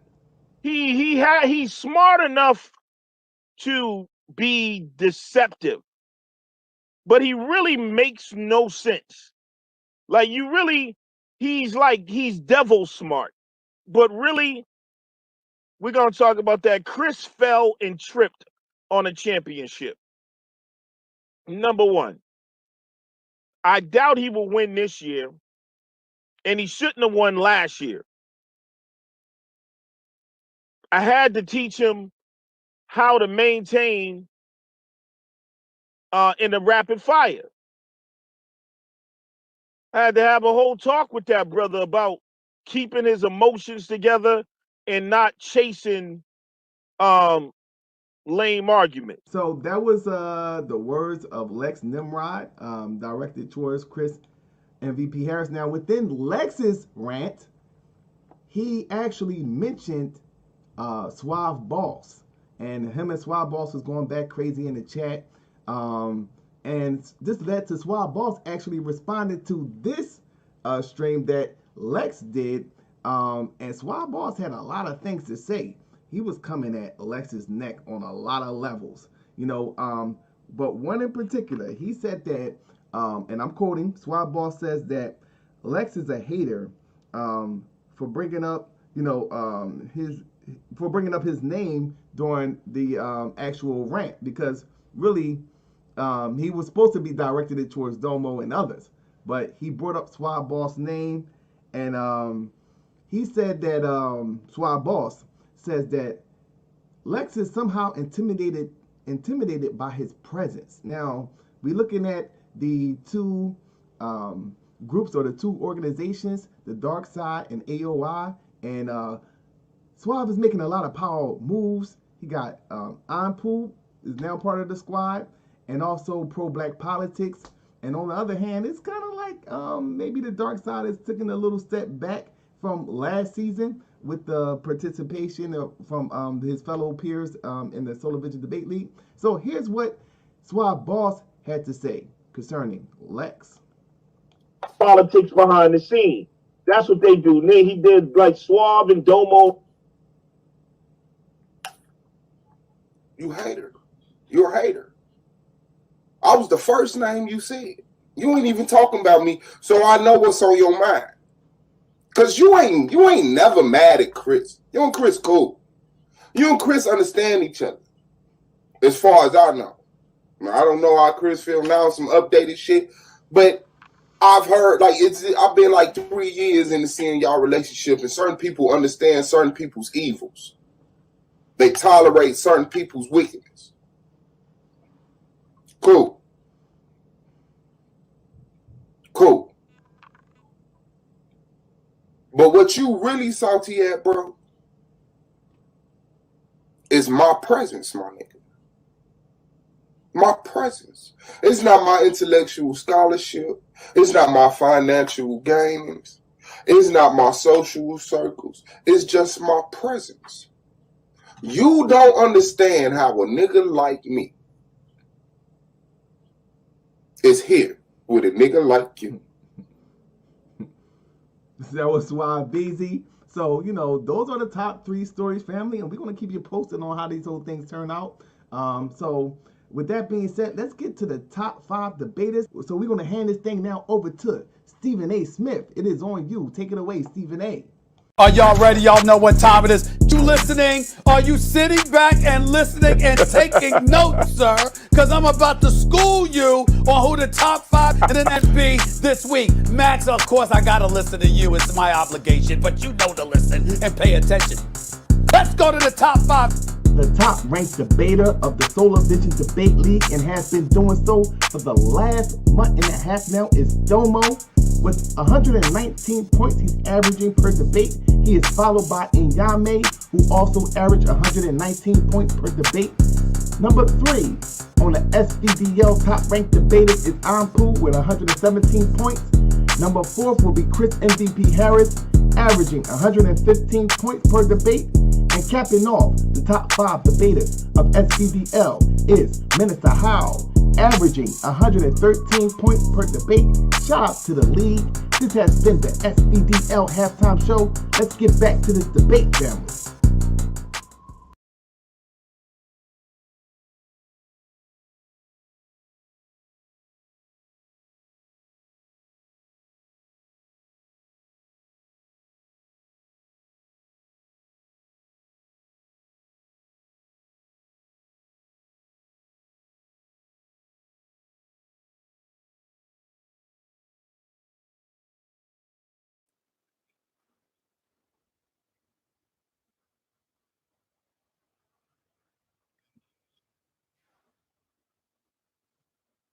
All right. Could you share my screen?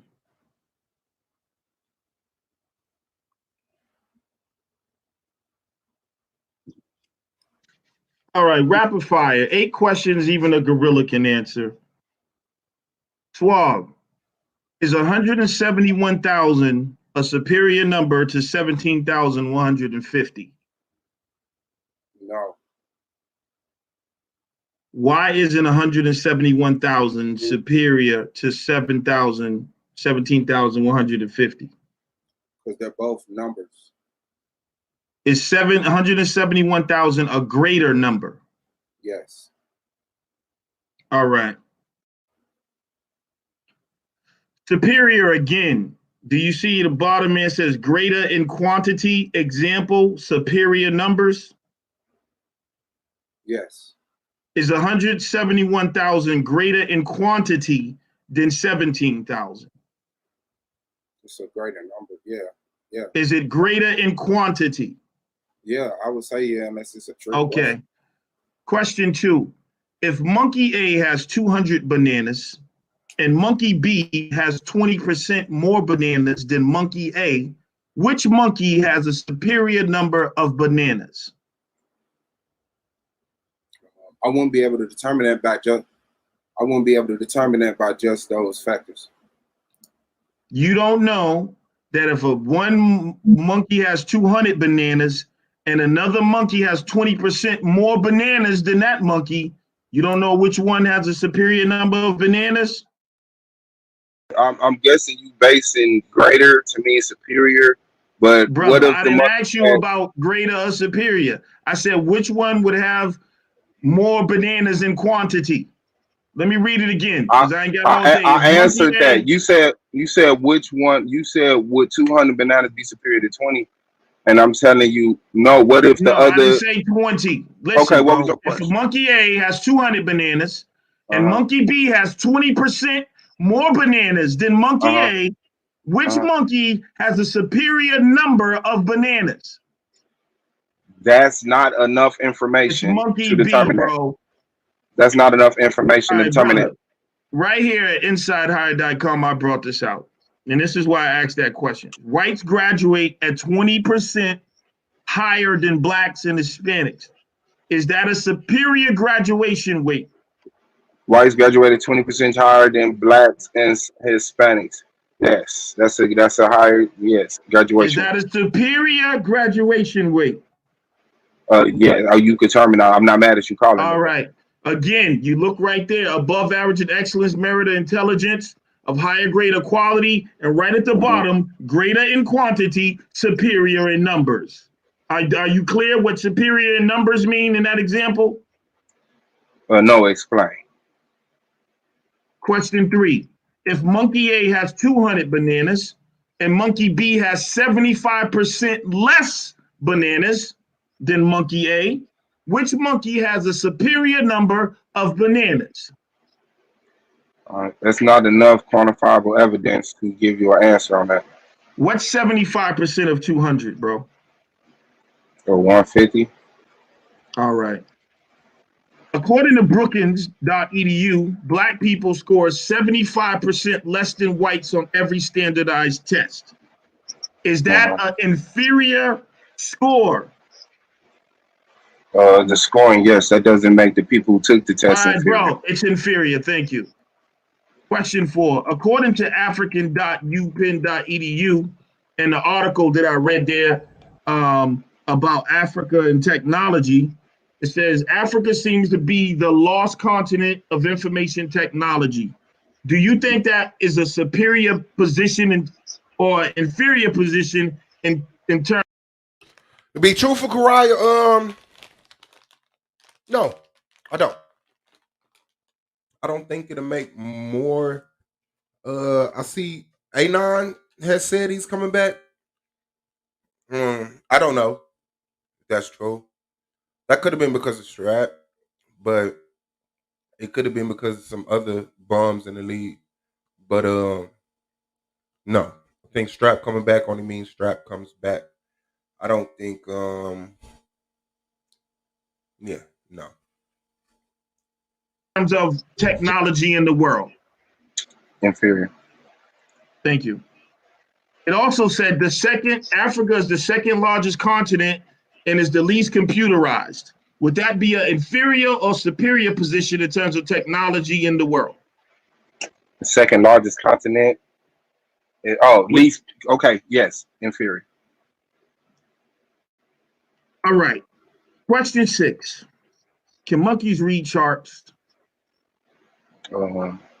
I would say yeah, although I ain't seen The no reason evidence why I of it. bring that up because of this chart right here. When you look at this chart, the military ranking, do you notice something? Do you see Africa or black countries in the top 25? No. Would that mean that compared to the rest of the world that African or black? I see Egypt. My bad. I see Egypt, Iran. Yeah, I see that's African Arabs. countries. Those are Arabs. I see African countries. That's what you asked. All right, African people. So that means that in general, though, even if we put Egypt in there, when you look at the rest of these countries, which are basically European or Asian or other, it's not. So that means that black people would be inferior militarily, right? Sure. Question 7. Here's a racial makeup of the U.S. Congress. You see African American in blue, Hispanic there, and this like a lightish blue, and all the rest of that is white. Would you say that is a superior numbers in terms of what makes up the Congress for white people? I don't understand what you showing me. You showing me the racial makeup of the U.S. Congress, the U.S. Congress, in terms of how many people in terms of race are sitting in seats in the U.S. Congress. Okay. You want to know if it's more crackers? Yeah. Would that be a superior number of people? You could say that. I wouldn't. Is Congress heavily involved with American politics and what happens? Absolutely. Oh, okay. So white people have more seats in Congress that affect politics, which means that black people. Yeah, but that has nothing to do with making them superior. That black people would be inferior politically, correct? But that has nothing to do with making them superior, and you're concentrating it. You're concentrating it to above average in excellence, merit, or intelligence. So if I get a higher IQ than you, that's a higher merit, right? That's what the system goes. In terms of testing, yeah. If I get a higher grade than you, if we both of you take a test, I get an A, you get a C, I have a superior grade than you, correct? Yeah, not superior. You keep using that word on purpose, but that's not. That's the definition. That's the definition. If you look at the one I just read, will gorillas ever conquer and suppress humans? We don't know the future, but you keep concentrating to black and white, and that's not Will what this debate about. gorillas ever conquer and suppress humans? I said we do not know the future, but you keep making this debate about black and white. Do you think there's a possibility?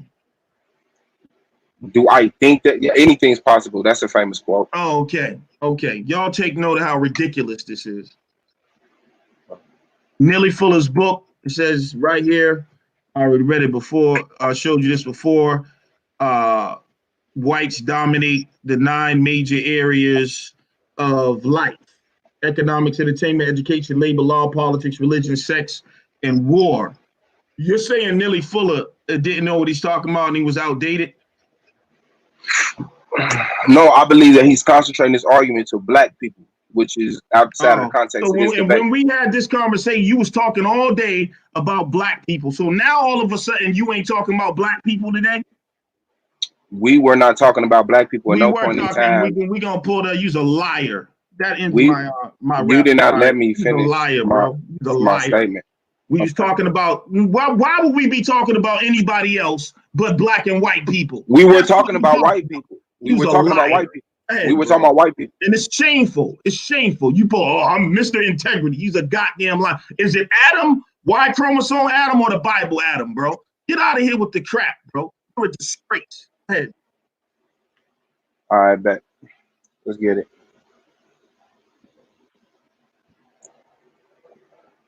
All right. Shout out to Suave. Shout out to Nimrod. We're gonna hand it over to Suave, and it is on you, Suave Boss. Camera's on once again. Nimrod. We're about to begin the rapid fire round. Rapid fire round for Suave Boss, and whenever you're ready, Suave Boss, you can begin your rapid fire round, brother. All right. Camera's on, brother. You gonna cut your camera on, bro? Okay. If one monkey has 200 bananas tied up in a bundle, right, that he can't untie, another monkey, see how I'm adding more information? Then another monkey has 20% more bananas tied up in a bundle that he cannot untie. And neither monkey are able to lift an extra 20% over 200. Which one is the most superior? Which monkey is the most superior? The one who has the bundle he can carry, which is 200, or the one who has 220 or whatever it is, but 240, but cannot carry it? Which monkey is superior? You're muted. You're muted. Neither one of them can carry what they have, right? That's what you're saying. Yes. Neither one of them. No. Neither one of them. No. I didn't say what they have. They both can carry 200 bananas, but one of them has 200 plus 20%. Okay. So who's in the more superior position? The one with 200 plus 20%. Could you explain? That means he has more bananas in his basket. But he's not able. He's not able to transport it to his family to feed them. Well, that's a whole nother thing. I know. That's what I was saying. When you made the example, you didn't have enough. That's a whole nother thing. And all these monkey and gorilla comparisons, it's funny looking at that nigga sit there and like, that's a whole other thing. Okay, my bad. You just gave I had enough information. Okay. I had Can enough. I ask? You're trying to you copy. First of all, you're copying me again. What No, else you gonna copy? Ain't you tired of copying? I'm gonna copy this also. Goddamn, you done copied leagues. Now you're gonna copy my questions and make no sense. Excuse me, sir. Are humans apes? Are humans, according to scientific taxonomy, they're classified as apes. Your personal opinion. Are humans apes? Yes. I don't know. You don't know. Okay, according to the people who supply the evidence, are humans apes? Yeah, according to taxonomy, yeah. Okay. Did apes conquer the world? Did apes conquer the world? According to taxonomy, yes. No, humans have conquered the world. Are humans apes? Humans would be a type of ape, according to taxonomy. Okay, so did apes conquer? That's why niggas quit the league. That's why Daniel Haywood couldn't say God damn it, Domo, you lost the Suave. Come on, fam. Which number of bananas is more superior number? 200 or 200 plus 20%? He thinks just having more bananas makes it a superior number. Well, what if you can only transport 200 bananas? 201 is too much. You're dead. Will apes ever take over humanity? Aren't humans apes? Yeah, they're apes. The apes take over the world. But I can't fuck with you intellectually. It's my year, man. I don't subscribe to that. So you would have to ask somebody. I'm asking you, did apes conquer the world? Did apes conquer the world? No. Yes, with humans being apes, which you said, and with humans conquering the world, which you said, could we then safely say that apes conquered the world? Which branch of humans are you talking about? Bro, all collectively. All collectively? Then they would be together collectively. So who were they conquering? Okay, the animals. Okay, in that sense, yeah. Okay. Why did you omit the presence of the Arabic and the Asian from the discussion of the topic today? I didn't omit it. It wasn't so you included it? It wasn't my point of discussion. Okay. So why would you make your point of discussion something other than the agreed topic? Because you're lying. That's why. Okay. What do you represent? Who do you represent? Okay. Black people or Asian people? Who has the largest military? Who has the largest military in 2020 as of right now, today? In terms of numbers? Like, yeah, sure. Like, largest military. China. Okay. Largest don't mean strong. So would that make them okay.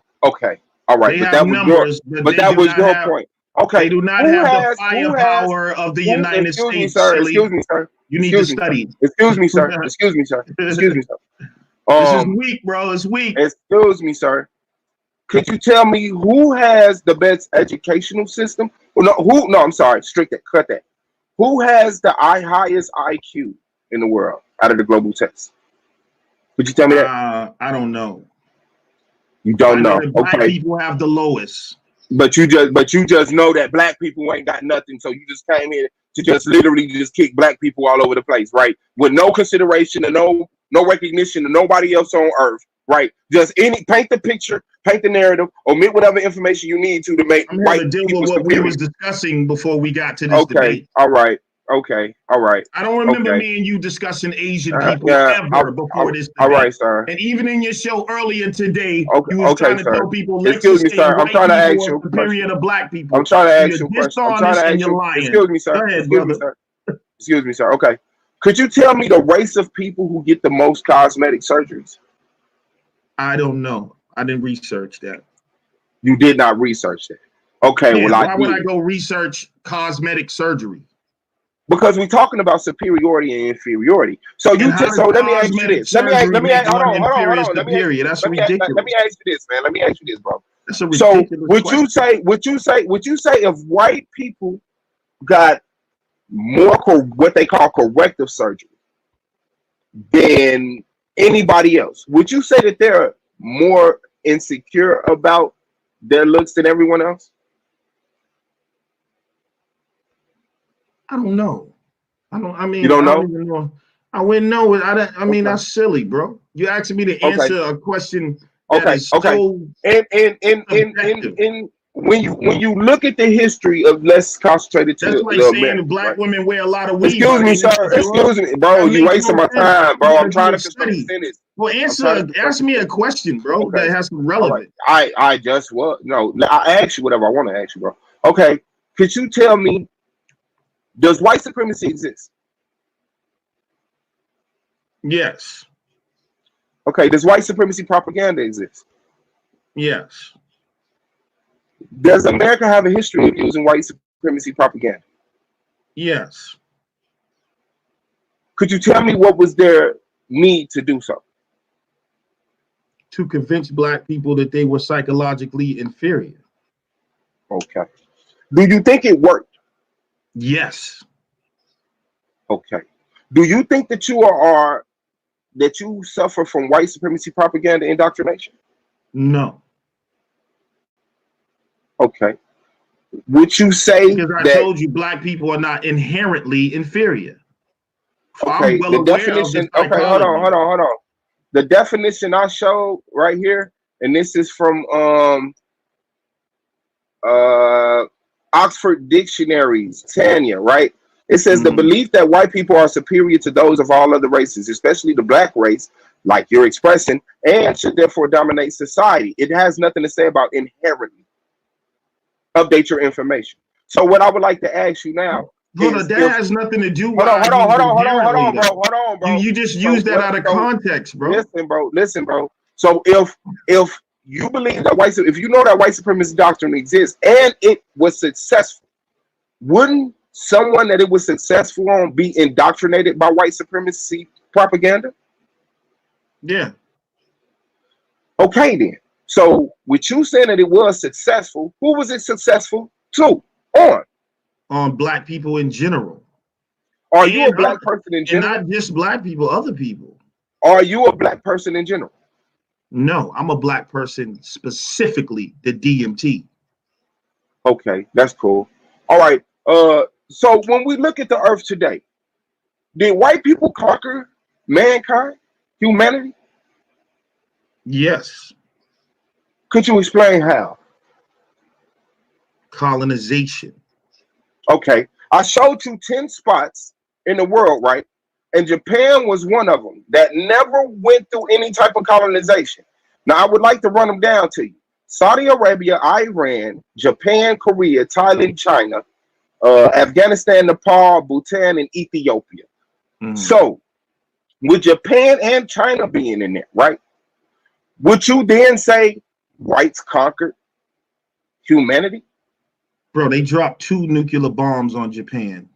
Did that conquer humanity? And then they went in the did that conquer humanity is the question. I already answered your question. Now you won't let because you know you're about to get this work. Did the bombs being dropped conquer humanity, brother? Is the question. First, you asked me about humanity. I said, did the bombs dropping. You brought up Japan. Conquer humanity. No, it conquered Japan. Dropping. It conquered did Japan. The bombs, okay, did it conquer humanity? Is the question, sir. I don't know if. Sir, they didn't drop the bomb all over the goddamn earth. Okay, so did the whites conquer humanity? Yes. That's 2 different things, bro. So 2 different points in history. You're not making no sense. Okay, so how? You said colonization. Colonization. Okay, let me add to it for you. Colonization and economic and political exploitation. Hold on, bro. We conquering one point at a time. No reason to kind of lose the conversation. So I showed you 10 places that never been colonized, and Japan is one, right? China is one, right? Okay. So even though they dropped the bomb on them places, your tactical colonization that you said never happened. So did they defeat humanity when it comes to the contrast of the Asians? Yes, bro. They have military bases in Japan. Okay, so let me ask you this. Time. You know why they have military bases in Japan? Let me ask you this. World War II.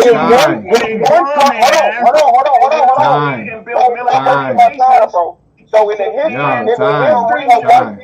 the history of white people conquering places. Time. All right. So shout out to both debaters.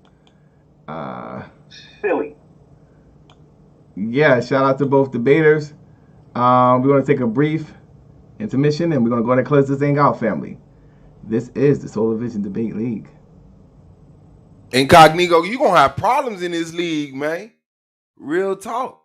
You said, Suave, I think you lost this one. You compared nations that are not part of the debate. We never limited the debate. We never said in comparison to nobody.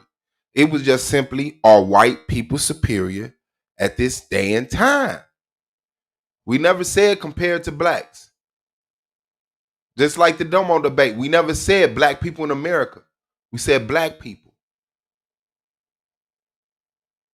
So are superior, are some white people? I didn't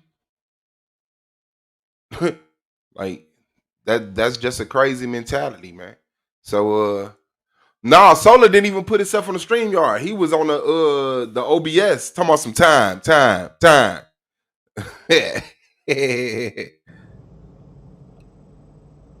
Man, you're now rocking with the best. This is Solar Mind, and this is the Solar Vision Debate League. I hope you enjoying tonight's debate, family. We're going into mid-season mode, so you know what that means. What debaters are going to begin to separate going into the final stretch. We got some new faces. The whole thing is lit, family. So if you ain't done so, make sure you subscribe to this channel. Yes, family. Solar Vision Debate League. Intellectual supremacy.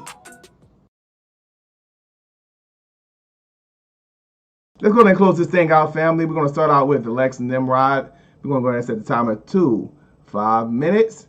And it is on you, Nimrod. Whenever you're ready, you can begin your closing. Unmute your mic, brother.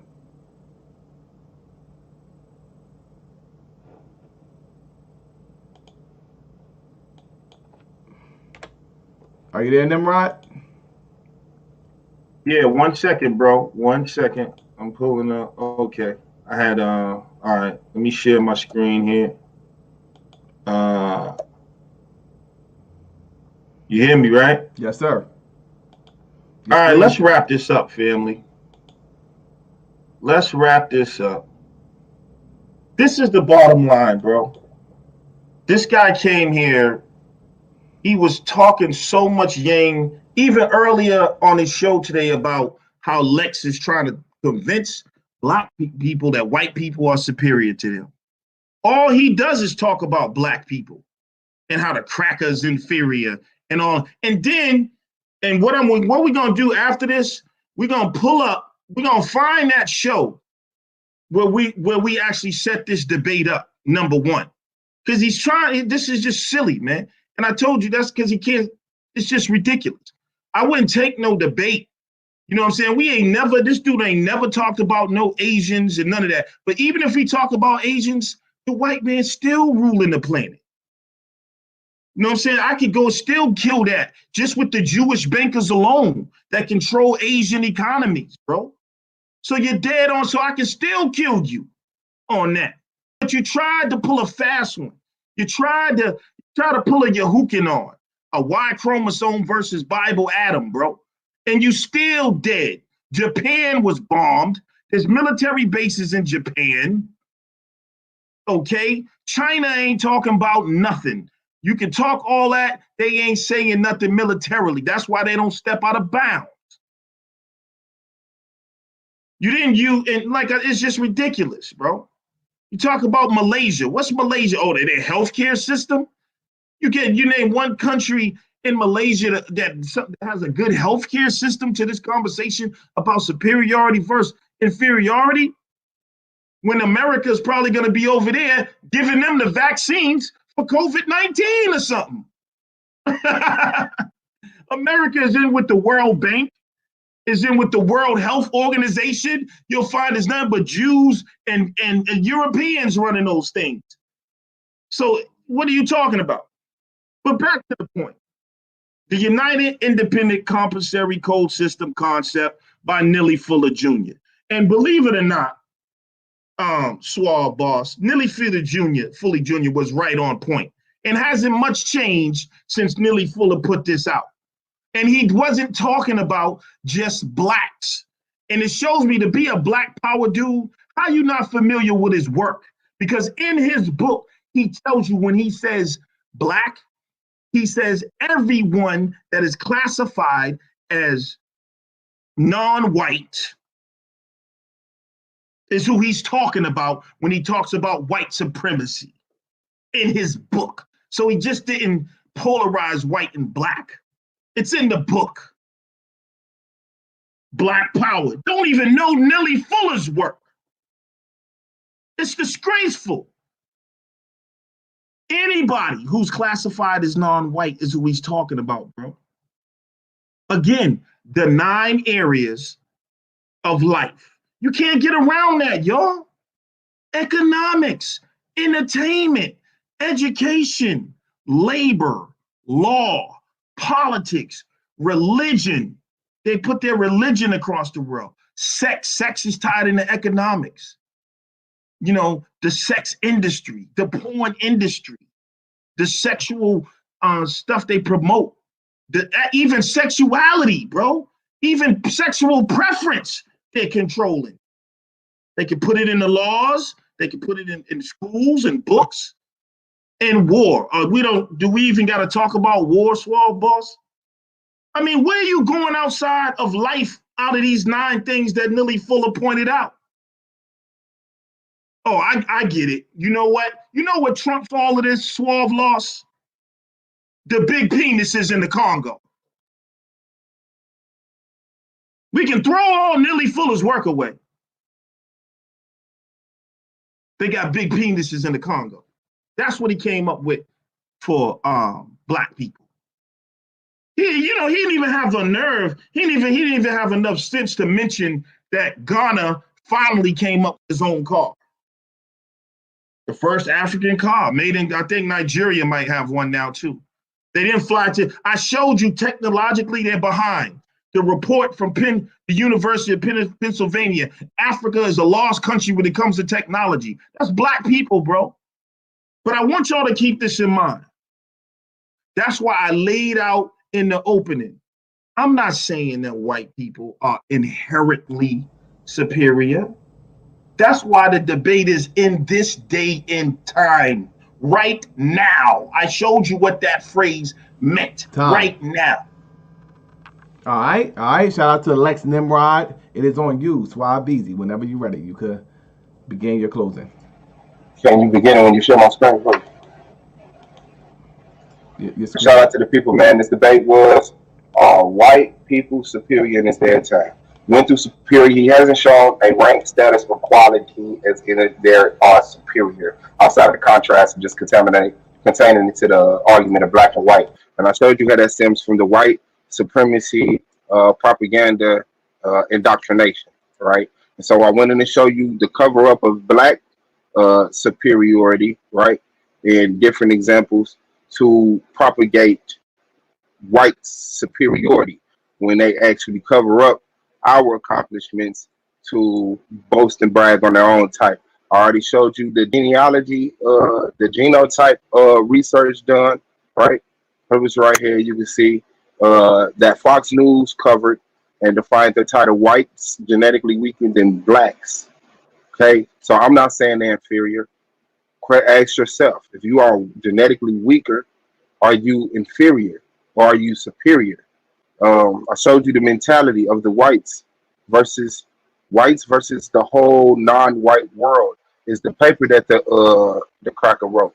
And in here it said that the greatest danger to white is Sons of Nation, which is the interbreeding of people considered to be different racial types. So their greatest danger is just us sleeping with them. That doesn't sound superior at all. And then let me expand this so we can see what this is. Oh, it showed you about the defense spending. So this was one of the things that he brought interest in the military. So I showed you how the United States admits that the military, the largest military he admitted to, is owned by China. And we go on to economics, and I'll show you that in the Western world, yes, you will get a lot of interpreted data that says the United States is number one. Once again, propaganda to an extent. When you go outside of that, it will show you why it's not. Like, so if you're capped, like I said, you don't worry about the points of the game. You celebrate the rebounds if you want to rebound. So they contain, like he did, they contain the conversation to a certain angle so that they can word it how they need to. But after China being in the 5th role of the world's largest economy, how can you say America has the world's largest economy? if Japan and China owes the debt that America has. This dismisses all of those arguments. I also showed you about the unemployment. This is one of the topics that Nearly Philo brings up, right? Labor. Okay, your labor is a reflection of your unemployment, determining how rich your people are. Like that's crazy. But you would like to contain it to here, and I would like to say all people that are not classified as white is not black. I'm sorry, that's mistaken.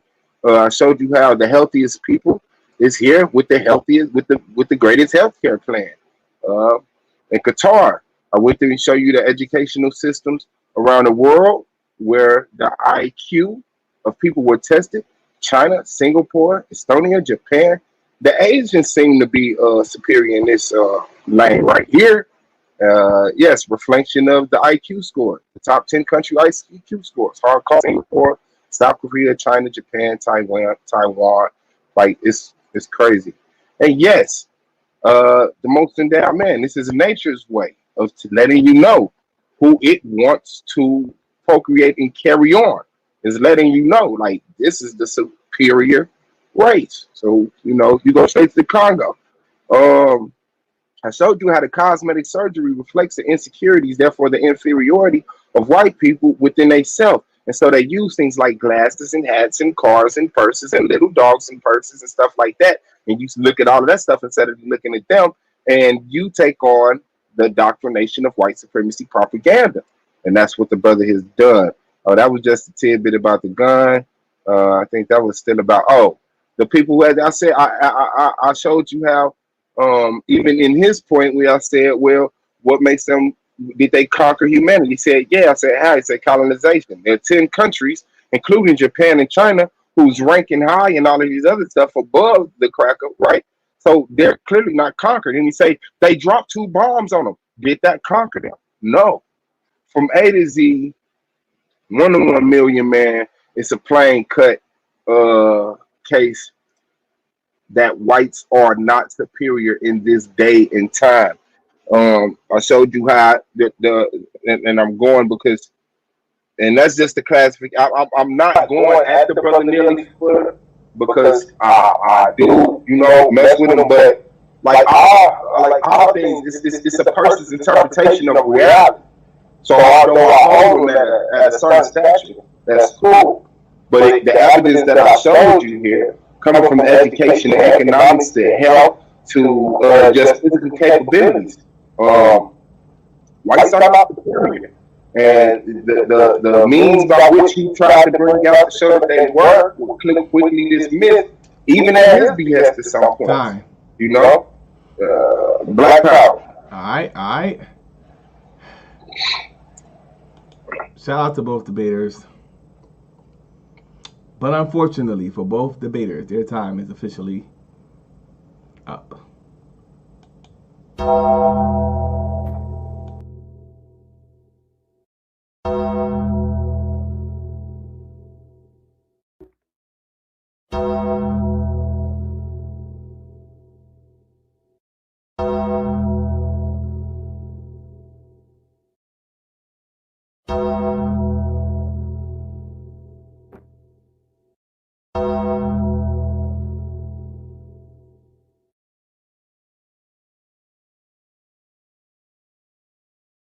Peace, family. This is the Shucklebuck round. The Shucklebuck round is now in session. Who do you want me to Shucklebuck first? Is it Suave Boss or is it Lex Nimrod? Let us know. Press 1 for Lex Nimrod and 2 for Suave Beezy. This is the Solar Vision Debate League. Who do you want me to Shucklebuck first? 1 for Suave. 2 for Suave. 1 for Lex Nimrod.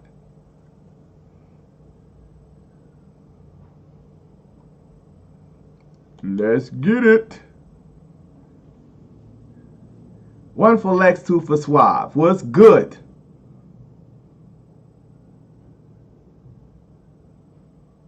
Okay, this is a little mix.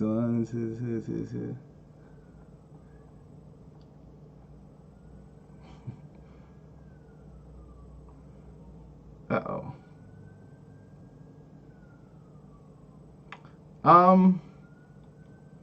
Yeah, shout out to the family. Hit the like button. Show some love to the platform, bro. Like, come on. We got 55 likes, 101 people in the building. Hit the like button, family. Let's get it. Let's get them likes up. Let's get them likes up. Get them up to 70. What's good? Show some love to the platform. Show a little love. It ain't gonna hurt you. Just go ahead and hit the like button. It's all good. You know? You know?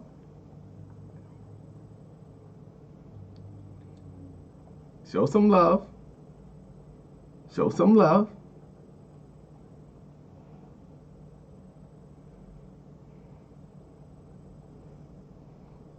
We almost there. We at 65. We almost there.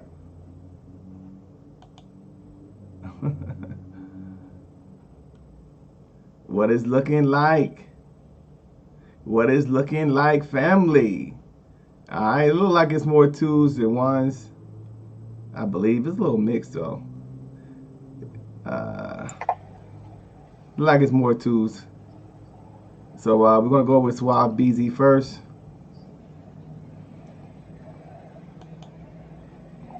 What's going on, Suave Boss? Man, it'll kill this dude, man. You already know. All right, so is the white man superior at this day and time, brother? No. Why so? Because they have conquered humanity. Because what? They haven't conquered humanity. What do you mean when you say that? That they haven't put all men and women and children under their ways. They haven't established their nationality globally, their economic system globally. They haven't completely globally. They haven't established their religion completely globally. It's not as bad of a picture as people paint coming from our perspective. And what's the topic of tonight's debate, brother? Are white superior in this day and time? Is the white man more superior or is he superior? Superior. It don't matter. I don't think it matters. It will matter. No, I'm just asking. Oh, are white superior in this day and time? So, you made reference to you was losing a lot of Asian countries. So you are saying that the Chinese military is more superior than the United States military? On the basis and the scale that they are the largest. And that is what the key component was of my opponent's conversation. Largest in terms of what? As far as more units. I believe that's what they're talking about. It was the argument that the U.S. had more units than those, so they're superior. But that's outdated information. So I showed that China has more units now, so they're superior. He said that the United States has a more superior military, and you show the spending annually of close to I believe it's $1 trillion annually. So they have more sophisticated weaponry, and even in your presentation, I mean, even the evidence that you showed, it was showing how China. You can pull it up yourself right now with the article. Mm-hmm. It said, but is it stronger than the United States? It's not. Yes. It's not. That's subjective. That's no. Pull up the article that you had. Because that's what it's saying. Yeah, I understand. I didn't disagree with that. That's what the caption said. Okay, so even the article that you showed is not saying that they are superior. It's just saying that they got more people in the military. It didn't say that the whites were superior. That wasn't the conversation in the piece. So now let's deal with the facts then. With that being said, so it's already saying, we already laid down that just because you have more people in the military doesn't make it more superior. So because even the article that you use was suggesting that. Okay, so let's deal with the facts. When it turns to more sophistication and in terms of Air Force, who has more sophisticated weaponry, is it the United States or is it China? I believe it's the Air Force is the United States, just the Air Force. Okay, but in not the whole terms of military overall. sophistication and navigation and Navy power. Like I can have 100 Sorry. million, I can have 100 million people run at you, but if you got a machine gun, you're gonna win. Okay, so it's like That's complete speculation. That sounds like a movie, and it already shows you how the Pentagon. No, it don't sound like a movie. did If you got 10 people running if I got 10 people running at you, and you have a machine gun, you're gonna win, bro. It doesn't matter. It only takes one bullet to hit you in your one head. You have to hit 10 people. So that No, that sounds like a y'all ain't movie. got no guns. Y'all ain't got no guns. I said if I had 10 people running at you, and you got a machine gun, you're gonna win. Okay, but that's not what's going on. Both sides That's have exactly guns. what's going on. That's exactly. So you what's saying going on. China don't got guns? You saying China don't got guns? No, what I'm saying is that they have more sophisticated weaponry. I had to use a basic. Okay, so what weapons does the other people have? You took all weapons away from the people running. You got a machine gun. What was the 10 people got that's running toward you? Nothing? Like China doesn't have? Well, they have what they call Scud missiles. They don't have to go there. No, you said you got a machine gun. No, I was using So that as that's an analogy. superior I was using that as an technology. analogy. You don't understand what an analogy is? Yes. So I'm Okay. asking So you, now let's apply it with the facts. Let's apply it with the facts now. Since you want to The machine gun is superior. No. Since you want to get cute, What is the let's machine gun apply superior it to the facts. They don't need a What is the military. machine? They don't need an army. They don't need a large military because they have more sophisticated weapons. You don't. What part That's of that don't you subjective. get? I don't. Yeah, that's. They don't need a. you They can't don't need quantify a. They that. don't need a larger military because they have more sophisticated weapons. You can't quantify that. You cannot show me anything. What are you talking about? Why can I quantify that? Because you cannot convince me that even in your scenario, one person with a machine gun. Bro, leave that alone right now. Leave that alone. Apply it to what we're talking about right now. So are you admitting that was a fault? No, you're not getting it. So we're gonna push that to the side. You're not getting it. So we're gonna push that aside because you're not getting it. Okay. All right. So now applying that to what we're talking about now, comparing the militaries. Just because they have more men doesn't make them a more superior military. I mean, like I said, that's subjective. Wait. How How is are you using the quantifier? how is that subjective, bro? Because you're saying that because they have, it's the rabbit and the turtle argument. You're saying because you're a rabbit, you're going to win in the race, and that's not always the case. Bo, no. But your argument was that because they have more people that they are superior. That was your argument. More people, more units. They said that they have more ships. They said that it wasn't just bodies. What I was talking about. That's what I'm saying. So how is your argument not subjective? My argument was based on my opponent's argument. That's why I didn't have to. What is your argument, brother? My argument is that his argument that the crackers. You don't know what the hell you're talking about right now. Hold on, bro. My argument is you made the argument that China's military was more superior, bro. Not Lex. I made the argument that white military was not superior. That's what the debate was about. Okay, so how isn't it more superior than the China military? That's subjective, but the what are you military. Talking about? It's subjective. I want you to explain. You just said that they're not superior. You just said because that they have a larger. That's your argument. So explain to me how the white military isn't more superior than the Chinese military. Because the Chinese have more units. Okay, so that's not subjective. I'm asking you a question. That's not subjective. Yes, that is. But that's not what I defined it as. You got to understand. I'm asking you a question. Is that subjective?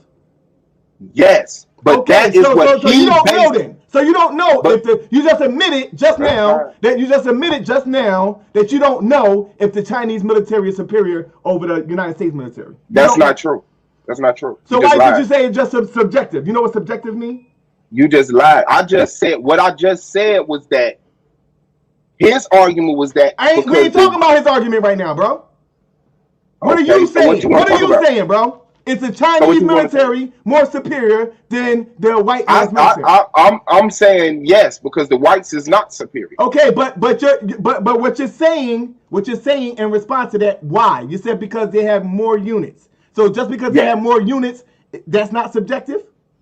Well, that's the table of measurement he provided. That's what the debate was about. Bro, no, that's his argument. Your argument is to prove that they're not against superior. his argument. But My argument is against his argument. No, slick ass. No, your argument is to prove that they're not superior. Yeah, and I did. Okay, so how aren't they superior? Because they don't have as many units.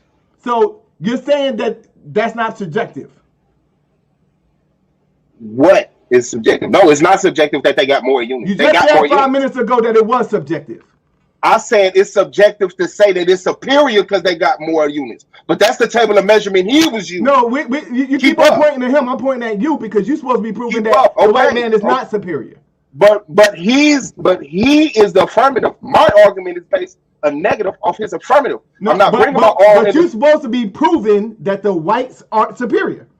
And I did by showing you superior and by showing you. And one of the arguments that you were using was suggesting that just because the Chinese have more units, that they have a more superior, they have a more superior army than the white people, right? No, it just posed the question. It didn't pose what question? What are you talking about? It didn't state any biasness. It just said because it's a conversation, right? Because everybody expect because the U.S. military is larger, they will win in fighting. Why did you show it if you wasn't trying to prove that the whites were more superior? I would, because it was showing the fact that the U.S. recognizes that China has a larger military. They have more people in the military. It was showing you his argument is that the cracker got the largest military. That is showing you the cracker. He said that they have the more superior military. Do you know the difference? Because it's larger. No, not because it's larger. Okay, well that's your argument. No, that's not my argument. Let's bring them on. Go ahead. What do you mean when you say more superior, Lex? In terms of military, we're talking about technology, might, and the ability to destroy you. There you go. That's a lie because his presentation showed the order of the largest military. He didn't show sophistication of weaponry. He's switching his premise right here because of what you just said. That shows a lack of integrity. We already got his premise. You can't switch it right here from. It was. He said he used the term superior. Yeah, and we have already talked, and he said superior because it's larger, and you could tell because in his presentation he showed the superior because it's larger, and he pointed out. He just told us what he meant by superior. Yes, because he wants to win, and you gave him an alley-oop, and he's trying to dunk it. But I just smacked it out of the stadium with his own presentation. He already proved where his pivot was. He cannot move it. Bro. So once again, you're saying that you're dead. You're dead. No, you're dead. You're dead. You're dead because you're not being honest. Your argument was trying to show. Your argument was trying to show that the Chinese military was more superior than the American military because they had more numbers. That's what you tried to do, bro. So you're not being honest, and you lack integrity. You're the one that's not being honest, and you're the one that's lacking integrity right now.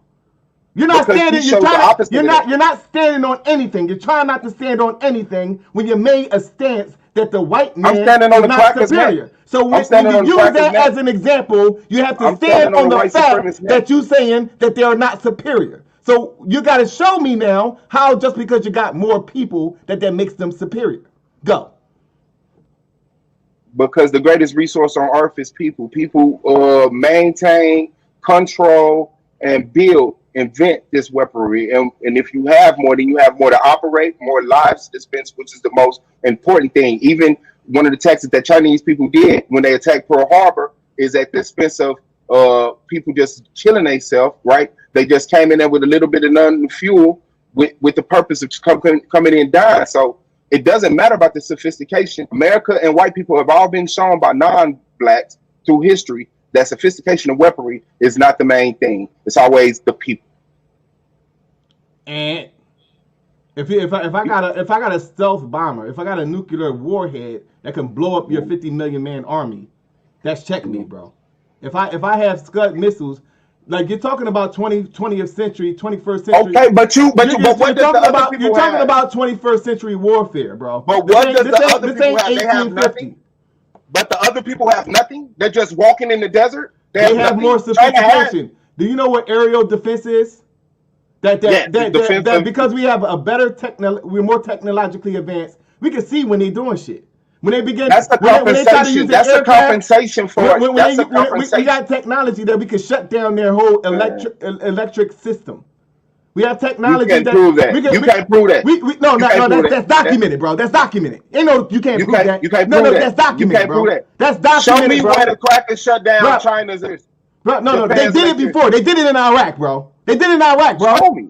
In Iraq? Yes, they did it in Iraq. They shut off the electricity and they bombed them. Why did you just move to Iraq? No, what I'm saying is that, bro, they never went to war in China with that technology.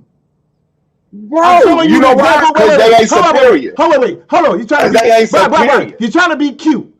They did it before. They had the technology to do it, bro. China don't have that technology. You just said that they could shut down China. We were specifically talking about China. Get out of here. You're a liar, bro. Get out of here, bro. You're a liar, bro. All that slick shit he trying to pull. Trying to be slick. He don't want to stand on nothing. Talking about something just because they got more men.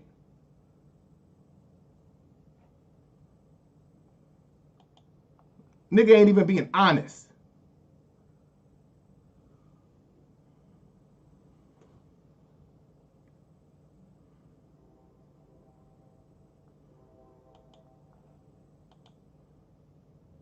Cut your camera on, bro. Yo.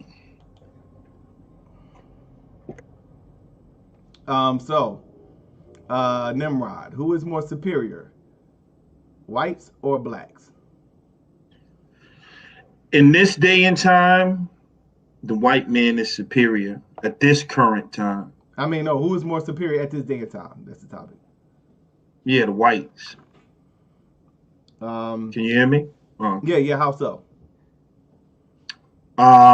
Just like Millie Fuller pointed out, in the 9 major aspects of life, economics, politics, war, sex, health, you name it.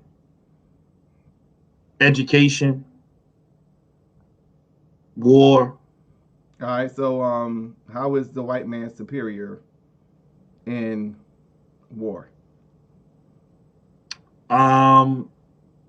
He has a base just about on every country and continent in the world. They even do point it out. They spend the most money on defense. I don't know why he would point that out. That's because that's what they're into.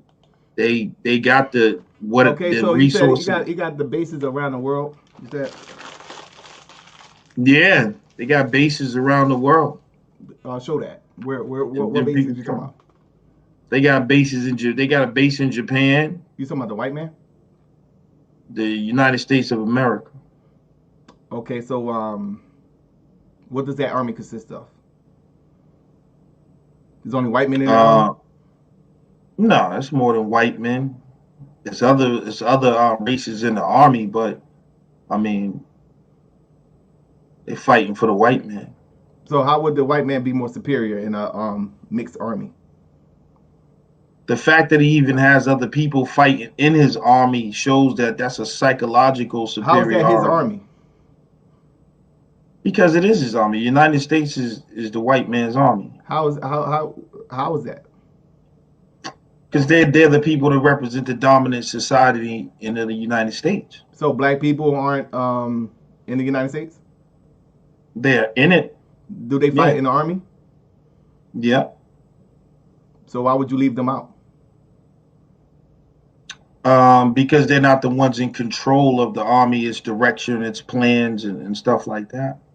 So what was it doesn't have a black agenda. What was Colin Powell doing? Working for the white man. Was he white or black? I think he was mixed, but we'll call him black. So did he not control the army? No, he had a position. I think he was like a general, but he didn't. He doesn't He have. didn't call the shot. You saying that he didn't call the shots? No, he doesn't call the shots in terms of the army's agenda. So what was the command? Well, we'll pull up exactly what his duty was. I think it was Yeah, he might like command like a regime, or you might be. But I'm talking. Yeah, he had control over the United States Army, brother, in the Iraq War. Yeah, but he's not calling the shots. But he was calling the shots, though. Nah, he's just a figurehead, man. He ain't calling the shots. He's not making the decision. Okay, wait. So prove that. So prove how he wasn't calling the shots. Because when Bush was commander in chief. So how wasn't he calling the shots for the military? He's doing what he's told to do. By who? Meaning, what I mean by that is, who was telling him what to do, brother? The commander in chief and the other people, white people that who are these other white people that you're talking about? The people on high levels of operation. Who are these people that you're talking about? We don't exactly all know. You don't know. So we can push that to the side. You said the commander in chief. Yeah, the president. Okay, so when Barack Obama was in when Barack Obama was in power, was he calling the shots? Yeah. And is he a white man or is he a black man? He's half and half. Okay, so he's not white. We could say that. He's not white. Okay. So what would that say to you? That this is a non-white controlling the largest army? Yeah, on behalf of who and for what agenda? Like who you're talking about? This is what I'm saying. Barack Obama. Who is the who you're talking about? What do you mean? You're saying who? You're just saying who? They. It. White people. White civilization. Okay, so the white man on the corner is telling Barack Obama what to do. No, not the one on the corner. Okay, so who is these white people that you're talking about? Rahm Emanuel, Dick Cheney, Paul Wolfowitz. Rahm Emanuel, they was under the Bush administration. They worked for Bush, bro. Oh, that's what we're talking about, Bush. Dick Cheney was under But those Bush. are the type of people that I'm saying that surround. But he was the Secretary of Defense under the Bush administration. So he's calling the shots, but Colin Powell wasn't. No. Oh, but Dick Cheney was. Yeah. But they had the same position. It's different. How? Different between black and white. Just because he was white, the difference between. He had the same exact position. Let me answer you, bro. But he had the same exact position. He had the same exact position, but he don't have the same exact control. Exactly. Okay, so how are you going to prove that? Because we know what white supremacy is, and we know that you don't hold the same weight if you're black just because you're in a position. We know the games they play. Prove that. You just I can prove it like this. Colin Powell could not say, you know what? I'm taking United States military over to Africa to protect Africans or something like that, to liberate South Africa. And Dick Cheney can do that. He can't do that. Dick Cheney can do that. I'm saying the good old boy network. Can Dick Cheney do that? He can get together with other people and make those type of things. So you're saying Dick Cheney could do that? He did it. So you say Dick Cheney was able to, if he wanted to. He manipulated the United States Army to attack Iraq. Yes. Okay, can you prove that? Yeah. Go ahead. Well, they wrote something called, I forgot, it's something called U.S. Imperialism for the New American Century. And they actually outline that why they needed to go to war and all type of stuff. Is written by him. It's called the neoconservatives is what they call them. They wrote something, a whole thing before, like 8 years before Bush got in office. And when he got in office, they did exactly what they wrote. And Dick Cheney was a part of the neoconservative New American Imperialism movement. I forgot the exact name of it. So if they wrote about it before, and Dick Cheney was a part of that, and then Bush gets in office, and then him and Donald Rumsfeld get in the cabinet with him, and they do exactly what they wrote about: attack Iraq, Afghanistan, and then Dick Cheney's Halliburton gets the military contracts in Iraq. Paul Wolfowitz, all them crazy Jews, make all this money. 9/11. It wasn't no black people that was in the project for New American Century. That's what you're talking about. Wasn't no black people in that? I don't know. They could have been. Hang yourself. It could have been. Yeah, I mean, but Okay, black people. So if it was black people in it, then they wasn't working on behalf of a black country. So why would they have to? They don't have to, but it just shows you their inferiority. Okay, so it was working on behalf of America, which comprises of black people. They benefit Americans. Yeah, but we know is America equal in benefits? Some people believe it is. Well, again, those are delusional people. That's your Timo's Irish people. But the problem is that it's really for that elite. So there's not really even for all Americans. Yeah, but that elite is white. And it's different colors. It's black people in the elite too. Not in the top elite, bro. Nah. Man, get off my goddamn stage, man. This bullshit, man. You goddamn liar, man. Get off my damn stage, bro. All right, so we're done. We could go ahead and I'm gonna throw. Damn, I forgot to make the people's vote. So I'm gonna make the people's vote real quick. It's gonna take me about 5 minutes. So we'll take a brief intermission. We're gonna throw that shit up there real quick. That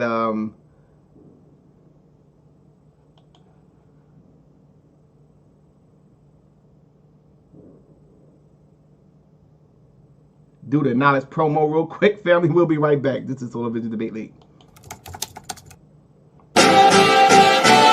Yeah. Vainglorious Vanguard. Knowledge born. Yeah. United Front. What you want? To the Knowledge Radio. We in here. What you got? Work hard as a slave to one day be your savior. The wave unwavering. This is a labor of love, rise with a purpose every day, invigorated. If we were on TV, we'd be 10 times syndicated. If we waited for validation, a paycheck or accolades, we'd be starved, already lost or ran away. But when you're square, solid, and you circle too, you don't need a place for silence. The concept is conquered through media, not areas of people activity. A mix that don't lose ethnicity, tightness that don't lose elasticity. Explicitly, this isn't where we give the novice regard. Nah, this is where knowledge is born. Last time that I checked, I'm undefeated. Deliver edicts, can't resist when the gods build and manifest freedom. When lines get crossed, they may push a loss, cause they get handed a check. We kick your can and cancel your cancerous gestures. A prophet vision, precision, the prescription for the sickness is to inoculate your fate with the winning. Arrogant beginnings turn to humble endings. And US with KBA is a win-win. 1K. All right, family. We're going to go ahead and close this thing out now, family. I'm going to drop this link right now in the chat. This is for the people's vote. Go ahead and let you decide who you think had the better of tonight's debate, family. Shout out to both debaters. It was a very interesting debate. Let me go ahead and drop this link real quick.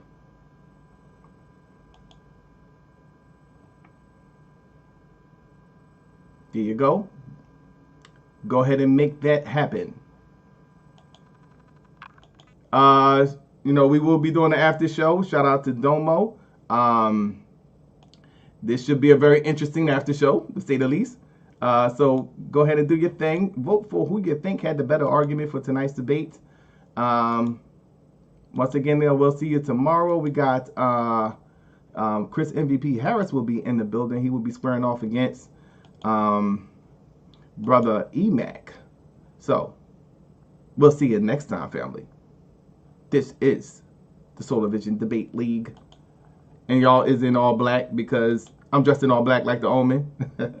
Let's play that blue shit, family. We'll see you in the after show. Give it about maybe 5-10 minutes. They'll get it jumping. So if you haven't done so, make sure you subscribe to the channel and hit the notification sign so you can be updated on when they go live for the after show. Because it's going to be lit, family.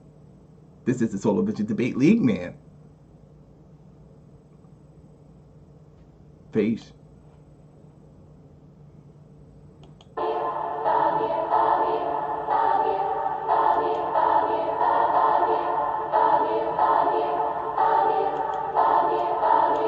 B.O.S on the track.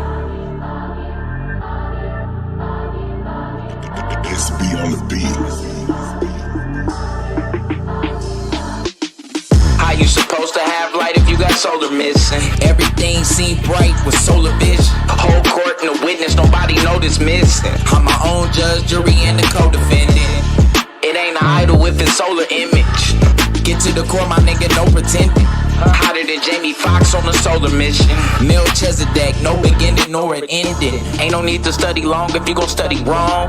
Got me chasing the ghosts with no lully bones. Blew a hustle anywhere but never hustle home. Mama prayed for his soul cause he ain't coming home. Y2 doctrine get demolished. Bluetooth polish for YouTube scholars. I do for knowledge, not no stupid dollars. My new provider make them hoop and holler. In the lead for the light bringers, Illuminati. You ain't doing nada and blue ain't bother. Can't be rolling with you with no stupid maga. No Candace Owens, I don't do Kamala. Free flowing out this new Kabbalah. Lumen in the garden, hit a human olive. And you can get this stick with no soup and salad. Blue seek asylum on a Cuban island. My newest challenge is live a long life. Can't nobody live it for you, you gon' live your own life. Right place, wrong time, I'm in the valley where the bones dry. I prophesy till the bones rise. How you supposed to have light if you got solar missing? Everything seem bright with solar vision. Whole court and a witness, nobody know this missing. I'm my own judge, jury, and the co-defendant. It ain't an idol if it's solar image. Get to the core, my nigga, no pretending. Hotter than Jamie Foxx on a solar mission. Melchizedek, no beginning nor an ending. Wake up, Jacob, tell him it's urgent. Identify me by the blessings, never the curses. Walk on water, but I never submerge. Y'all already know what it is, fam. This is a busy Wednesday for a lot of people, man. Just helping y'all get through the day, man. You already know what it is. Is that something real? I'm helping y'all get through the day? Or is that just some bullshit motherfuckers say? Let me see.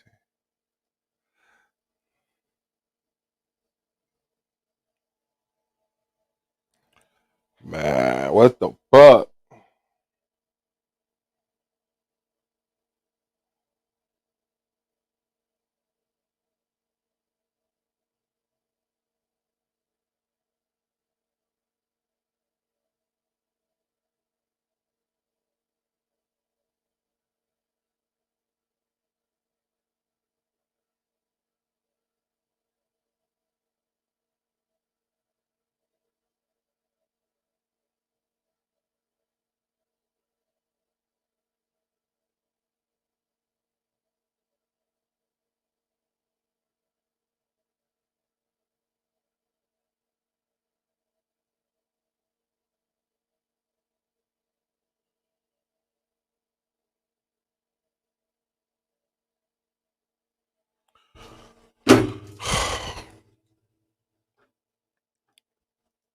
Oh, the melanated goddess is sick.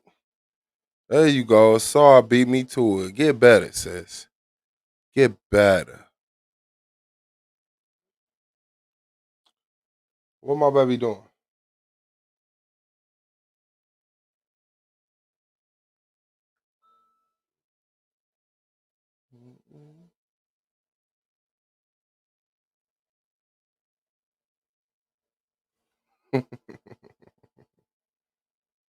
Shout out to Sullivan Debate League, man, home of the motherfucking Shuckle Bug. That's an unfortunate panel of faces right there, man.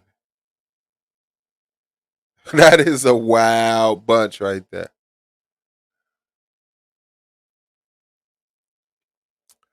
Oh yeah. Killer Priest. Oh nah, ain't nobody dealing with them boys. Can't take no boys away from their mama. Mm-mm. Mm-mm. They sound like they still feeding and everything. Nah. Uh-uh. Look, I got bull fly around her. I was like, wap. Oh man, my bad, man, my bad, y'all. I ain't mean to get y'all at it like that. Dog. It was just observation, man. Just a quick little observation. My bad. Okay, what next? What next? Let's see if y'all like this one.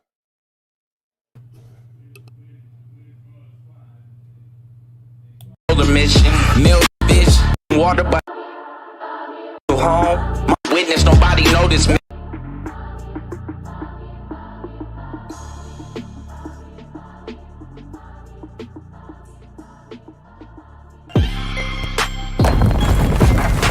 Who's the author of Acts? It doesn't matter. Luke is the author of Acts. Luke is the author of Acts. Prophet or a messenger? Luke is a messenger of God. Let me read what Luke said. Can you? No. Let me read it for you so you can understand something. It says in Acts chapter 3, verse 18 and 19. But those which God before, it says, but those things which God before have showed by the mouth of all his prophets that Christ, Hamashiach, should suffer, that he hath so fulfilled. Repent ye and therefore be converted, that your sins may be blotted out, when the time of refreshing shall come in the presence of Yahweh. When he shall send Yeshua HaMashiach, which was before preached unto you, which the heaven, watch this, and the earth must receive. It says, which the heaven must receive until the time of restoration of all things, which Elohim have spoken by the mouth of his holy prophets since the world began. For Moses, Acts chapter 3, verse 22, pertaining to Christ, for Moses truly said unto the fathers, the prophet shall, it says, a prophet shall the Lord your God raise up unto your brethren like unto me. Him shall ye hear in all things whatsoever he shall say unto you. And that's about Hamashiach, sir. That's what Acts chapter 3, verse 19. And again, Luke is the writer of Acts chapter 3, verse 19, which was here way before your prophet Muhammad in Surah 157. So again. Do you have a question?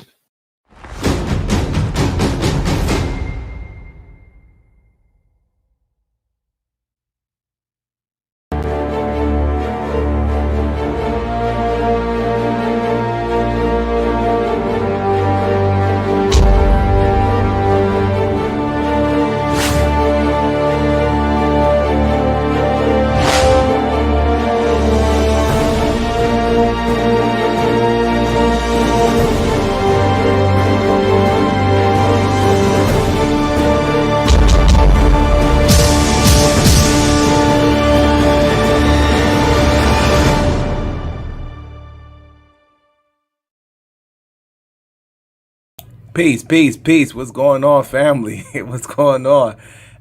This is your boy Solamai, and I am here live, family. So when you come in the building, hit the like button when you come in the building, family. We got Claim Your Inheritance in the building, and Brother Lance making his debut debate here on Solar Vision Debate League. This should be a good one. All right. Is Satan with or against God? Y'all ladies gonna have to stop judging these men. That is not right. Y'all can stop that right now. Y'all gotta stop that. Now y'all know.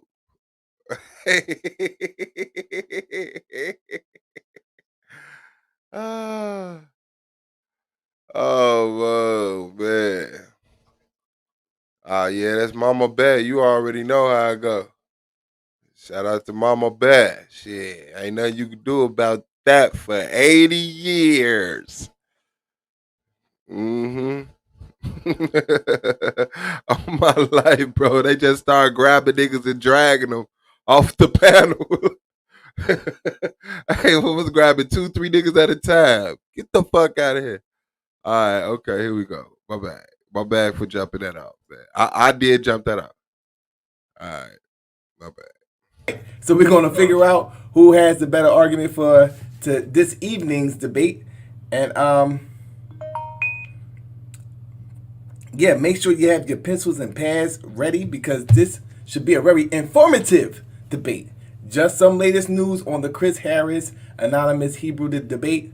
We have rescheduled that for the 6th. So that'll be on Tuesday the 6th that Anonymous Hebrew will be facing Chris Harris. I know y'all waiting for that debate. But he had Chris Harris had a personal issue that he had to deal with, so he had to go out of town for about a week. I believe that it was somebody that passed away in his family, so he had to go out of town. So we had to reschedule it to Tuesday the 6th. So that'll be next week. All right. So put that on your calendar. That's when Anonymous Hebrew and Chris Harris are going to debate. All right. So with that being said, we do have a lot of debates lined up. Tomorrow, we're going to bring on Brother Kansu. He's going to come on around 9 o'clock. He's going to be dealing with finance and credit repair. So make sure you be in the building for that. Saturday, we got Judah Natsara going up against Suave B.O.S. Sunday will be Cube going up against Izariah Nathan. Monday, we got T-Duck going up against Madan Kemet. And Tuesday, as what I already told you guys, we're going to have Chris Harris and Anonymous Hebrew. So we're locked and loaded. Battle Axe will be facing the Mayan on that Thursday the 8th. Claim will be back in the building going up against Zadok on Friday the 9th. All right, so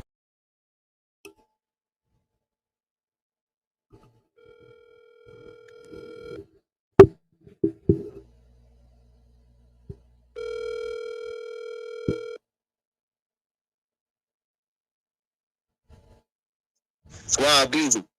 What's good, big dog? My bad for bothering you, man. You all right? No, I'm good. Yeah, I'm good. Okay. Well, I gotta let you know you live. Okay, what's up? People want to know, has Shannar been kicked out the league? Yes, Shanard is no longer a member of the Total People Debate League. Y'all heard it here from the commission. Because Lance came and said something about it, so I know I text you. I never, reply, so people still asking. Okay, it's official. Shannar is no longer a member of Sullivan's Debate League. Appreciate it. All right, brother. All right, take care. No reason to speculate anymore. Hey.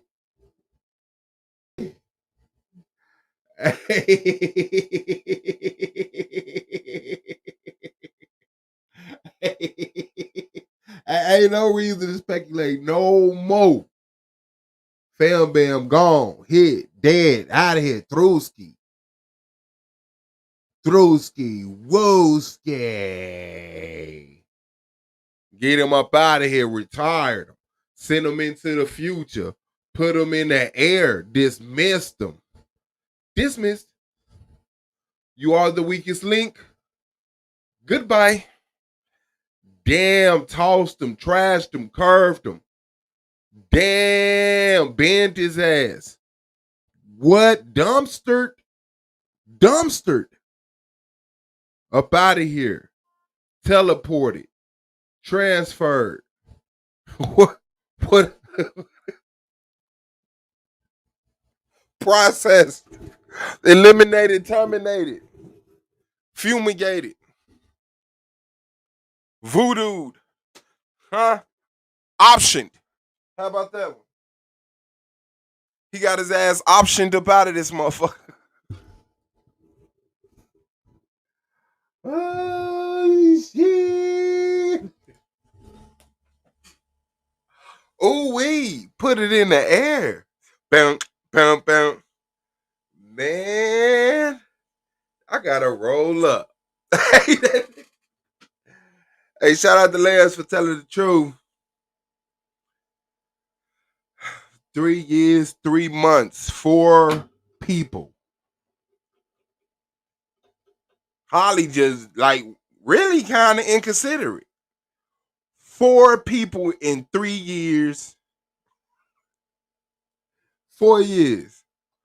4 people in 4 years. And not even one. And then another. And then another. And then she said, get to know these two. Bloop. And guess what? If you having kids around this same time, they got to deal with these two. Bloop. Hey, that's a mother. That's a mother. She made a baby for her baby to have their baby back. You ain't gonna be born by yourself.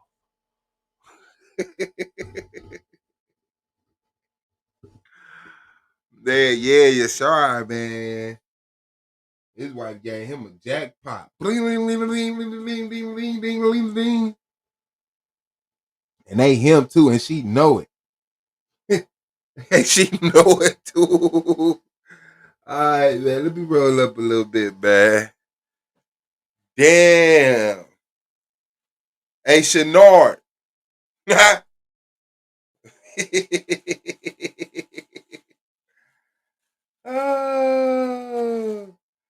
Oh, shit. Yeah, twins will break a motherfucker up. Twins will ruin a marriage.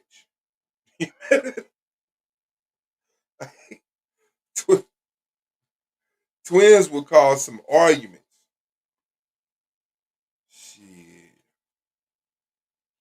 Shit. Hey, it killed me the shit people argue about and stay together.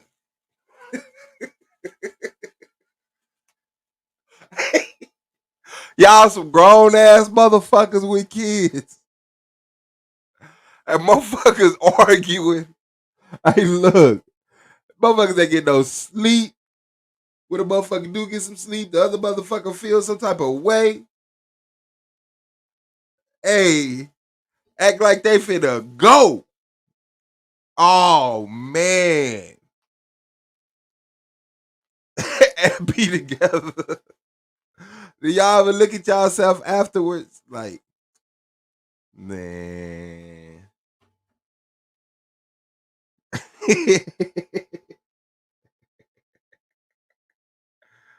All right. All right. All right, y'all bet you will take the 3-year-old. Nah, you gonna take them arm babies that don't understand. I don't know, cause them 3-year-old, that's when they try to upgrade they damn self. They try to evolve and shit. I'm 3. Sit your 2-year-old ass down.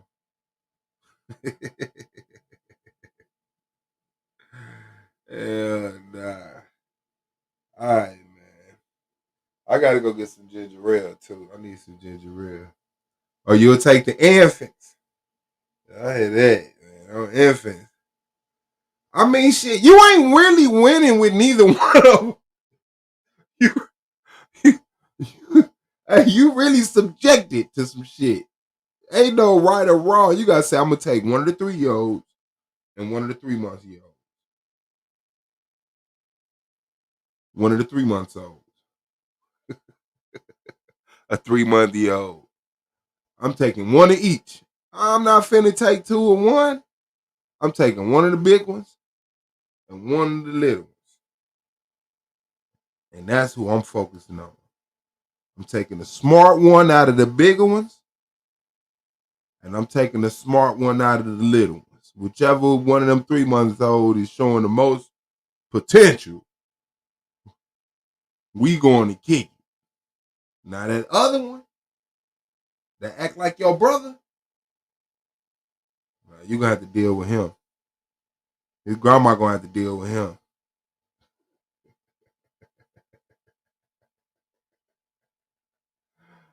Oh shit. Infants chill, they just inconvenient. It's like 2 in the morning, 3:15, 3:40, 4:05, 4:51 in the morning. You like, what the fuck? Who keep waking this baby up?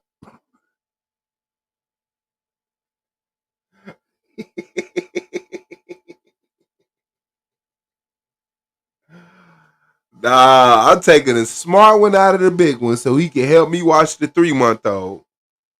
Because they going to love to watch that 3-month-old. Sit here, make sure they stay breathing. Okay, let's see. Give them a color sheet, color chart. All you got to do. 3 months, when they got a little brother or sister, them motherfuckers kind of try to act responsible. They be trying to act like they got some shit.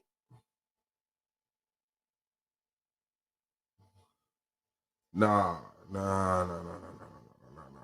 You don't understand.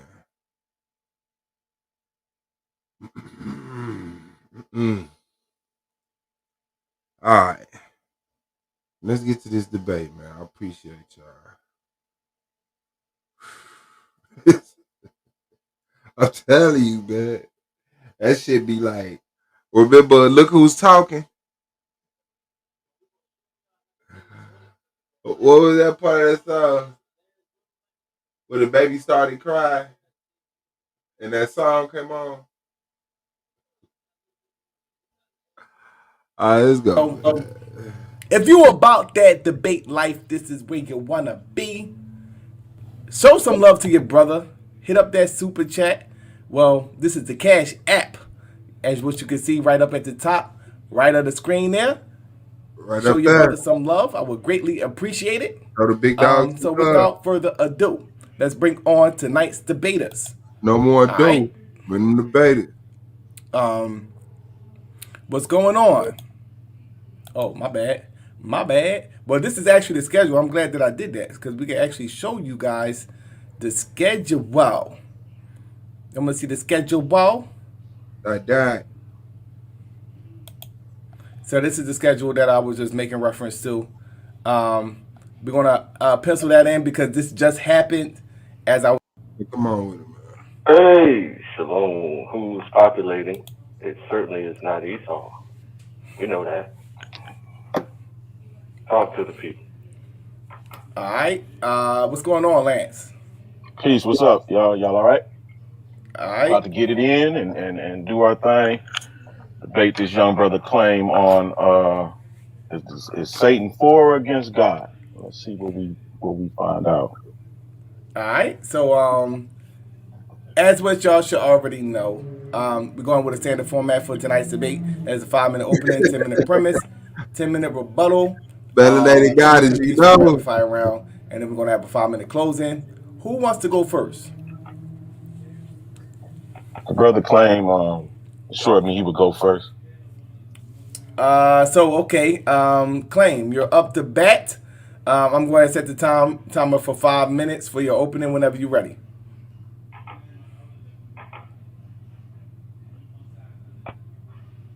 All right. Go ahead. All right. Let's get it populating. All right, your timer begins now. All right. So,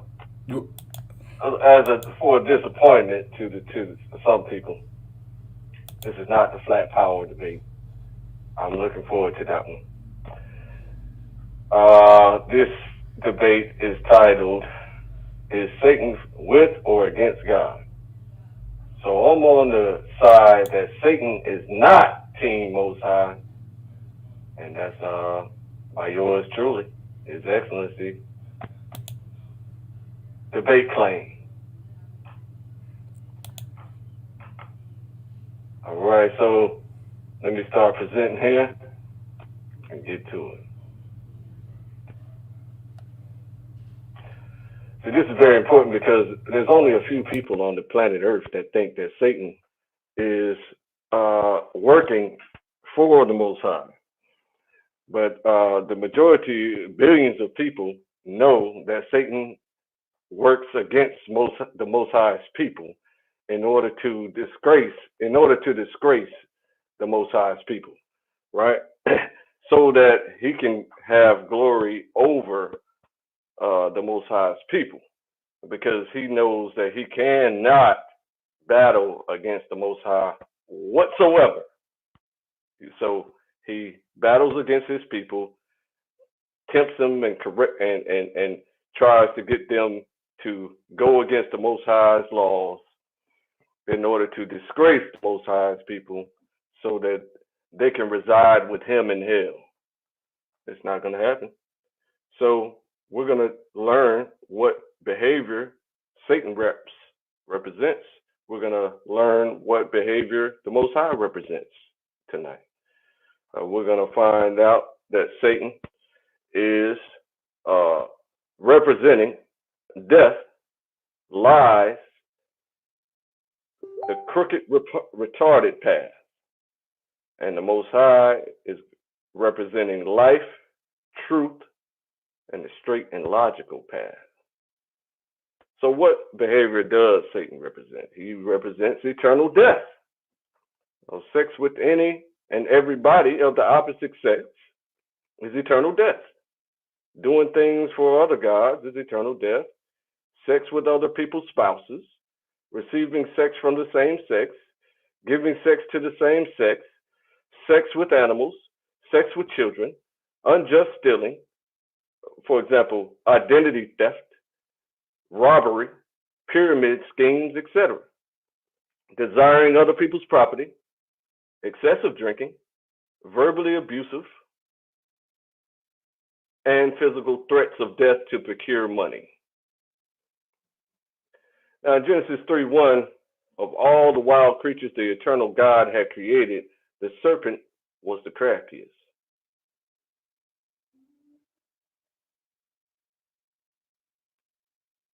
You, in John 8:44, you are just like your true father, the devil, and you spend your time pursuing the things your father loves. He started out as a murderer, and he cannot tolerate the truth because he is void of anything true. At the core of his character, he's a liar. Everything he speaks originates in these lies because he is the father of lies. At 1 Corinthians 6:9, do you need reminding that the unjust have no share in the blessings of the kingdom of New Jerusalem? Don't be misled.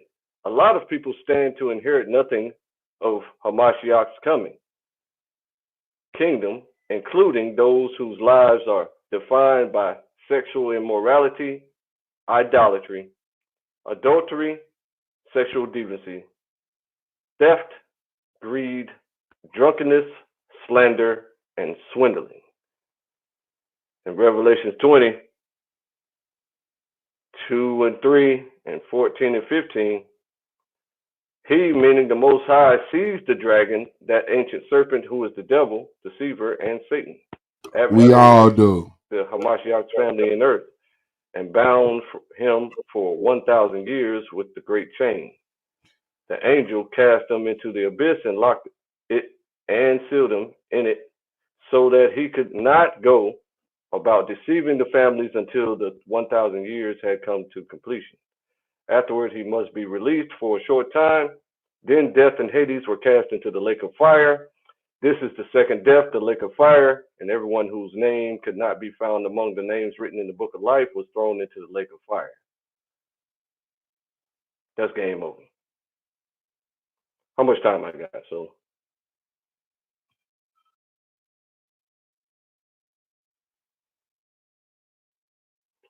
all right.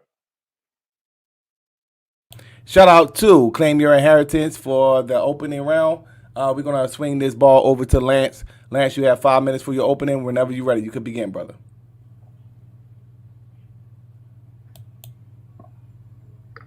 All right. Okay, so why are we afraid of the devil? Why are we afraid of Satan? Why do we believe that there's a bad guy out to get us when we know very well that the Almighty, the Creator, has control over everything.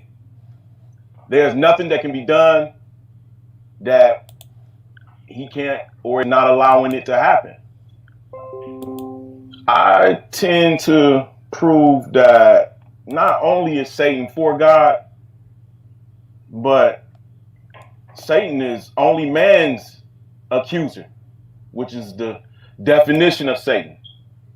Satan is not the opposer of God. And I'll show you that in several different texts. We also find that Satan, he don't exist in the Old Testament. That nigga don't come around into the New Testament. And I'll prove the serpent isn't Satan like the gentleman claim proposes.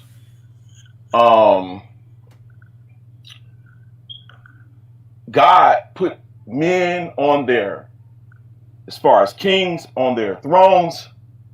He kill, he make alive, he make dead. He builds up and he destroys. Yet, I still find a hard task for me finding Satan doing any of that shit. I propose Satan is more of a being or entities like Cobra. Like the nigga or the entities that are created to do wicked shit for the will of the Most High. In an aspect of God is not going to use a clean spirit to do a wicked deed. You'll find in Chronicles and Samuel several different instances that we'll bring up later on that actually Satan he ain't all that bad if it comes down to his relationship with the Most High.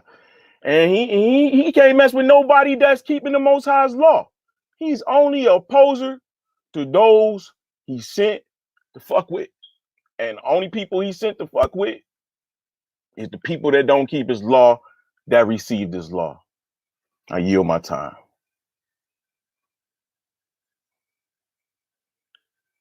All right. So shout out to Lance. We're gonna get right into the premise round right after this brief intermission, family. This is the Solar Vision Debate League, man. If Not you really want the yield my time. up-to-minute information on how to start a business, subscribe to Kansu Seshnu Aman's channel on YouTube. He gives you information on how to start a grant, how to form a nonprofit organization, and how to get your credit score up to an 850. So once again, subscribe to his channel. That's Kansu Seshnu Aman on YouTube. In fact, I'll make it easy for you. Just hit the link located in the description box on this page.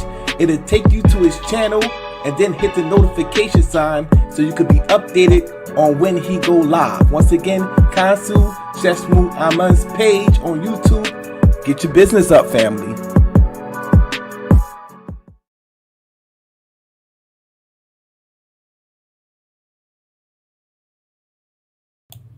All right. So we're gonna get right into the premise round. We're gonna hand this thing over to Claim Your Inheritance. Claim, you have 10 minutes, so let me go ahead and set the timer for 10 minutes. And it is on you, brother, whenever you're ready. Okay, so anytime you're against God's people, you're against God. God loves his people. God's people are the apple of his eye. So anytime you bang on his people, you bang on God. And that's the problem that he has. He realizes that he does not have the power to bang on God himself. So he bangs on God's people. And God does not like that. So therefore he will be punished for eternity and things of this nature. So as we can see here in John 5:45, do not think that I will accuse you to the Father, meaning Jesus will not accuse you to the Father. There is one that accuses you, even Moses, in whom you trust. So we understand that the accuser, the leader of accusations, as Lance just stated tonight, is Satan. Okay. So I just wanted to rebut that before I get into my premise here.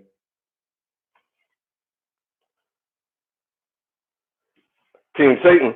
The mission of Team Most High is to cause the mission of Team Satan is to cause death to thrive perfectly. And Team Most High, the mission of Team Most High is to cause life to thrive perfectly. These two sentences look nearly identical. The sentence on the right has the sentence on the left has the term death. The sentence on the right has the term life. That's the only difference between these two sentences. So in Isaiah 45:7 says tense etymology. We're going to look at this. Etymology, the English noun tense comes from Old French, tens, which means time, spelled temps in modern French through deliberate archaization. From Latin tempus, time. It is not related to the adjective tense, which comes from Latin tenses, the perfect passive participle of tendere, or stretch.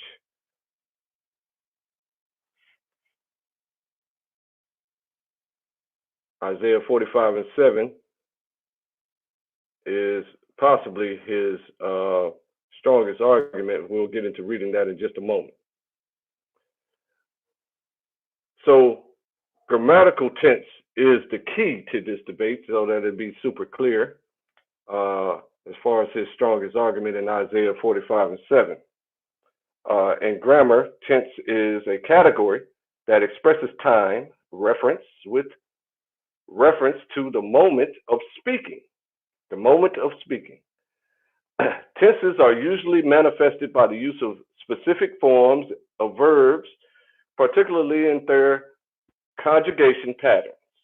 The main tenses found in many languages include the past, the present, and the future.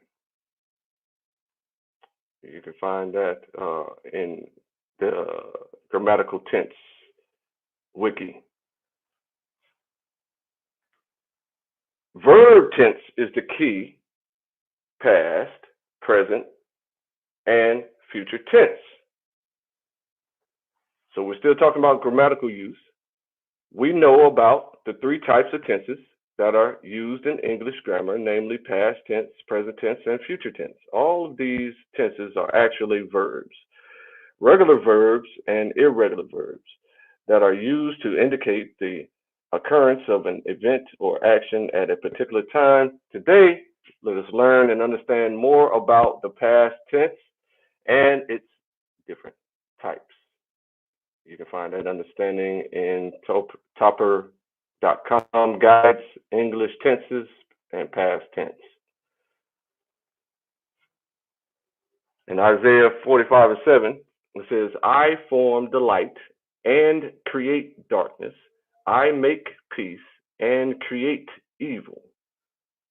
I, the Most High, do all these things. You can find that in the King James Version of the book, the only book that matters. Proverbs 2:21, for the upright shall dwell in the land, and the perfect shall remain in it. Proverbs 2:22, but the wicked shall be cut off from the earth, and the transgressor shall be rooted out of it. Is this how you choose to die, working for Satan? 2 Kings 9:30 through 37. We read about Jezebel here. And Jezebel took over the kingdom that she was in, and then the rightful heir of the throne came back and took it over and killed Jezebel. And we read about her death here. And when Jehu was come to Jezreel, Jezebel heard of it, and she painted her face with war paint and tied her head and looked out at a window. And as Jehu entered in at the gate, she said, had Zimri peace who slew his master? And he lifted up his face to the window and said, "Who's on my side? Who?" And there looked out to him 2 or 3 eunuchs. And he said, "Throw her down." So they threw her down. Oh, excuse me. I got out of pocket here. Get back in pocket.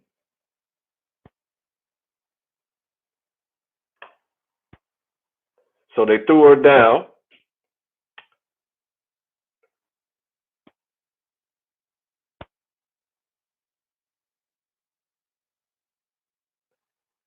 And some of her blood was sprinkled on the wall when she splattered on the ground.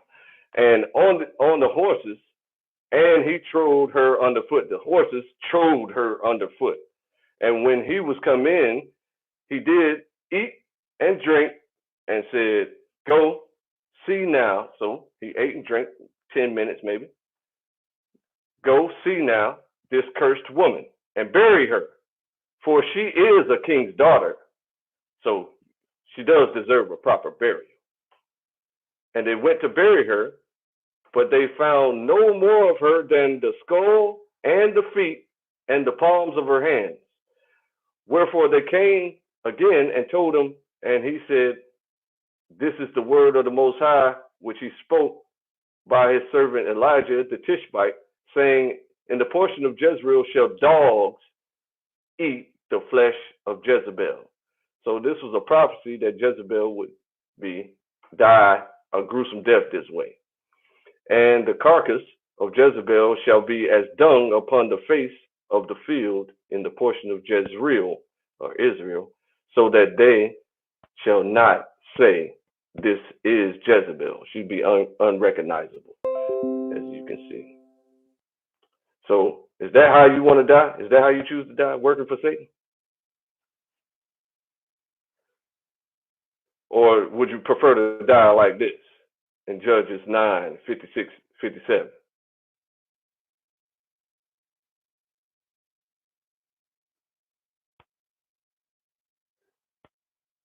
Thus the Most High, thus power rendered the wickedness of Abimelech, which he did unto his father in slaying his 70 brothers, and all the evil of the men of Shechem did power render upon their heads, and upon them came the curse of Jotham, the son of Jerubbaal.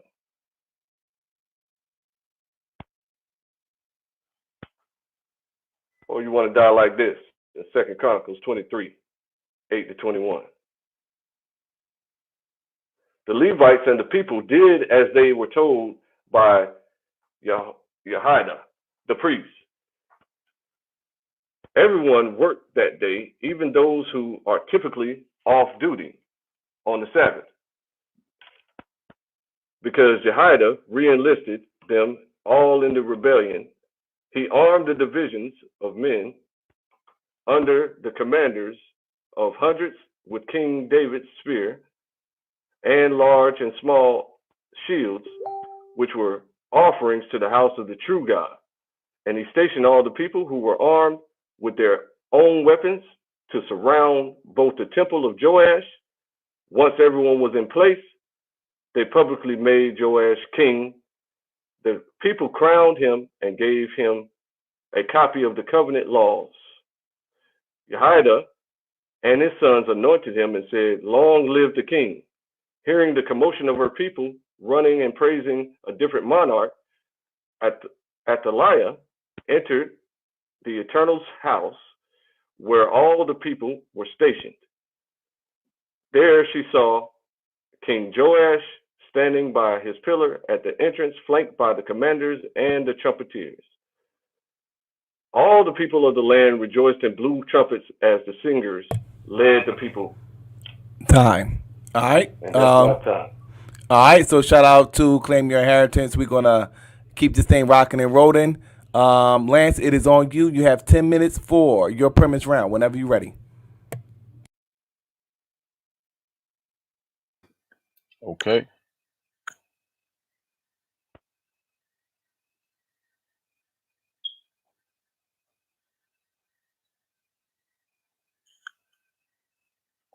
All right. Now, the premise is God with, I'm sorry, is Satan with or for God? To be quite honest with you, I don't have no idea what my brother Claim was talking about, because that's what I'm on. Is Satan with or for God? How can we demonstrate is Satan with or for God, brother Claim? Like, for instance, I find Satan subservient to the Most High. He can't do nothing without the permission from the Most High. And we can find that in Job. And we know this, we know the story. Let's just go to Job 1 and 12. And I'm just going to come off the top because I know you know Job 1 and 12. And the Lord said unto Satan, behold, all that he has in thy power, only upon himself put forth thine hand. So Satan went forth from the presence of the Lord.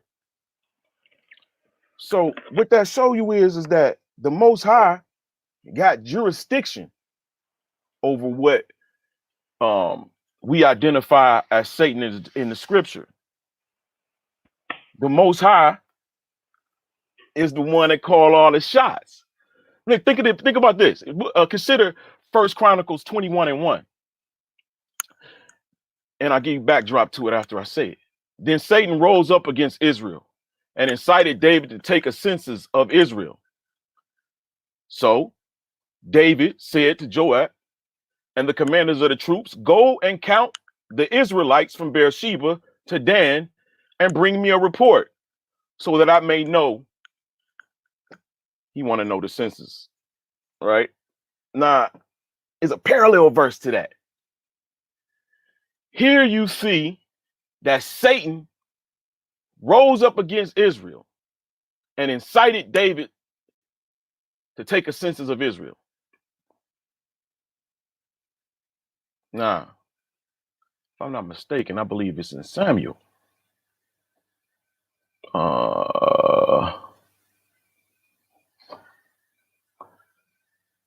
Samuel 24 and 1, 2 Samuel 24 and 1.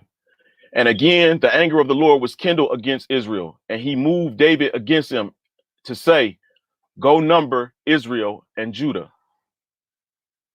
Got a little issue here. See, because here, 2 Samuel 24 and 1 is a parallel to Chronicles, 1 Chronicles 21 and 1.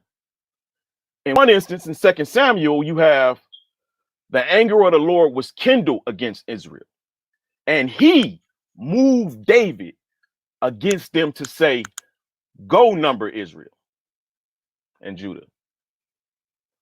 But in 1 Chronicles 21 and 1, it says, then Satan rose up against Israel and incited David to take a census of Israel. So is Satan God? Heaven forbid. I'm not saying that. But what I'm saying is, when the Most High wants something to go down, he got niggas to do it for him. He don't got to do nothing but his word go forth. Let's look at this. In 1 Kings 22 and 21, it says this. Then a spirit came forward, stood before the Lord, and said, I will entice. By what means? Asked the Lord. And he said, and he replied, I will go out and be a lion spirit in the mouth of all his prophets. You will surely entice him and prevail, said the Lord. Go and do it.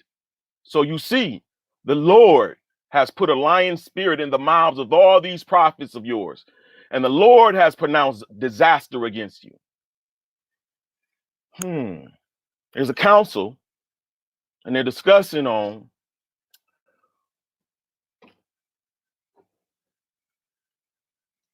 screen went out. Hold on.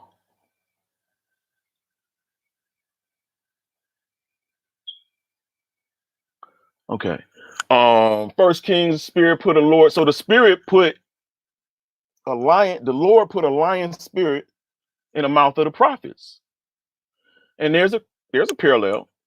2 Chronicles 18 and 22. We'll just deal with the script. So you see, the Lord has put a lion spirit in the mouths of these prophets of yours. And the Lord has pronounced a disaster against you. So without even any context, we can see that somehow some prophets was given a lion spirit and pronounced a prophecy that was a setup for failure. And this action came from the Most High through a lion spirit that volunteered, hey, I'll go be a lion spirit. See, we got to deal with this, man. We can't keep playing. Either we Christians or we children of the Most High. Because that's Christian doctrine that you're talking right there, brother. That it's a devil out here. It's a Satan, an equivalent being, a negative being to the Most High. That can make his own decisions and just mess over God's people. And I believe you made that statement. See, but when you look at Amos 3 and 2, it says, hear this word the Lord has spoken against you, O children of Israel. These are the children of God. Of course, we know he's talking about. Against the whole family, which I brought up out of the land of Egypt, saying. So he's saying this to the whole family that he brought up out of the land of Egypt, the children of Israel. You have I known of all the families of the earth. Excuse me. You, Amos 3 and 2. You only have I known of all the families of the earth. Therefore, I will punish you for your iniquities. So here you got the Most High saying to the children of Israel through the prophet that of all the families of the earth, you the only ones I know. You all I gave the law to. You out of all the people. You all the people that know me and I know you. Therefore, I'm going to whoop your ass for your iniquities. Where's Satan? God damn it, where the hell is the devil at? We see right here the Most High is handling business. And against his own children, he deals with them according to their iniquities. So we got some issues here, man. Some real bad issues. And let's look at I know another one. We just so Christian, man. I'm frustrated. Consider Deuteronomy 32 and 39, right? It says, see now that I am he, and there is no God with me. I kill and I make alive. I wound and I heal. Neither is there any that deliver out of my hand. So if we got the Most High killing niggas and bringing forth babies and making them alive, he wound and he healed. And ain't nobody that can escape that. Once his decree go forth, it's a wrap. Where's Satan? All of that is Christian. Where's Satan in the Old Testament? I ain't even looked. I'm so confident about it. And I haven't looked, to be honest with you. But I don't recall seeing Satan in the Old Testament. And people refer to the serpent as Satan. I don't see it. I don't see it. Here you go. 2 Samuel 21 and 1. During the reign of David, there was a famine for 3 successive years. And David sought the face of the Lord, and the Lord said, it is because of the blood shed by Saul and his family, because he killed the Gibeonites. So the Most High bring famine? He bring a famine for something somebody did. He will punish you, bro. Where is Satan, man? Is he using Satan? Is it possible that the Most High is using his subservient beings to handle things according to the crime committed? I don't know. We'll find out. I believe once we realize the base scripture, based on all scripture, that all adversaries of men are subject to the Creator. The doctrine of Christianity should be thrown out, man. Yeah, convince the world that God is only loving and shifted fear to him or one of his subordinate spirits. Time. All right. Shout out to Brother Lance. We're going to keep this thing rocking and rolling. After a brief intermission, we're going to get into the rebuttal round. Cameras on as what they already on top of that. So we'll see you guys in a few seconds, family. This is the Solar Vision Debate League, man.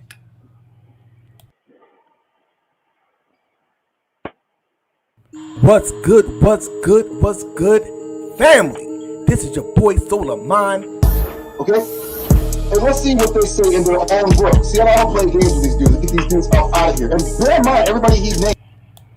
All right, family. We are now into the rebuttal round. We're going to hand this thing over to Claim the Inheritance.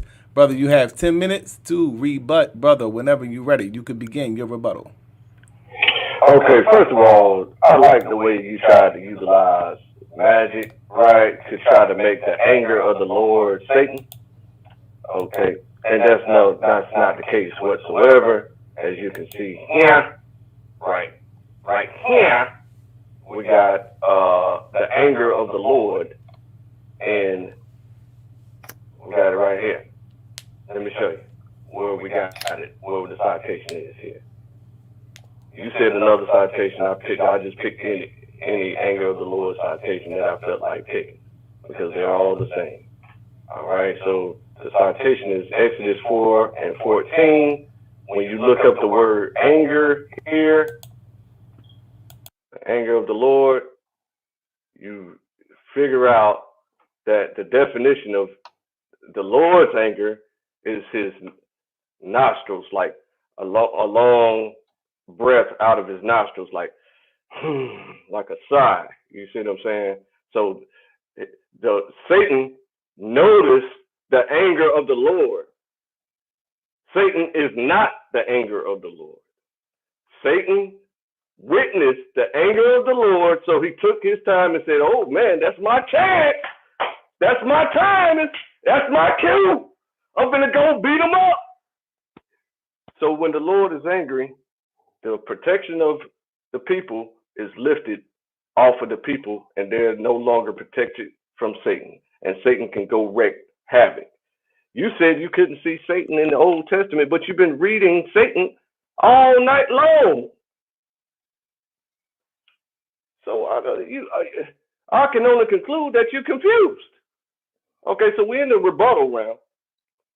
And so you mentioned multiple times that Satan coerced David to disobey the Most High by performing the census. And as a consequence, David and the whole house of Israel, him being the leader of the house of Israel, were punished. You mentioned that Satan coerced the prophets to give a false prophecy. Brother, we know the law very well. You and I both. When you give a false prophecy, that prophet is to be stoned to death. That's a gruesome death that you should not do. Trying to please and Satan like you're doing.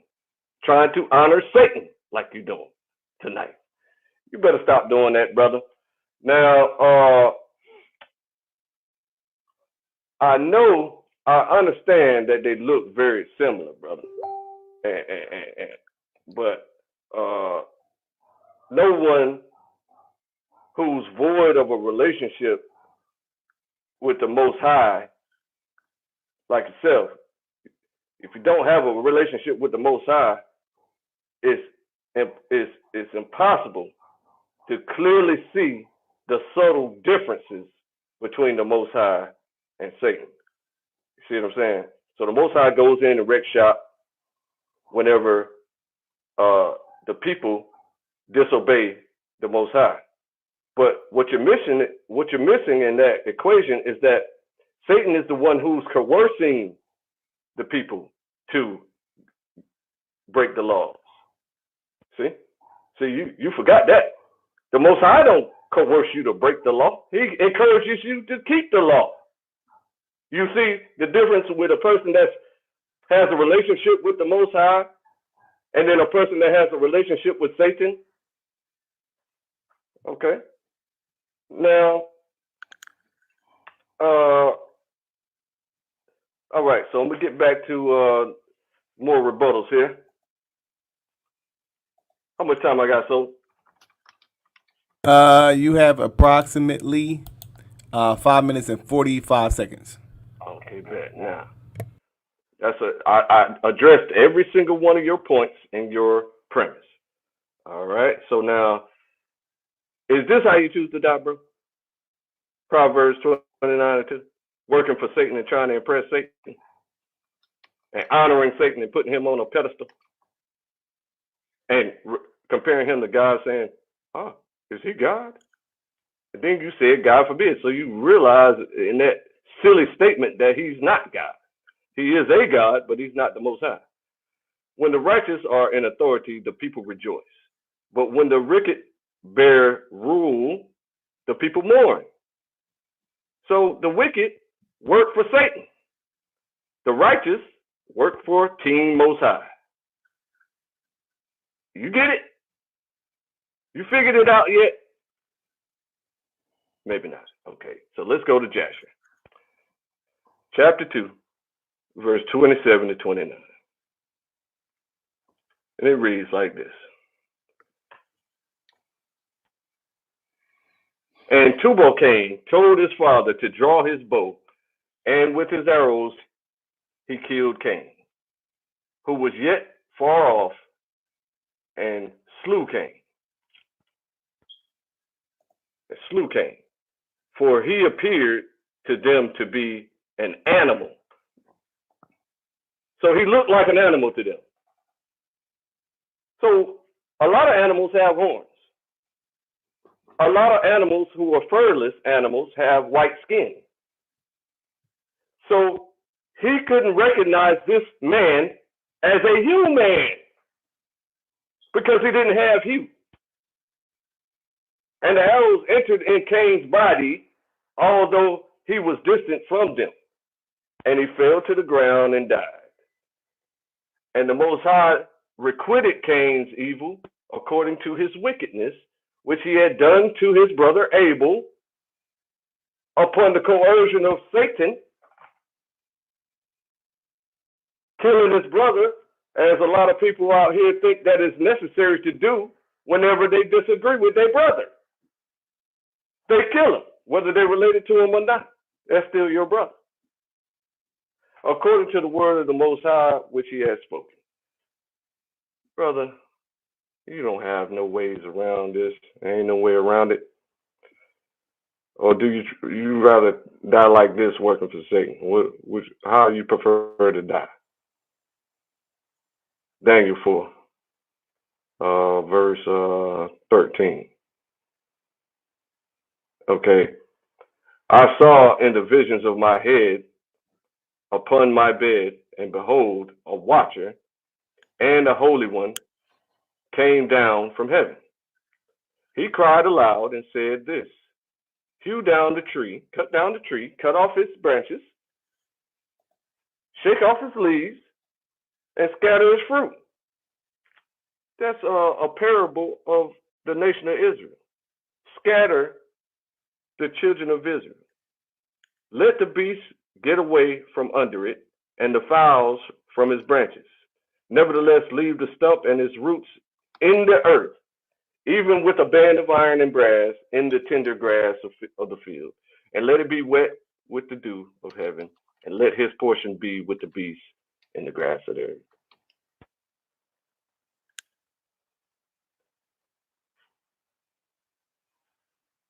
This matter is by the decree of the watchers, and the demand by the word of the holy ones. The watchers are the fallen angels.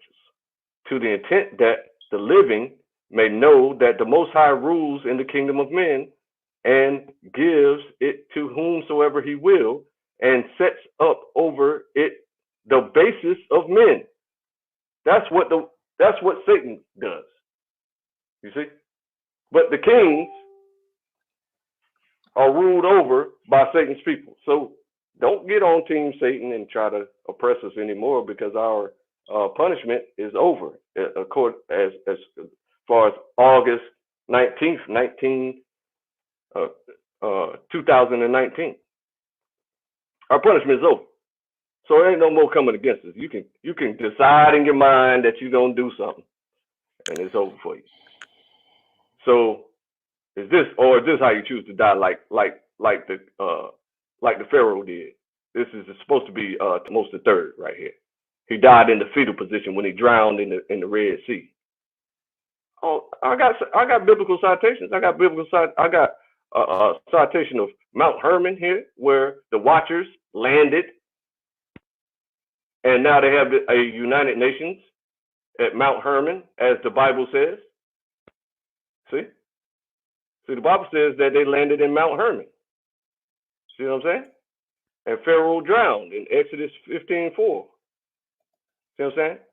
Mount Hermon, Book of Enoch, it says that they landed on Mount Hermon here as well.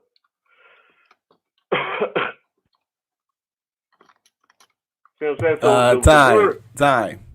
All right, shout out to Claim Your Inheritance. We're going to swing this thing over to Brother Lance. It is on you. You got 10 minutes for your rebuttal, brother, whenever you're ready. Excuse me, people, panel. I did remember saying, but it was a mistake, that Satan not in the Old Testament. I don't remember. I was thinking Lucifer. Forgive me for that claim. I retract that if you accept that. That was a mistake, because clearly I stated through the whole. I was throwing up Old Testament text. Satan mentioned. I don't accept. You'd have to. That was a clear mistake.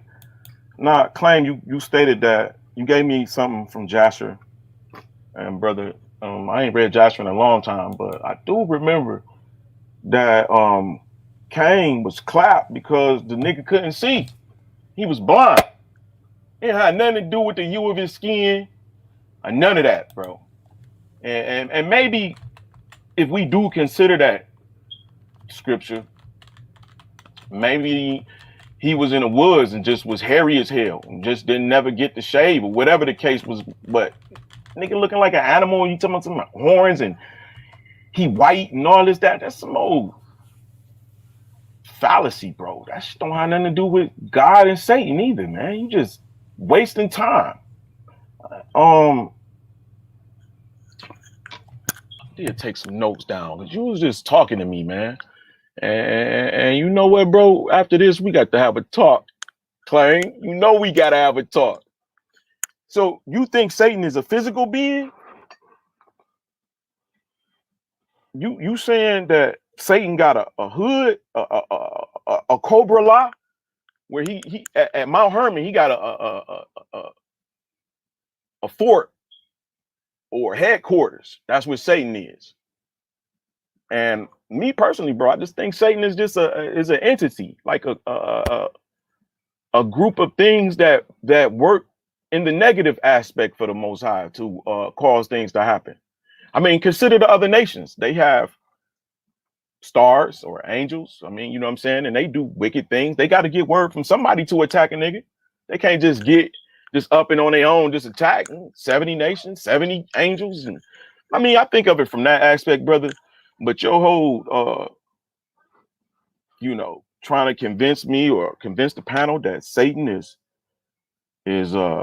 against God. You actually, to be quite honest with you, you kind of helped me in a lot of ways, because Satan, he can't operate outside the will of the Most High. And that makes him subjective or subjected to the Most High. He's subservient, brother. And we went through a barrage of different instances where the Most High caused or willed something to come into play, to manifest. And we've seen in another instance that so-called Satan or, the spirit agents of Satan cause things to happen according to his will.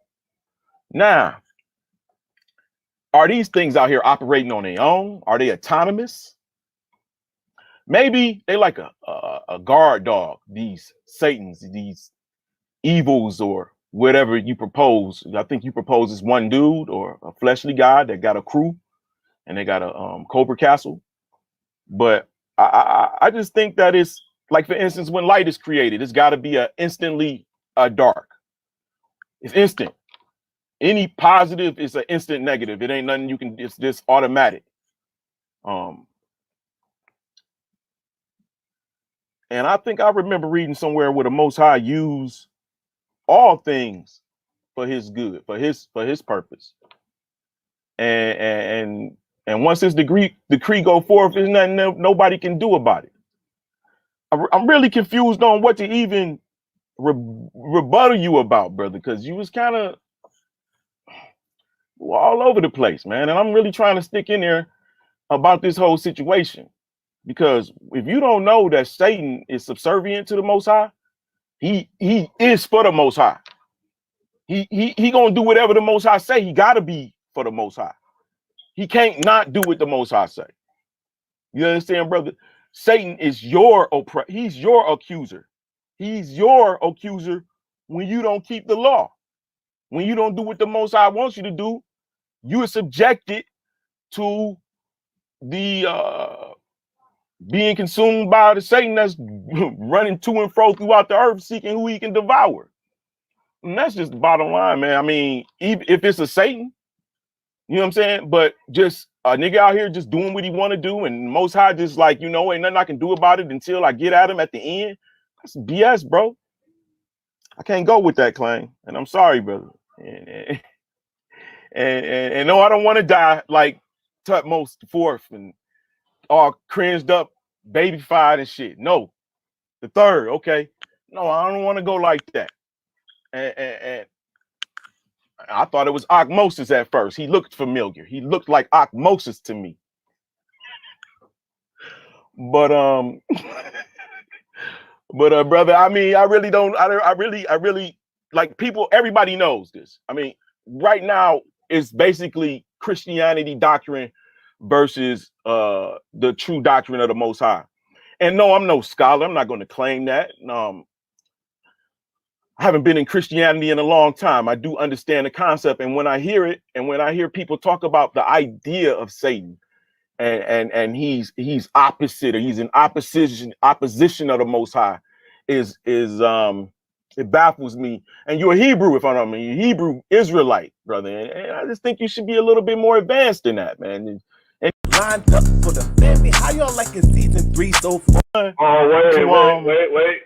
I can know that that's the Cobra Commander's it should be no more the Shall we? Vex Vortex will be squaring off against Judah Nazareth and Luciferian white supremacy. All right. Somebody need to cut their YouTube down. We're going into the rapid fire round, family. We're gonna hand. Of course, that debate never happened. I made both of them quit.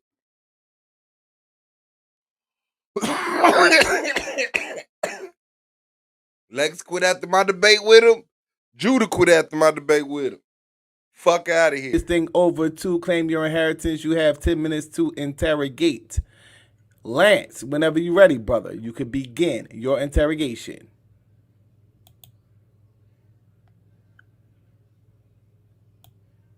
Unmute your mic, brother. Okay, first of all, I got to let you know something before we begin here. It says in Ezekiel 29:16, I want to see how you respond to this, brother. It should be no more the confidence of the house of Israel, which brings their iniquity to remembrance. So the house of Israel, the family of Israel, brings their iniquity to their remembrance wherever they may be scattered, when they shall look after them, but they shall know that I am the Most High power. Okay, so wherever they are in the earth. So this is how multiple kingdoms repented. Remember Babylon repenting, and the king of Babylon saying, "You better not say anything crazy about." Okay, now respond to that,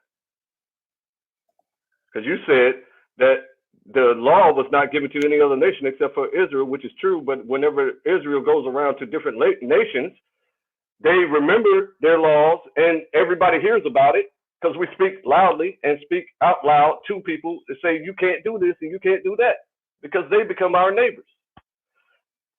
And then they're subject to the law once they learn it. So they get punished as well. Okay. All right. Since you have no answer, I'm going to move on to the next question here. Show that Cain was blind in Jasher or anywhere in any text.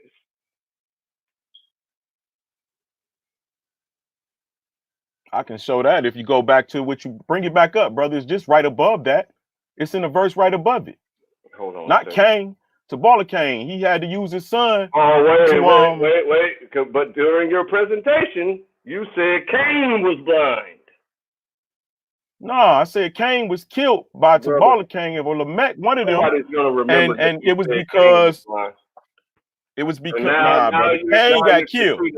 Brother, I just shuck about you because you just changed your stance from Cain being blind. You just changed your stance from Cain being blind to Tubal Cain being blind, which is a fact. So I'm glad you corrected yourself. Too little, too late, brother. Now, at the United Nations headquarters at Mount Hermon, could you pull that up and show us Cobra iconography so that I can know that that's the Cobra Commander's headquarters? These are the fallen angels who landed on Mount Hermon, and the United Nations set up headquarters there, a world headquarters at Mount Hermon, so that people don't find out that there are fallen angels at that location. So pull it up and show us Cobra iconography at that location. You can't. Now, you keep saying if there's a Satan. So since you don't know whether or not there's a Satan, can you show that Satan is not a person or an entity? We got time. I got time today, cuz. Show us anywhere in any text that Satan is not a person or entity, and people don't work for that thing, and they don't worship that thing. Just like we worship the Most High, which is an actual person, a man of war, a black man in heaven ruling everything that he created. There are people who worship a thing called Satan, which is a person who coerces and tempts people to go against God so that they can be punished. You ain't gonna tell me because you don't have the answer, Sway. You must, because you asking me questions that's foolish, bro. You can't prove that it's not a nigga out here named Satan, or if it is a nigga out here named Satan. We got secondhand information. Have you ran into him? Have he slapped you? You seen a nigga push you in front of a truck? Did he tempt you to pick up? This is what I'm saying. Did he sell you a pack of cigarettes? I don't got time for you to preach, brother. So now, does it say in the text that you entertain angels unawares? Yes or no? I've read that. Yes. You've read that before? Yes. So these angels have humanoid-looking bodies, and we don't recognize them as angels because we entertain them unawares. We are unaware that they are angels, correct? I'm not sure. I'm not sure if I've seen one or not. No, you don't. If I seen a nigga, the text again. So since you don't understand the text and you can't answer any questions, how are we supposed to take your word for it that Satan works for God without punishment, that I showed over and over again in this debate that he's going to be punished just like the Most High punishes his children? Isn't Satan the Most High's child? He's his creation. Right. So everything I showed about him being punished is going to happen to him. And you know, so you got to come to this understanding unless you die terribly trying to honor Satan. I think that's all I got for the rapid fire, there, brother. Nah, keep giving it to me, man. You're doing your best. I mean, that's all. I done wrote it down. That's all I got for the rapid fire. All right, so we're gonna swing this thing over to Lance. You have 10 minutes whenever you're ready, brother.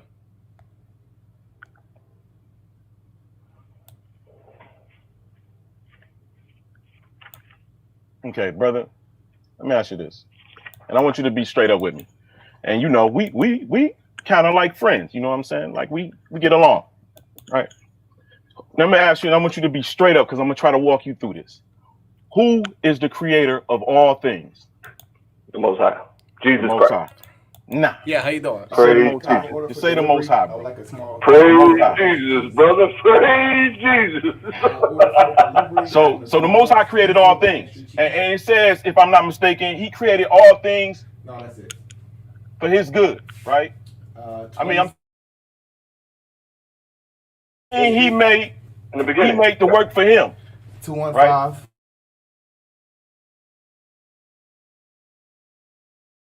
Under this structure that we're in, right? Mm-hmm. And then you got logical question, please.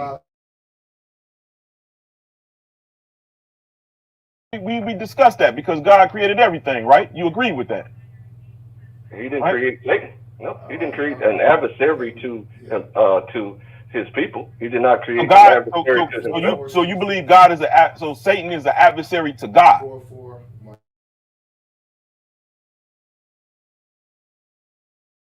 At him, so he's an adversary. He's an adversary to God. Yeah.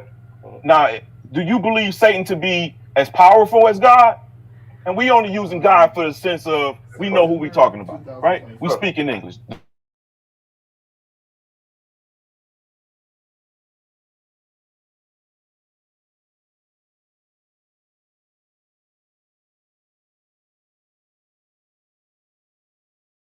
So you think Satan is as powerful as God? No, I know that Satan. When I answered it the same way as you answered, the narrative that's given that you're repeating is Christian. Okay. Does Satan get destroyed in the Old Testament? In the Old Testament, yeah, he got kicked out of heaven in the Old Testament. Yeah, he got kicked out of heaven. That's right. Was he destroyed? Any writings of Satan being destroyed in the Old Testament? There's no Satan is not destroyed in the New Testament. So what's your point? But you said he was cast into the lake of fire, and the lake of fire was the final death. Satan is immortal. No. Then you said that he was cast into the lake of fire, and the lake of fire is, we understand that to be the final. And I'm not, like I said, I'm no scholar, brother. I'm trying my best. Yeah. I'm trying to get clarified. Okay, so Satan is cast in the lake of fire in the New Testament when Christianity is created. But what is his demise in the Old Testament after God used him for all of the things that He used him for? We went through it. He did some fucked up shit. What do God do with Satan? Excuse y'all. What do God do with Satan in the Old Testament? No baskets to pass around, brother. What does He do? What does He do with them after He's done all of this? Baskets to pass around, brother. After Satan handles Job, what does God do to punish Satan for handling Job the way he did? And wouldn't Job be us as a microcosm? Wouldn't the one Job, be the many of us? And how Satan and God relationship with us correlates with you understand what I'm saying? So what did God do with Satan? No questions at all. What did God do with Satan I don't listen to after he was done with Job? Sermon. I'm not interested. What did God do with Satan after he was done with Job? You tell me. Well, he made it to the New Testament, so he obviously ain't throw him away. Right? Right, but let's keep it right. Right? So he made it to the New Testament. Right. So in the Old Testament, he still had kind of existed then, right? Still doing his job and things of that nature, right? Not his job. No, that's not his job. That's not his job. That's the job that he's an entrepreneur. So when he went wretched entrepreneur. He made his so own when he job. but he had the ability or the invitation, or he was bossy enough to appear before the sons of God in Job when they gave their report, and he came along with them. So what gave him that authority to just pop up in a nigga crib? His power. Satan had his own authority to come in God's house. Yeah. Under Satan, stop playing. Put the cigarette out, Clay. Answer the question properly, nigga. You saying that no. You saying that Satan into God's domain under his own authority. Yeah, he got power. Yeah, he's immortal and can't be destroyed. He can't. In the New Testament, wait a minute. Well, you confusing me. You said that God threw Satan in. One of your 20 questions, brother. In the New I'm done. Testament, he's not. No. I'm good. No, I'm allowed to answer your question. You I'm good. Be done. My time. This is my time. Mute your mic. And so, there you go. So in the New Testament, the Satan is not destroyed. He's thrown in hell, and then and hell is thrown in the lake of fire. So he's not destroyed. He's immortal. He can't be destroyed. So he's going to be eternally tormented. He's going to be in pain, in fire, forever. You silly guy. So, Klein, you do realize you a Christian, don't you? Yeah. All right. Okay. So with that understanding, I know why you think like you do now. I thought you was a Jew, a Yehudi, Israelite. You see that flag? You see that flag right there? I see a couple of different languages. You see the flag right there? Right? That's the flag of the Israelites, brother. But the thing is, Clay, you are a Christian, brother. You a Christian. So? But you a Christian in the sense of Show me the law. Show me the law.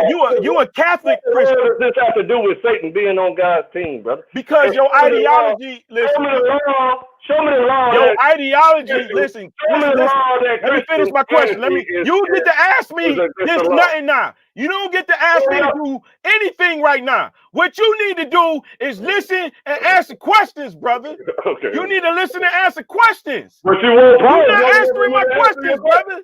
Listen, all I'm asking, you said that God is the almighty authority, right?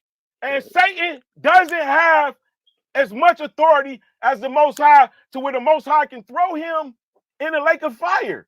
He can just make him uncomfortable. He can't kill him. I don't subscribe to that, but he. So show me makes him uncomfortable. Where he can kill him. Or can't kill any angel. Hurry up, make it quick. If not, it's over for you, brother. That's done. You should have thought of that. You're doing it in hindsight. You need to just be quiet and answer questions when I ask them. Pausing long enough for me to answer any questions. All right, go ahead, answer the question. What's your question?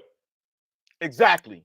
You're not listening, Clay. You're not pausing long enough for me to answer. No, it's the oxygen of that You keep saying 5 or 6 questions. You keep saying 5 or 6 questions, and then you just keep proselytizing. I know, because guess what? Say a question and then pause.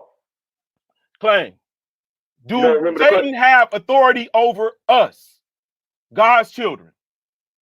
No, not at all. He coerces us. So go against the law, go against God.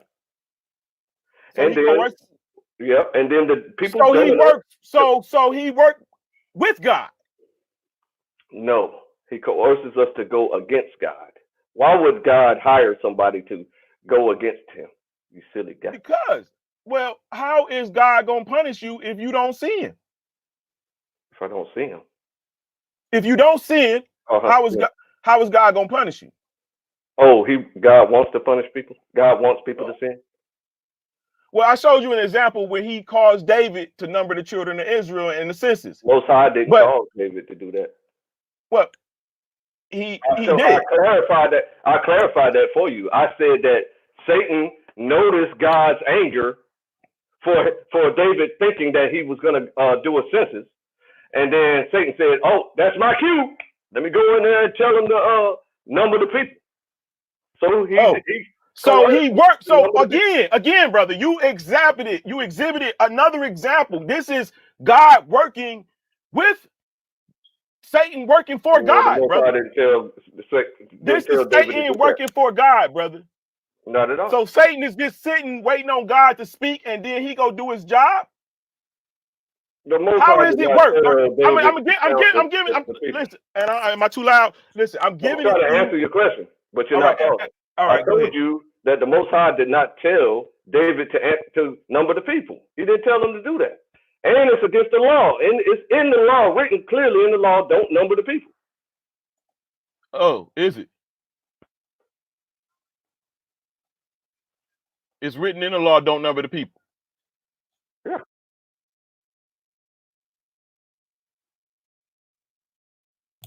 Shout out to both debaters. It was a very powerful rapid fire round. We're going to get into the closing right after this brief intermission, family. This is the Solar Vision Debate League, man.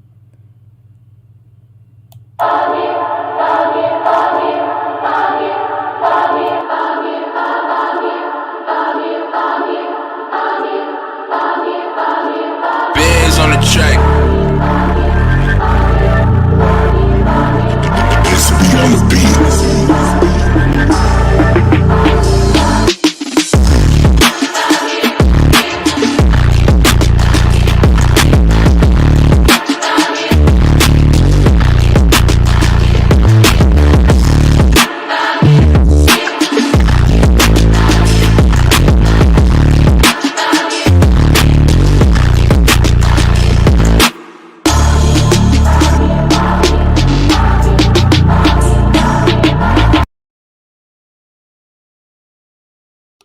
Okay, I'm seeing something. Shout out to the family. Shout out to the family. Appreciate everybody's presence, man. As we rock out. As we rock, yeah. Let me see.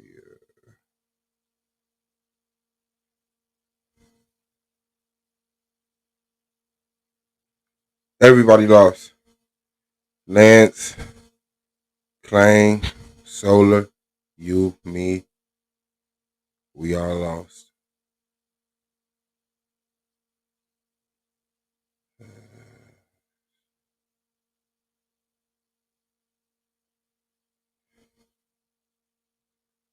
Boo, boo. Boo, boo.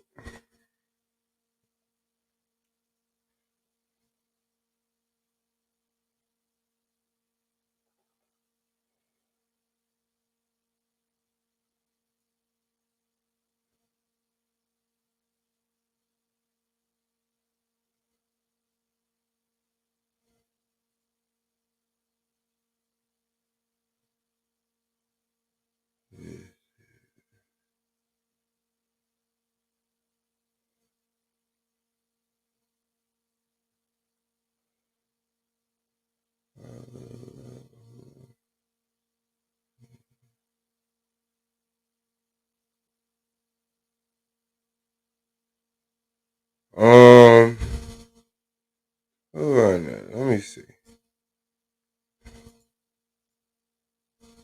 Oh shit. I can't. I don't know where that. What's the name at? Because that was before we was doing the post. We weren't doing the post debate shows over here at that time. Pretty sure it wasn't. We weren't even doing them over here at that time. Let's see.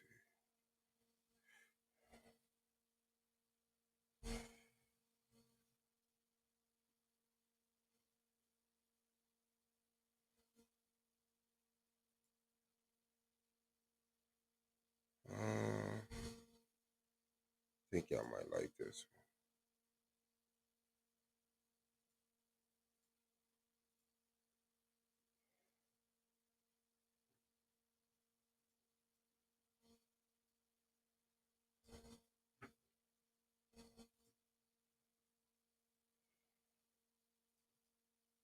Yeah, I mean,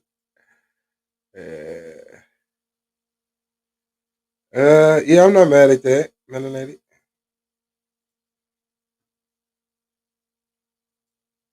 I'm not mad at that at all.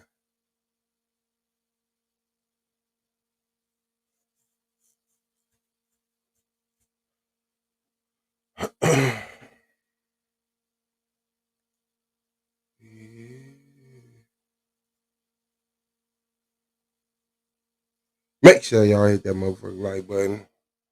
Um, yeah. So y'all hated that one. That's what's up.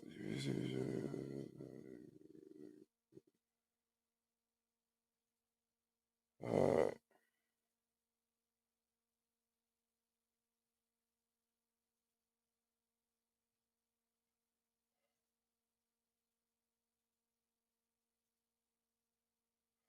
hell no. That's fucked up. Say put that Ak Malak our slaves. Are we slaves to bet look at y'all. Like a job. Is that what you would like to see?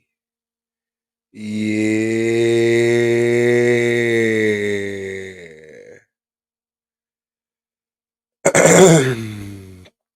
Excuse me. Clearing your throat is kind of disgusting. Lie. You know? You know how to do that.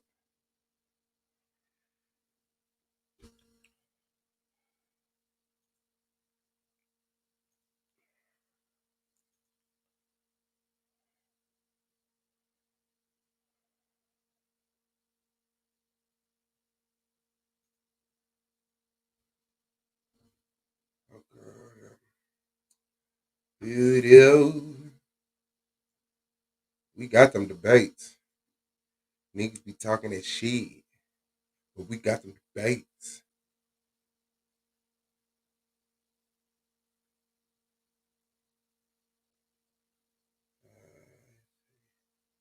Niggas, they just want to bitch. But we got them debates. Everybody want to quit. But we got them debates. Solar Vision is a lit. We got them debates. Oh, I should do that one. Hey, better lady got this, man. I got you. I got you. And I got you. So, hey, look, because I really didn't remember the debate. And then when I looked at the debate, I was like, ooh, I should play. And it was the one you was talking about. So I got to do it. I like it a lot. I like it.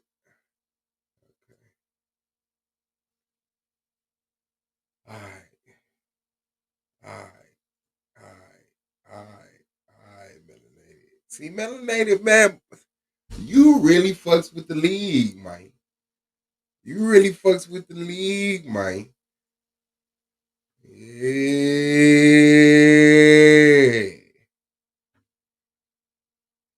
My bag, I be getting y'all in trouble, man. You know, I just be too goddamn, you know, real.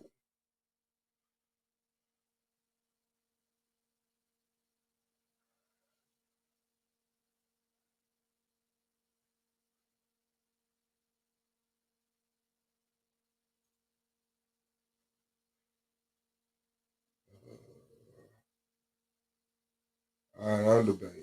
I'm downloading. I'm downloading. Because when I play it straight like that, that should be like yoing, yoing. And you be fucking up. And that shit is frustrating as hell. Yeah. Oh, man.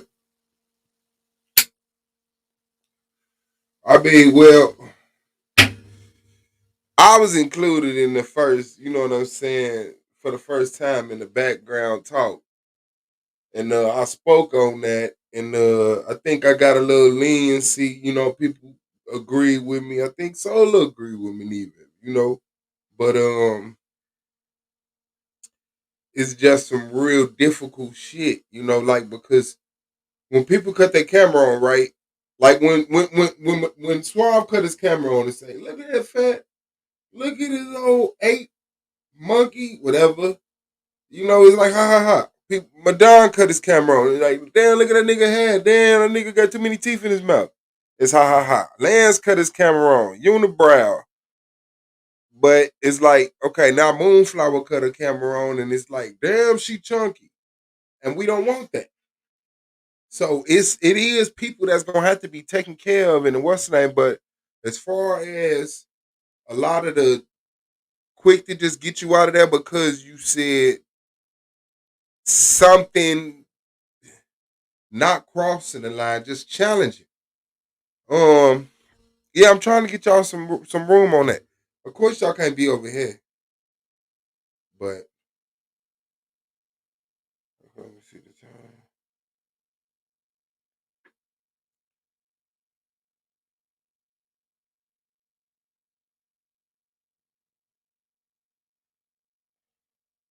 So the world don't move to the beat of just one drum. What might be right for you may not be right for some. A man is born. Who know that next line? He's a man of. Look, not look at nobody. This is not the time to defend us. Did you get the point of what I was saying? Because I mean, it don't gotta be true. It's people insulting. Like that's what they was in there saying, and we like block, block, block. Get them up out of there. Get them up out of there. Get them out of there. You know, because you gotta understand, like people be behind avatars, and then people have an expectation, and then they cut their camera on, and it's like you're not what I imagined. So, you know, it's just people in the chat, man. It's just chat people. I wish everybody had to run the show for a month. You know, but it ain't just that because a lot of y'all get it. It's just these niggas, man. Sometimes stupid people just gonna be stupid, wicked people just gonna be wicked. You know what I'm saying? But let me see. Very.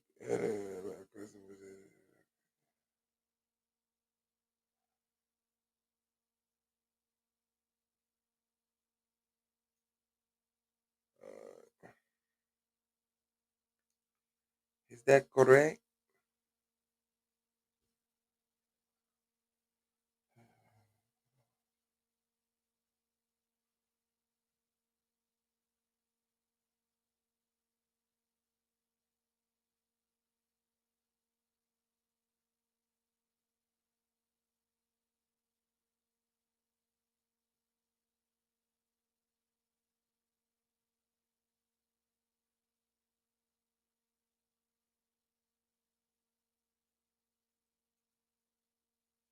No, that ain't right.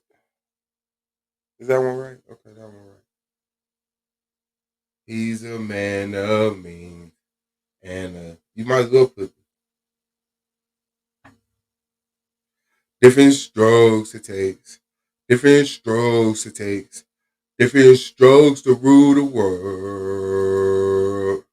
Everybody's got a special kind of story, and everybody's got a way to shine. It don't matter what you got, it's not a lot. So what? You got yours, they got theirs, and I got mine.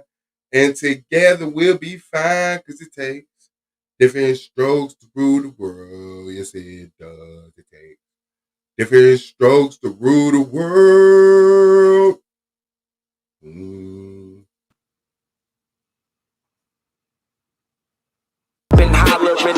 Be the Flat Earth debate.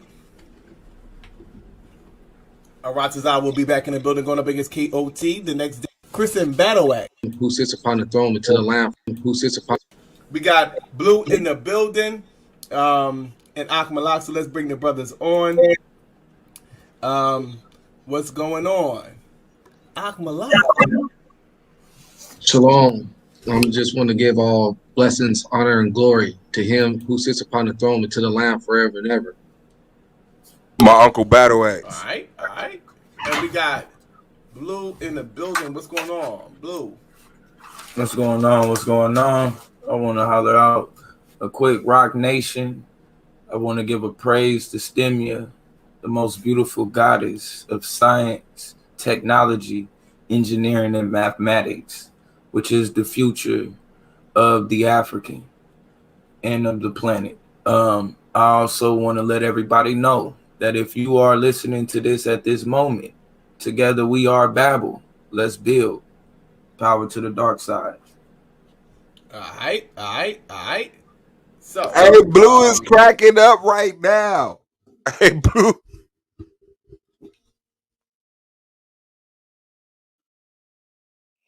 Hey, Blue Light. That's me. That's what's up. We are Babel. Let's build. Power to the dark side. Hold on. Oh, shit. My bad, man.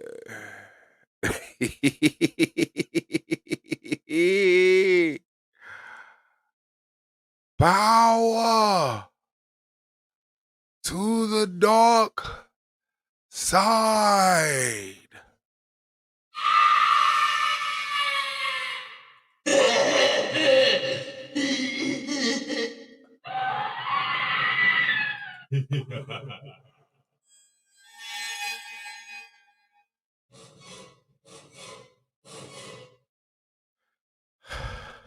All right. Once again, tonight's topic is, should black people have slaves? We talked about all the logistics behind the scenes, so we're just going to let you know that it's standard format. That'll be a 5-minute opening and a 10-minute premise, 10 minutes for the rebuttal, 10 minutes apiece for the rapid fire round, and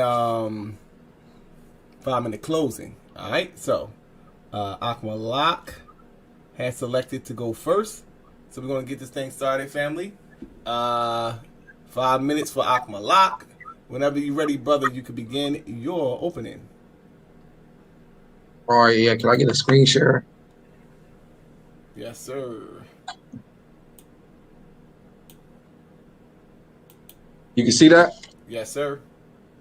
All right, so today's topic is, should black people have slaves? And my answer, yes. You heard it right. The topic of this debate,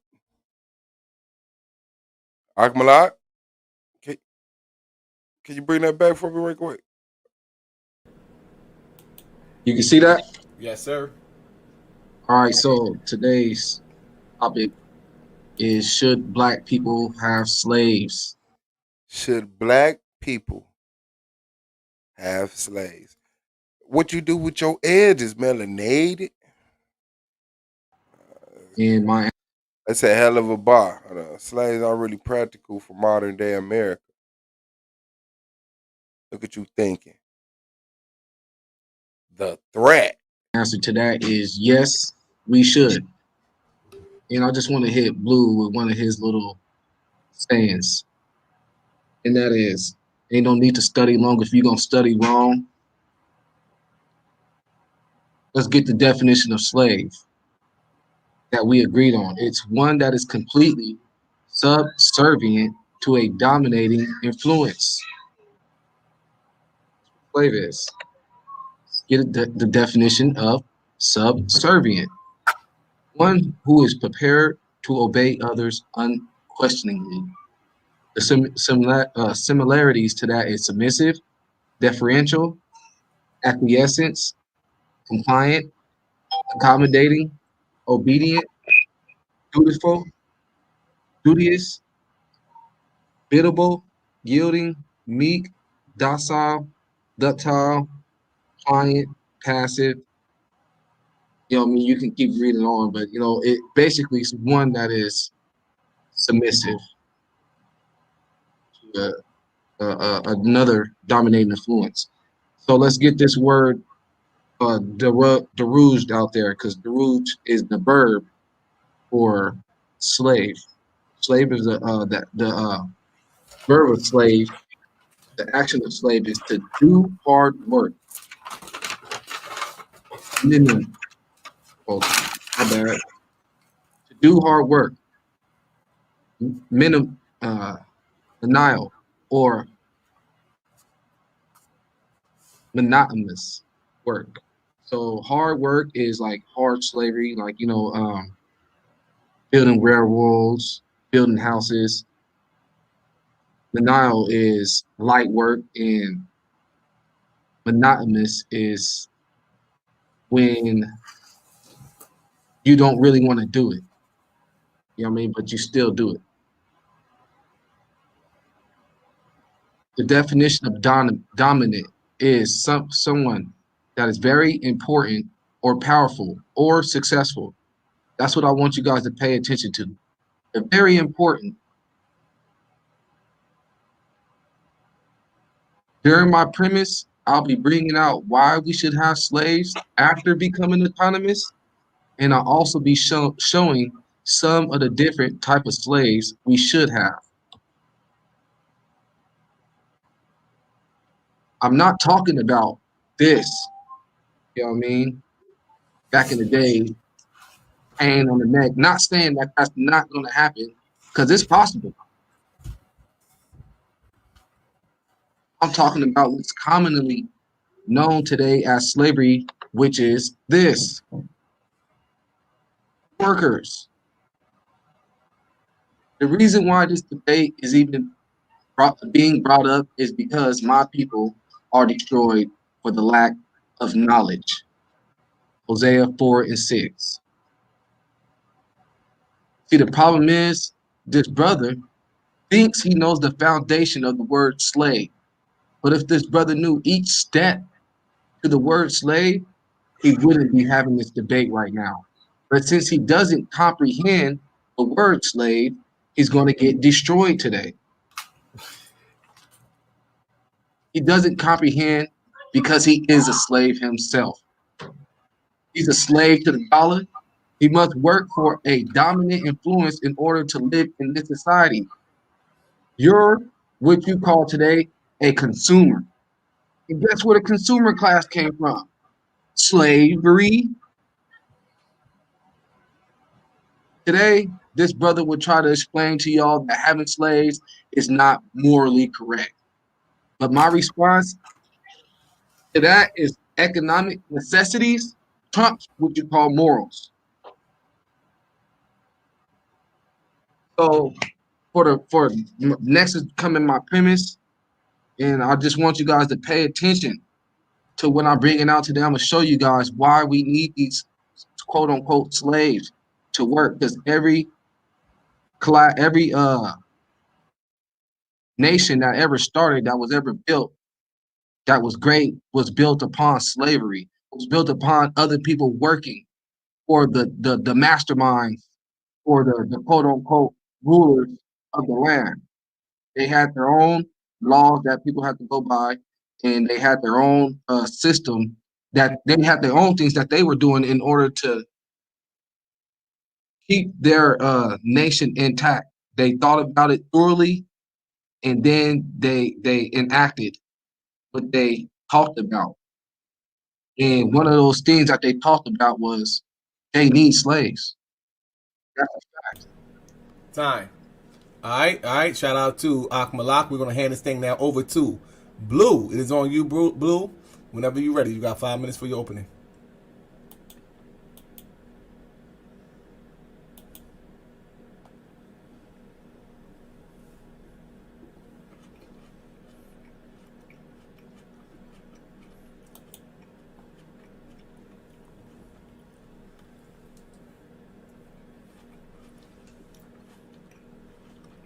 My fault. Let me unmute. Hold on. Let me share screen. And that one. Yeah. All right. Let's get it going. What's that? Cool. should black people have slaves? All right, you can go ahead and start my time. As you can see, tonight I will have to show you basically the difference between being completely subservient and a hard worker. The brother is unfortunately suffering from some comprehension issues on a few of the definitions that he pulled out himself, which actually tied him back into chattel slavery instead of the actual definition that we both agreed on, right? And just so we can see it, this is the definition that we agreed on: slave, right? Now notice he started going in, he don't even know what he just did. He wanted to stay away from definition one. I'm sorry, I'm pointing like y'all could see me. He wanted to start at definition one. A person held in servitude as chattel of another, right? This is what he wanted to debate tonight. One that is completely subservient to a dominating influence, as if that is any better.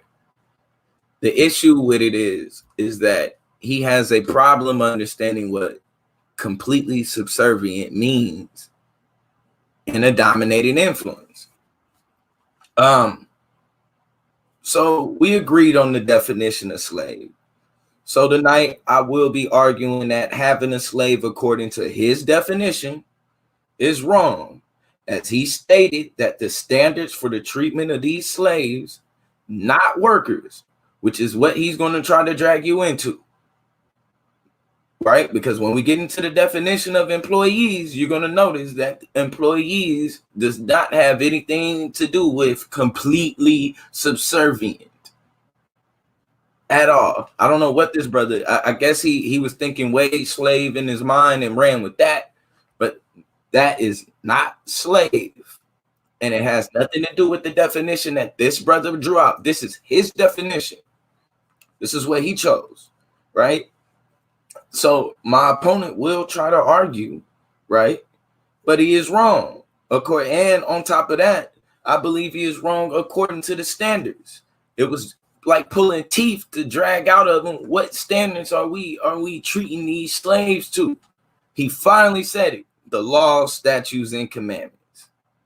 Why he didn't state that in his premise, I have no idea.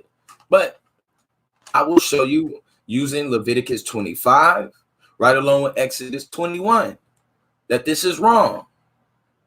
Number one, on top of that, my opponent himself said that his personal stance, or that his stance coming into the night, is that we should be treating people the way that we want to be treated. I'm going to show you that according to the law, statutes, and commandments, these ain't even the way that you want to be treated.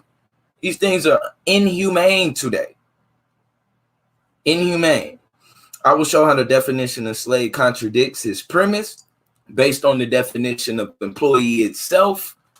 I will show that his premise contradicts the agreed upon definition by both parties, right? By way of the definition, this brother does not understand what complete subservience is.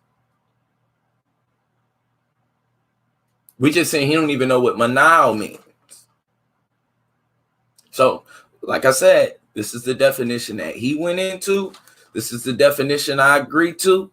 For some reason, he went into drudge, and then he went into manial, which I guess which is 4. Mind you, the brother said we're gonna stick to 2, but then he jumped down to 4. Well, since he can jump down to 4, how about I go to 1 and chattel slavery? We just use, matter of fact, we'll just use the whole actual definition of slave tonight. How about that? Since he's adding tonight to his premise. That is not what we agreed on. We didn't agree on drudge. But I'll show you that he didn't even understand that word that he brought out. Nor did he understand manial. Manial has nothing to do with light work, easy work. So tonight, unfortunately, family, it would pretty much be a comprehension lesson tonight pretty much on the word slave, the word employee. Time. All right. Shout out to both debaters. We're going to take a brief intermission, family, and we'll be right back. This is the Solar Vision Debate League. Let's get into this premise. You're now rocking with the best. This is Solar Mind, and this is the Solar Vision Debate League. I hope you enjoying tonight's debate, family. We're going into mid-season mode, so you know what that means. What debaters are going to begin to separate going into the final stretch. We got some new faces. The whole thing is lit, family. So if you ain't done so, make sure you subscribe to this channel. Yes, family. Solar Vision Debate League. Intellectual supremacy. Yes, family. Let's get into this premise round. We're going to start out with Akmalak. Let's go ahead and set this timer for 10 minutes. And hand it over to my man Akmalak. It is on you, Akmalak, whenever you're ready. All right, can I get another screen share? All right.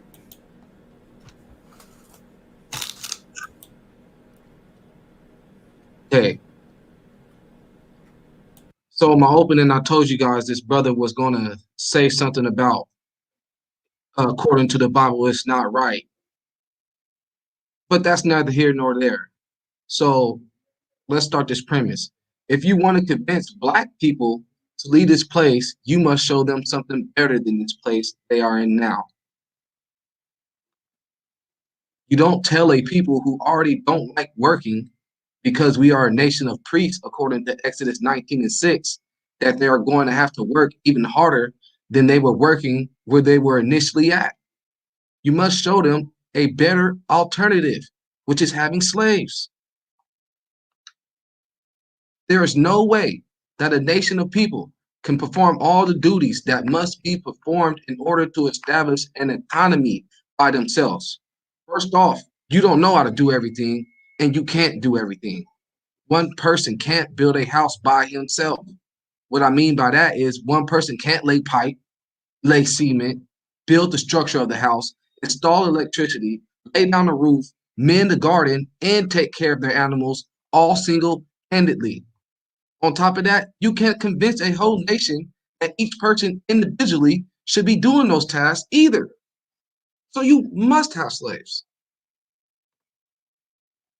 For that reason, we need slaves. When you think about should we have slaves, this is what you should be thinking. Check out these slides. Should we have plumbers? Yes, we're a royal priesthood. The children of the Most High ain't supposed to be dealing with species. So we have grocery store workers. And that first dude, that plumber, he was monogamous. That's what he was. He was doing something that he really didn't like to do. This dude right here working at a grocery store, should we have those people? Yes. And that's banal. Should we have construction workers? Yes. That's hard work. That's in the verb of slave. If you look at the verb of slave, it's going to be derudge. And derudge means hard, banal, or monotonous. The verb is an action. The action of slaves. Should we have farmers and field workers? Yes. Israelites ain't supposed to be out there doing that. We the priest. We the brains of the operation. We're supposed to be running a nation. We're supposed to be running a country. We ain't supposed to be sitting there doing no hard labor, worrying about no animals, digging all in the ground. We need people to do that. Should we have sewer cleaners? Yes. You're going to be having toilets and sewers that collect all the dirty water from out of your bathroom. You're going to need people that come through with the septic tanks and clean out the sewer. Should we have roadkill collectors? Yes, we should. It's common sense. These are all slaves. These are all workers. The verb of a slave. Should we have janitors? Yes. These people are all and yeah, I'm gonna get to it. I'm gonna get to how these people are going to be all completely subservient to a dominant influence.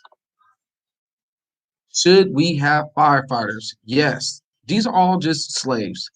Ain't no Israelite supposed to be going into no fire. Send somebody else to do that. Should we have butchers? Yes. These are all the things that we need. These are some of the things that we need in order to have an thriving economy. My point is we must have people as our slaves to work these jobs in order to attain a thriving economy. All great nations that ever existed had the same understanding too. And that understanding was that slaves are very much needed. The people that's running the country don't get their hands dirty. They have people to do that for them, while they are the brains that sustains the nation. That's facts, man. If we going to run our own country, we're not going to be doing all the work and running the country. We're going to be having slaves, man. We're going to use our brain. People thought about this. It's all throughout history. You check it out all through history. What was really going on? Those people that be working and stuff, they don't think they slaves. Like you right now, brother. You work. You don't think you're a slave. You know what I mean? Like I said, you're known commonly as a consumer. And this consumer class comes from slavery. That's a fact. See, the problem is this brother has a slave mentality instead of the mind of a prince. He's stuck in a box of working. If we're gonna be a slave to anybody, we slaving for the Most High. We servants to the Most High. We're not servants to these people. He believes we should or even would be doing the same exact thing he is doing here in America. He thinks that whatever he's doing now, he's gonna be doing that in the next country we go to or wherever we go to and be a autonomous. That's not the case. With and whatever so that may be, whatever job he is, he thinks his only use on earth is the quote unquote work skill he learned here in America. And that's the type of mind state that destroys our people from becoming who the Creator created us to be, which is rulers of this earth.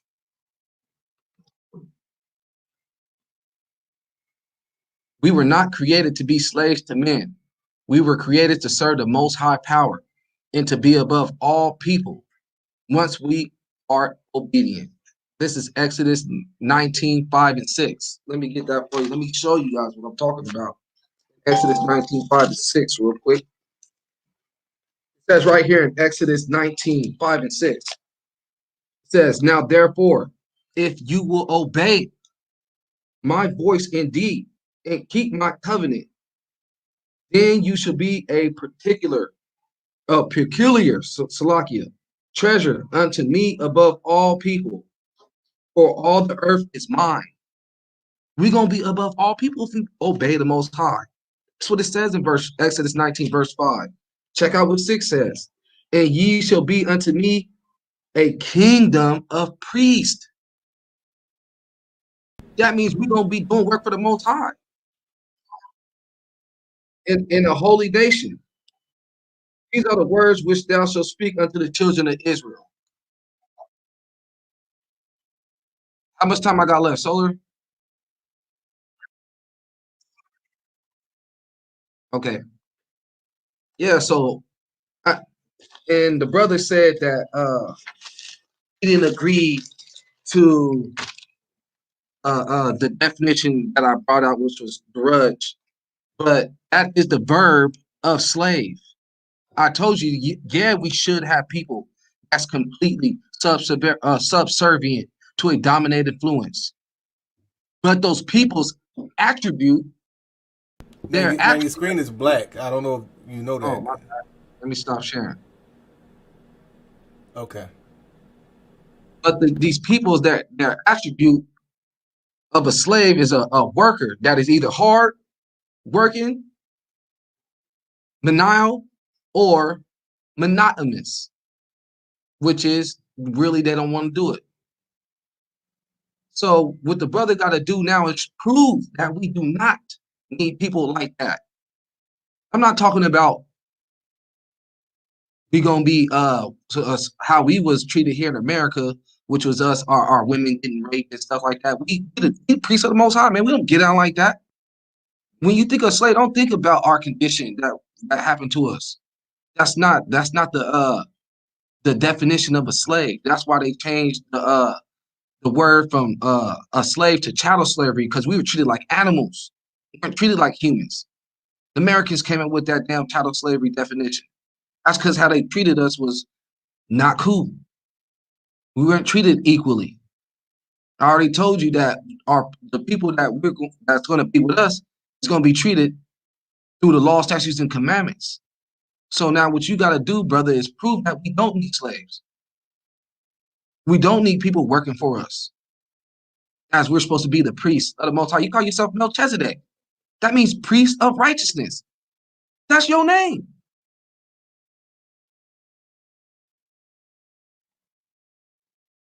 You better start seriously taking that name and that reputation and glorifying the Most High. We need slaves, brother. That's right.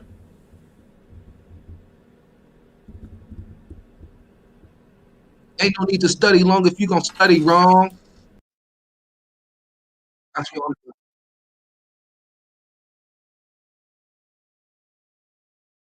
Time is up, bro. We're gonna hand this thing over to Blue. Blue, you have 10 minutes to do your thing, brother. We're gonna go ahead and set the timer for 10 minutes for your premise round whenever you're ready.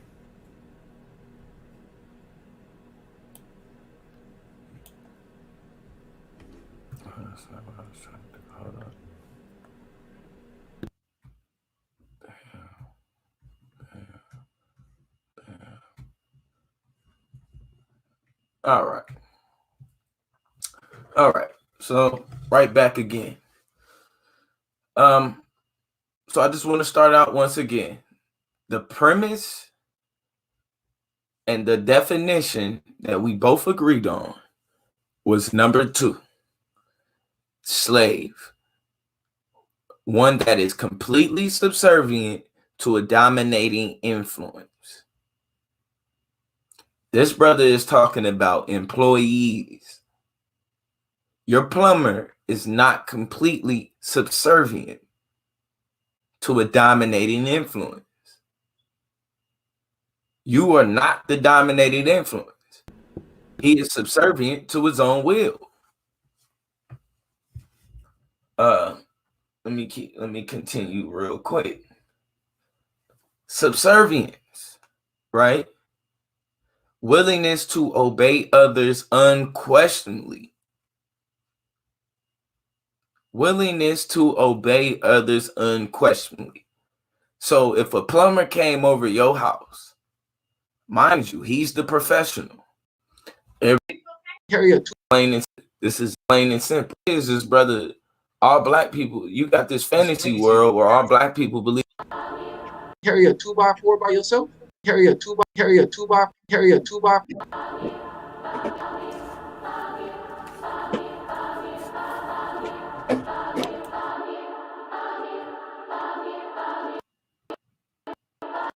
B.O.S on the track.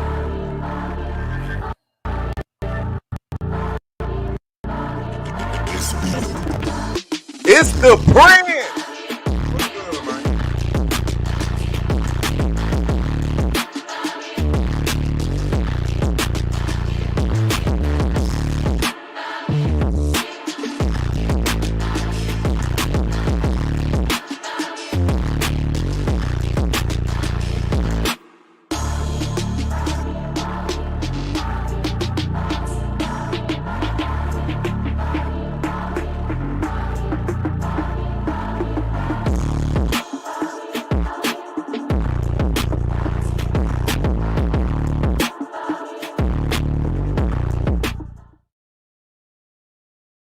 All right, let's get this rapid fire thing started. We're gonna start out with Akmalak. You got 10 minutes to interrogate Blue whenever you're ready, brother. Okay, Blue, what's going on, brother? What's going on, brother? All right, got a question for Ari. So, do you feel like doing everything it takes necessary in order to have home, like build a house, till the land, Do I feel like doing that? Can you do it? Yes. Can you convince a nation of black people to do that? Yes. To do it for themselves? Yes. Are you saying that black people don't want to do anything for themselves? I'm saying you can't do it by yourself. Can you carry a 2x4 by yourself? You saying we can't do it by ourselves? Why we can't build by ourselves? And can you carry a 2x4 by yourself up a ladder and build your own house single-handedly? Do we have other black people? If you need other people, those will be your slaves. No, they would not be. Slaves to you. Yeah, they will, because they're helping you. They would be my help. No, hold on. Notice the word that you said. They helping. What does help mean? If they're helping you, that means they're not getting their stuff done either. If you help me, do you have to help me? No, I don't have to help you. Okay, so what does completely subservient mean? The people that gotta help you. Okay, then. I'm gonna be. We're supposed to be a nation of priests. I'm not supposed to be a nation of workers. I'm not supposed to be working for no man. I work for the Most High. So this is the issue with that right there, off the bat. Number one, that's ain't even in your premise. The whole Most High ordeal wasn't in your premise. It was. You barely wanted to even say that the treatment of these slaves that you keep trying to pigeonhole in the workers would be based on the law, statutes, and commandments. No, I said we need workers. The laws that we're going to go by and all that extra stuff got nothing to do with this debate. You got to prove why we don't need slaves, aka workers. A slave is a worker. The verb of a slave is a worker, either hard, light, or work that they don't want to do. That's the definition of a slave. So, do you need a plumber? Do we need plumbers? Yes. Are you saying that black people don't know how to do plumbing? All black people do not know how to do plumbing. No. Okay. Do you need? Yes or no? So you saying do you need a plumber? As you're supposed to be running your country, you're supposed to be a royal priesthood and all that. Are you supposed to be getting, according to the laws, are you supposed to be getting dirty like that? Are you supposed to be dealing with unclean people? What are you talking about? According to the laws, bro. This is black people. We're supposed to be a nation of priests. We're going to be priests. Hold on. Are all black people? Hold up. Do all black people believe they are Israelites? They can believe it. Yes. They can. A lot of people do. A lot of black people. All black people. I can't say all. I can't say all. Most. Hold on. Do we have what is it? Do we have Christian black people? Yeah, a little bit. They're falling away. Do we have Muslim? They're realizing they're Israel. Hold on. Do we have Muslim black people? This is my turn, brother. Okay. So, like I was saying.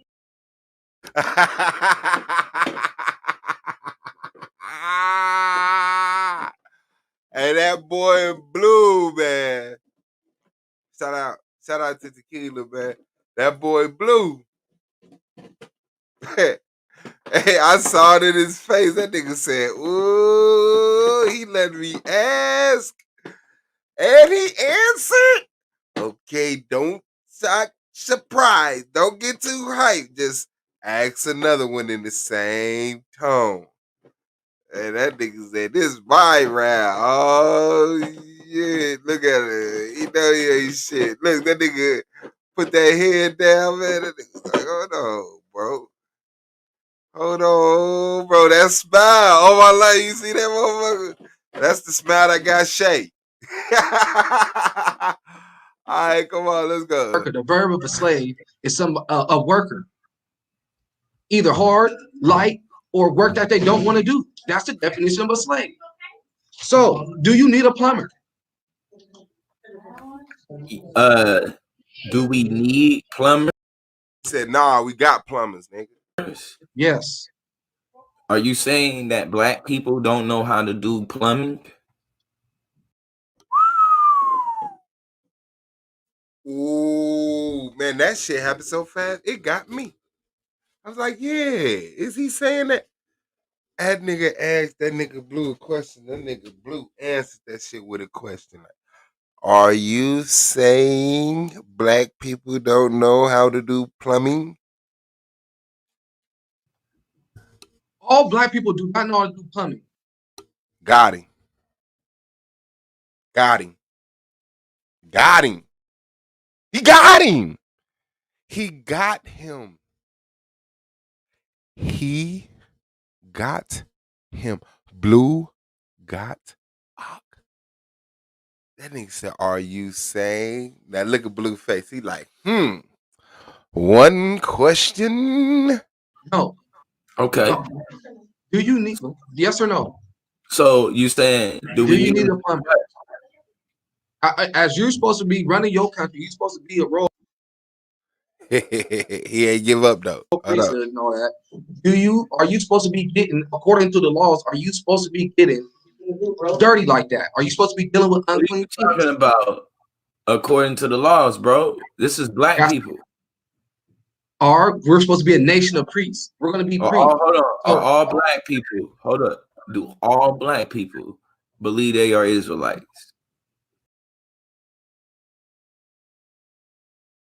What the fuck? He told that nigga, hold on. Let me ask you a question. So fight to argue to answer back. So fight to argue to answer back. So fight and argue to answer back.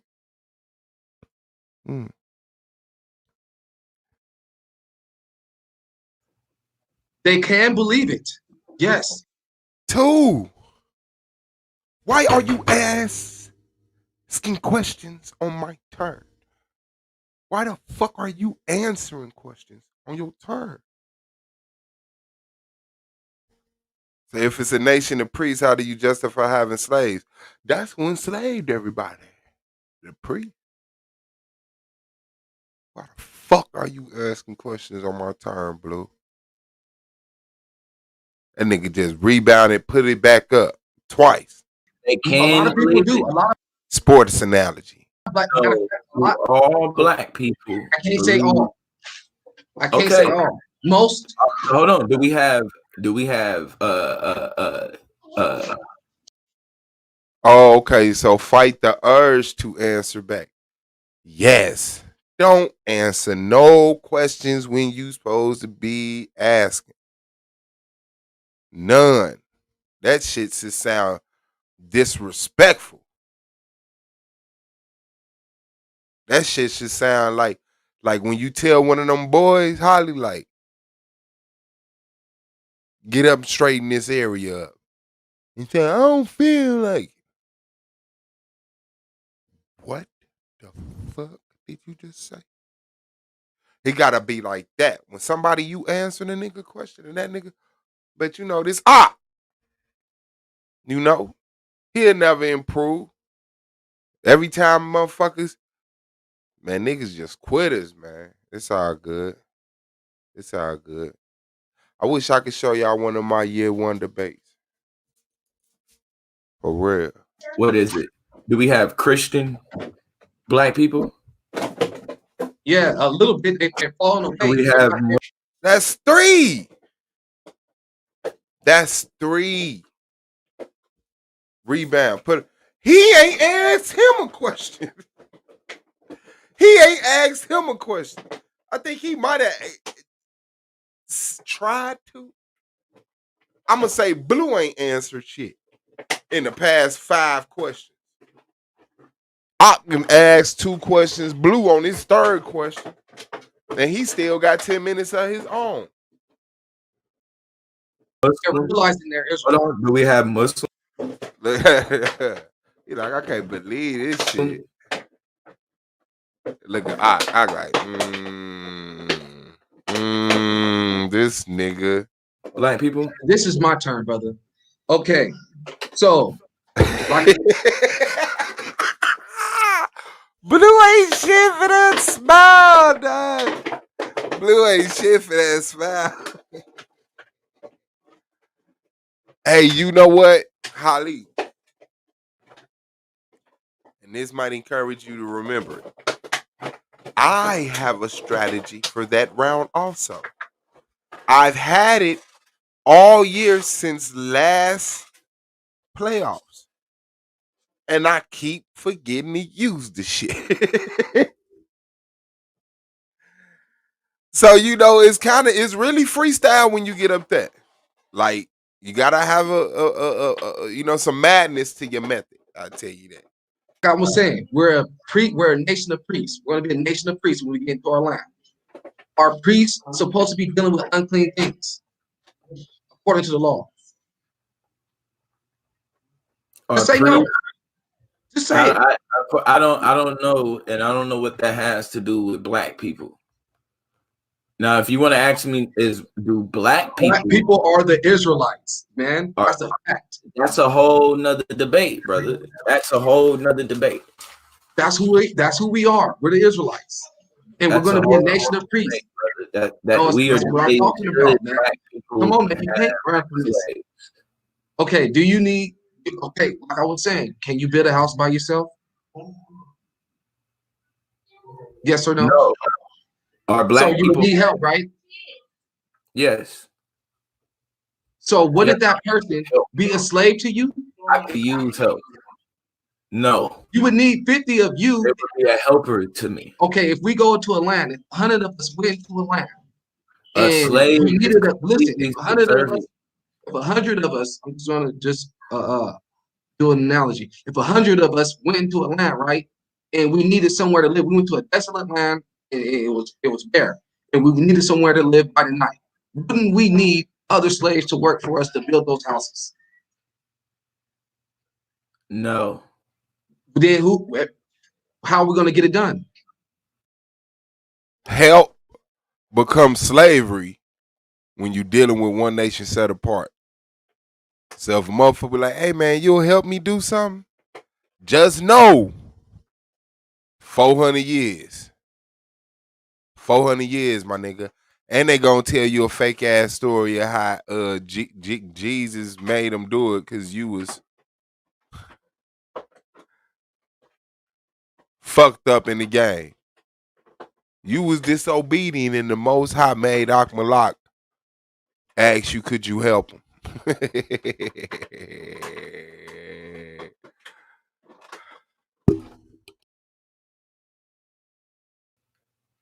By building them ourselves. Where we gonna get the resources? From each other. How we gonna get what resources? Where we get the resources from? How we gonna get this land? That's a whole nother argument. No, this is all a part. You got to think of this. The question I know the answers to all these questions. People have our kings and queens is going to be our nursing mothers and fathers. That's a fact. And they're going to be obeying the. Look at the child like.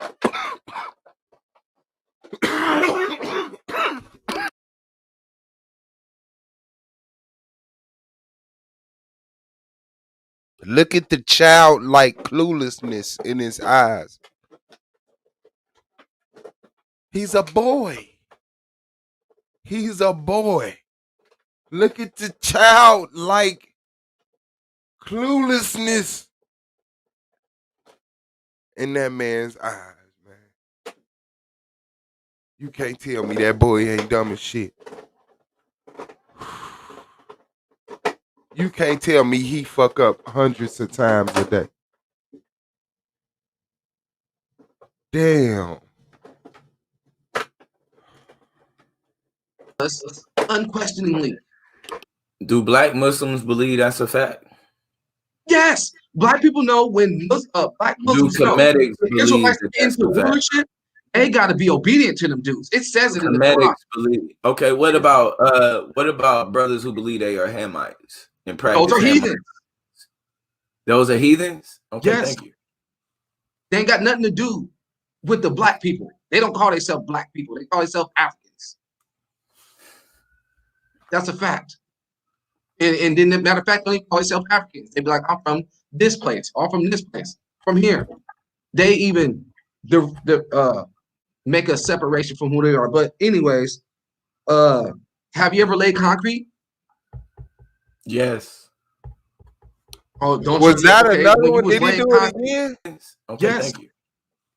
They ain't got nothing to do with the black people. Ourselves. Where we're gonna get the resources from each other. How are we gonna get what resources? What Where we get the resources? resources from? How are we gonna get this land? That's a whole nother argument. No, this is all a part. You got to think of this. The question I know is, the answers to all these black questions. people have Because our slaves. kings and queens is going to be our nurses, mothers, and fathers. That's a fact. And they're going to be obeying us unquestioningly. Do black Muslims believe that's a fact? Yes. You're dead, bro. You're dead. Tomorrow's not an option. You're dead today, nigga. You're dead. Into rulership, they got to be obedient to them dudes. It says it in the Quran. Hermetics believe. Okay, what about brothers who believe they are Hamites and practice? Those are heathens. Those are heathens? Okay, yes. Thank you. They ain't got nothing to do. Them the slaves. They don't call themselves black people. They call themselves Africans. That's a fact. And then, matter of fact, they don't call themselves Africans. They be like, I'm that from nigga Blue this just place. sitting From back this. tripping on his damn self like, I'm good. That was one of them. That was one of them, man. I'm good. I am who I say I am at this shit, man. That's one of them. I am who the fuck I say I am. Look at it. He like, man, you saying, man, I'm tired of asking questions. I ain't even gonna have no questions on my turn. Man, it's cool, man. Akmalak, man. Yeah, the Most High, man. We are Babel. Let's build. All right. Look at him. Look at him. Look at him. Look at him. Look at him. Look at him. Look at him. That's why he had that nigga gone.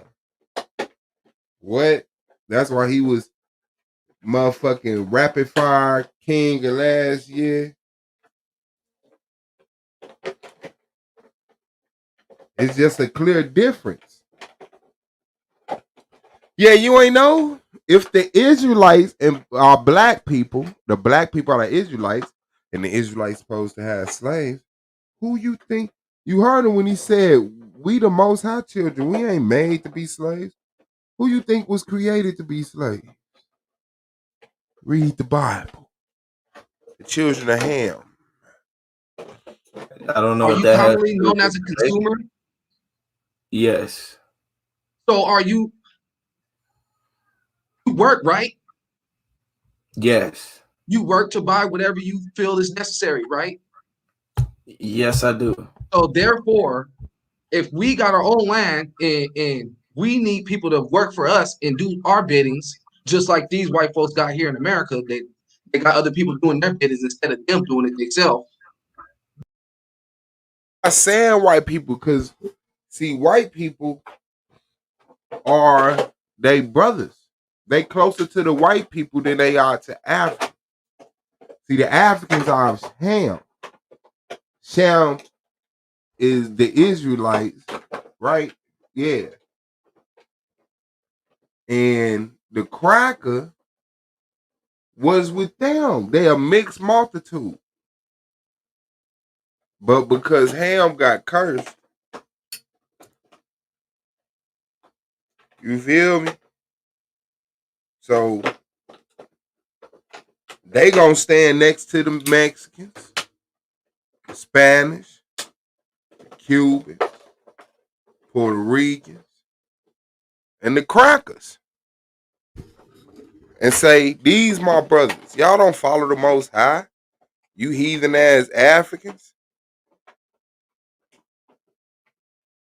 You gotta know it, man.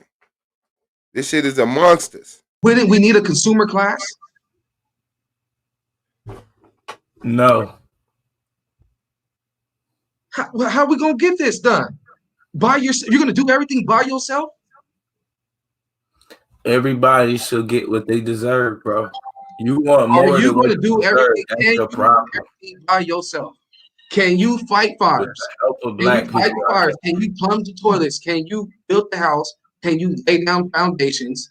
Can you work at grocery stores too? Can there you are black people that do can't. roadkill? And you know you're not supposed to as a priest because you're Listen, nobody.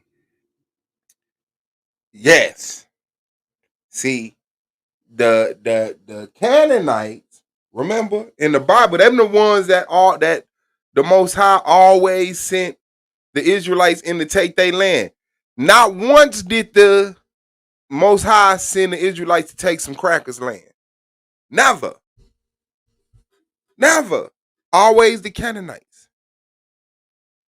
Then the children of Ham are the cursed ones. See, the white man, God put it on him to punish the Israelites. The Most High used the white man to punish the Israelites for their disobedience. And then one day, God is going to come judge the white man. You can't judge the white man because he's doing the Most High's work because you was disobedient. But from the start, the children of Ham just been on some bullshit. They don't practice how the children of Shem and Japheth practice. They don't practice the same way. See, the Israelites, the children of Shem, see, they believe in the Most High. They believe in, the Messiah. The children of Japheth are the Arabs. So them the Muslims. Guess what they believe? In the Most High and the Messiah. They all believe in the same prophets. Is Abraham, is Moses, it's the same people. But Ham ain't got that motherfucking book. Ham don't follow the Most High. Ham follow cows and shit. The sun and shit. So this little bit of shit with the white man is just for a little bit of time while they get reminded, obey the Most High, or you will be punished.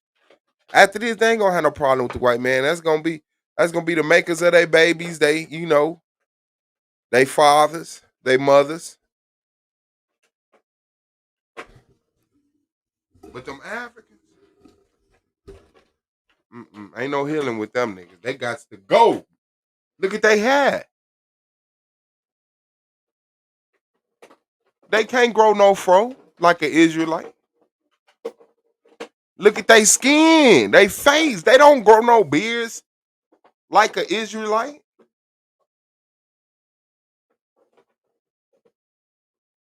Yeah, you got to know that doctrine.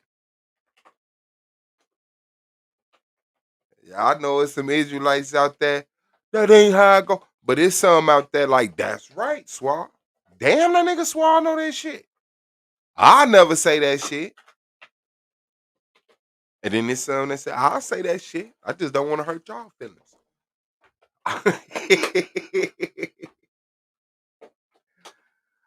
Oh, shit. He said many Canaanites are white-looking people.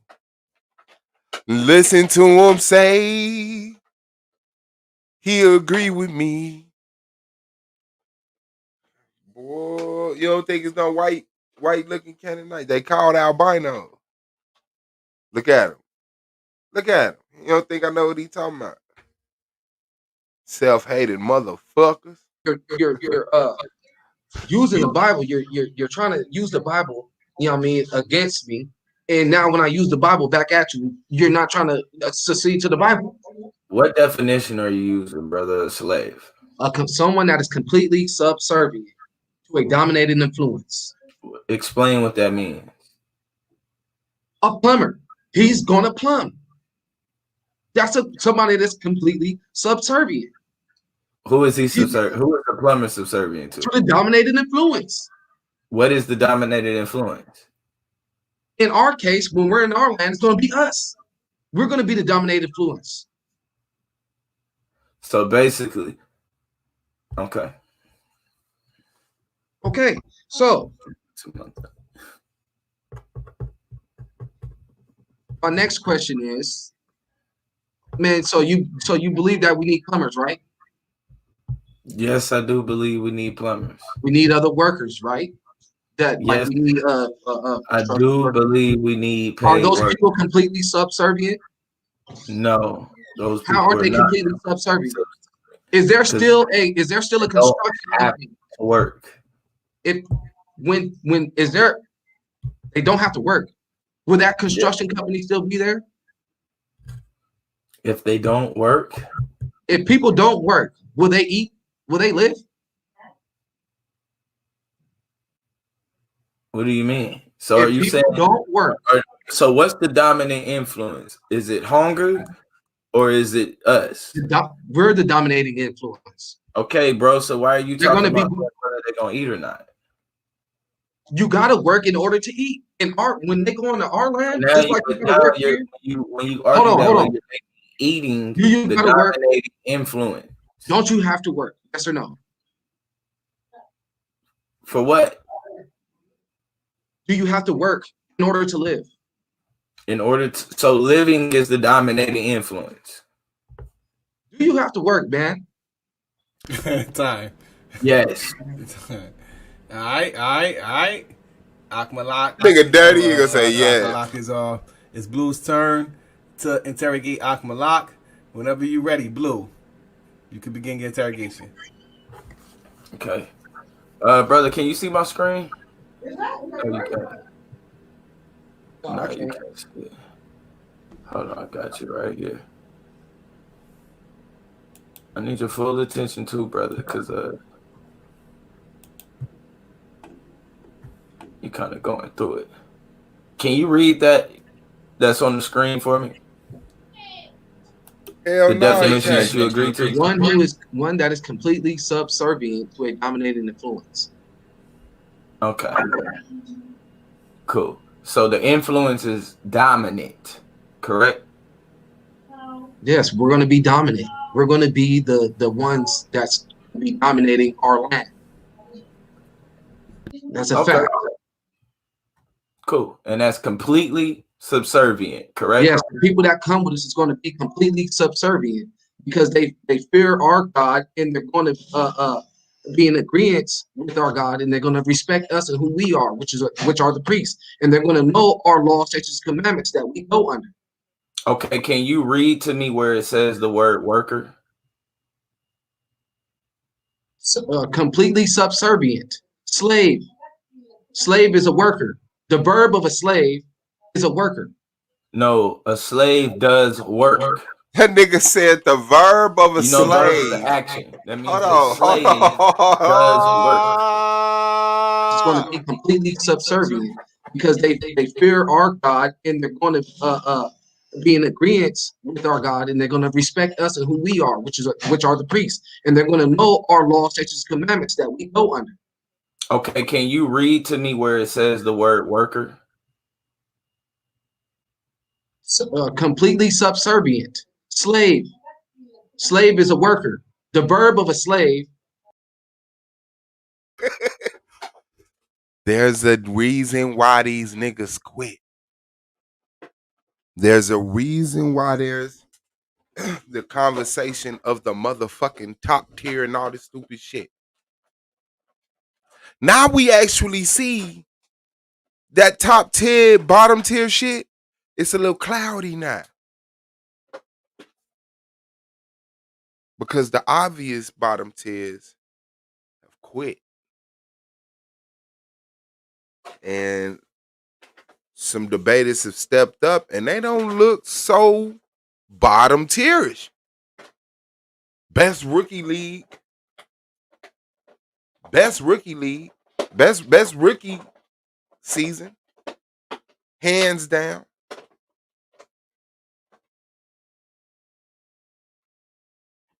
You play, you stay, you play, you get better. You stay, you play, you get better. You get better at the opening. I used to be better than I am at the opening. I don't know why I keep trying shit in the opening. It's just hard to rant for 5 minutes about what the debate is about. It is. And in the opening, I think it's like a necessary set the stage type of ordeal. Because a lot of these motherfuckers, excuse me,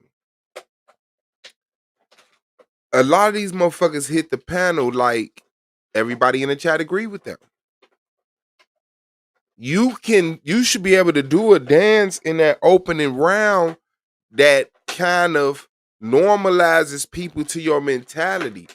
Get them to going from the start, like boom. You know? But you stay, you get better with that premise. You learn how to cut out irrelevant shit. Shit that means something to you, but don't mean shit else to the average motherfucker. You use the proven shit. You get to the where it's undeniable, where they have to play crazy to deny it. You stay, you get better at that rebuttal. How to stick to their points like you stuck to your point in the fashion to dismiss them.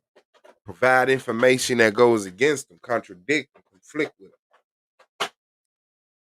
You stay, you get better at the interrogation round and learn not to let niggas ask 5 questions during your fucking turn. And then you end up saying the verb of a slave.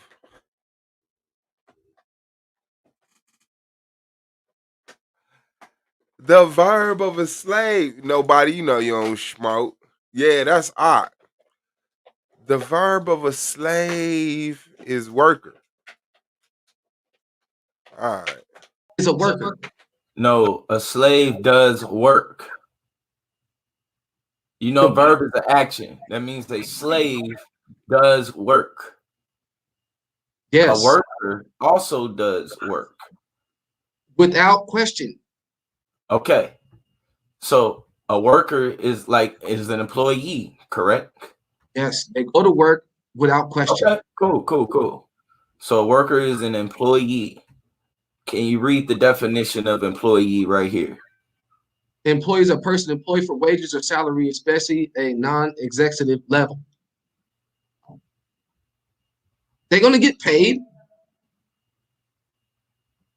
Okay, perfect. But so they're going to get paid. Yeah. Wages and salary. They're going to get wages. Okay, cool. They're going to get wages. I want to says go right wages back. or salary. One more time. Can you show me where it says wages or salary in your definition? If you work, you're going to get a wage, brother.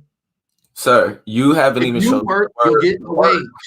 Sir, you haven't even showed the word work in your definition. Yes, I did. I showed you the verb of slave. I showed you the verb of slave. No, you showed me you the verb of slave, which is does work. Do employees do?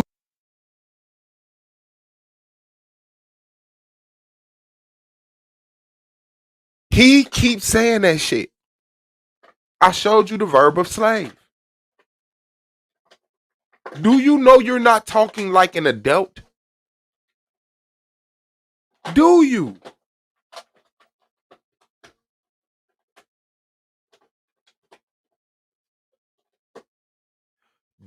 I showed you the verb of slave.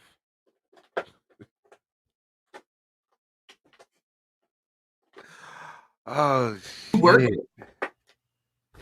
Yes, employees. There you go. Also slave. No, No, sir. You know Are the we? difference? And okay, let me hold on. Let me go back to employee real quick. Let me help you. So what? Hold on. First, what does it say? Completely subservient to the dominating influence. Correct. Let's go back to employee. Can you show me completely subservient to the dominating influence in this definition? You said show you the word dominating in that definition. Mm-hmm. The word employee lets you know that there's a dominant influence over that person.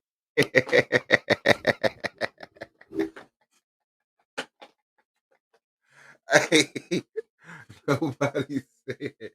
I just found out there are black people who believe that white people were chosen by God to punish us, and that we will enslave other black people. Okay, I give it to you. You He's see how? working. And let me show you something. You It says see how? member of staff. Hold on. You see how when we go to similar for Worker. employee, it says worker. Can you And show me that for slave? go to the verb of slave, which is the attribute of a slave, and you'll drudge. see. Yes. Said it was drudge, right? Which that's Yes. not even correct. But let's just roll with that. Let's roll with drudge. Where are they getting paid at in your definition, brother? When you work, you get paid. What are you talking about? So you're talking about a slave, and the person that's doing drudge work is a slave, correct? Yes. Okay. I'm glad you agree to that. Cool. Real quick. Manial. Does manial mean light work? Yep. Can you show me that in this definition? I can't.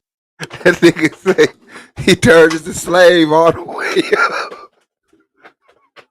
He turned the slave all the way up on his 2K character. You just see that motherfucker get more and more humbly. Big tall ass motherfuckers turn him all the way to 55. He get a hat to ball up while he begging. Oh master. That's fucked up, dog. If slave was an attribute on 2K, and then you know how I feel, yeah, 99 slave rated.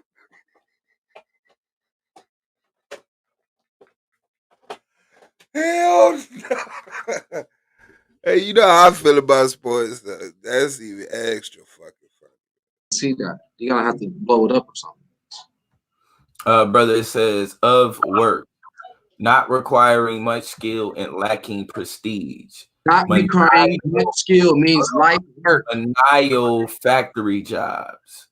Where does that? How does that mean? Is a factory job manial work? If it doesn't require much skill, that means you're doing light work. You ain't doing nothing. Manial. Brother, what does low grade mean? What does low grade mean? Yes. For what?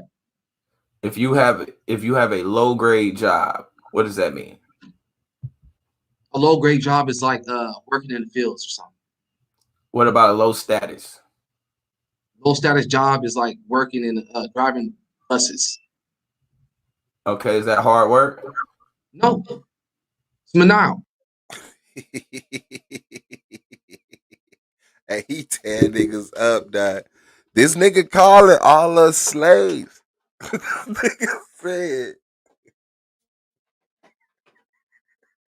you a low level slave.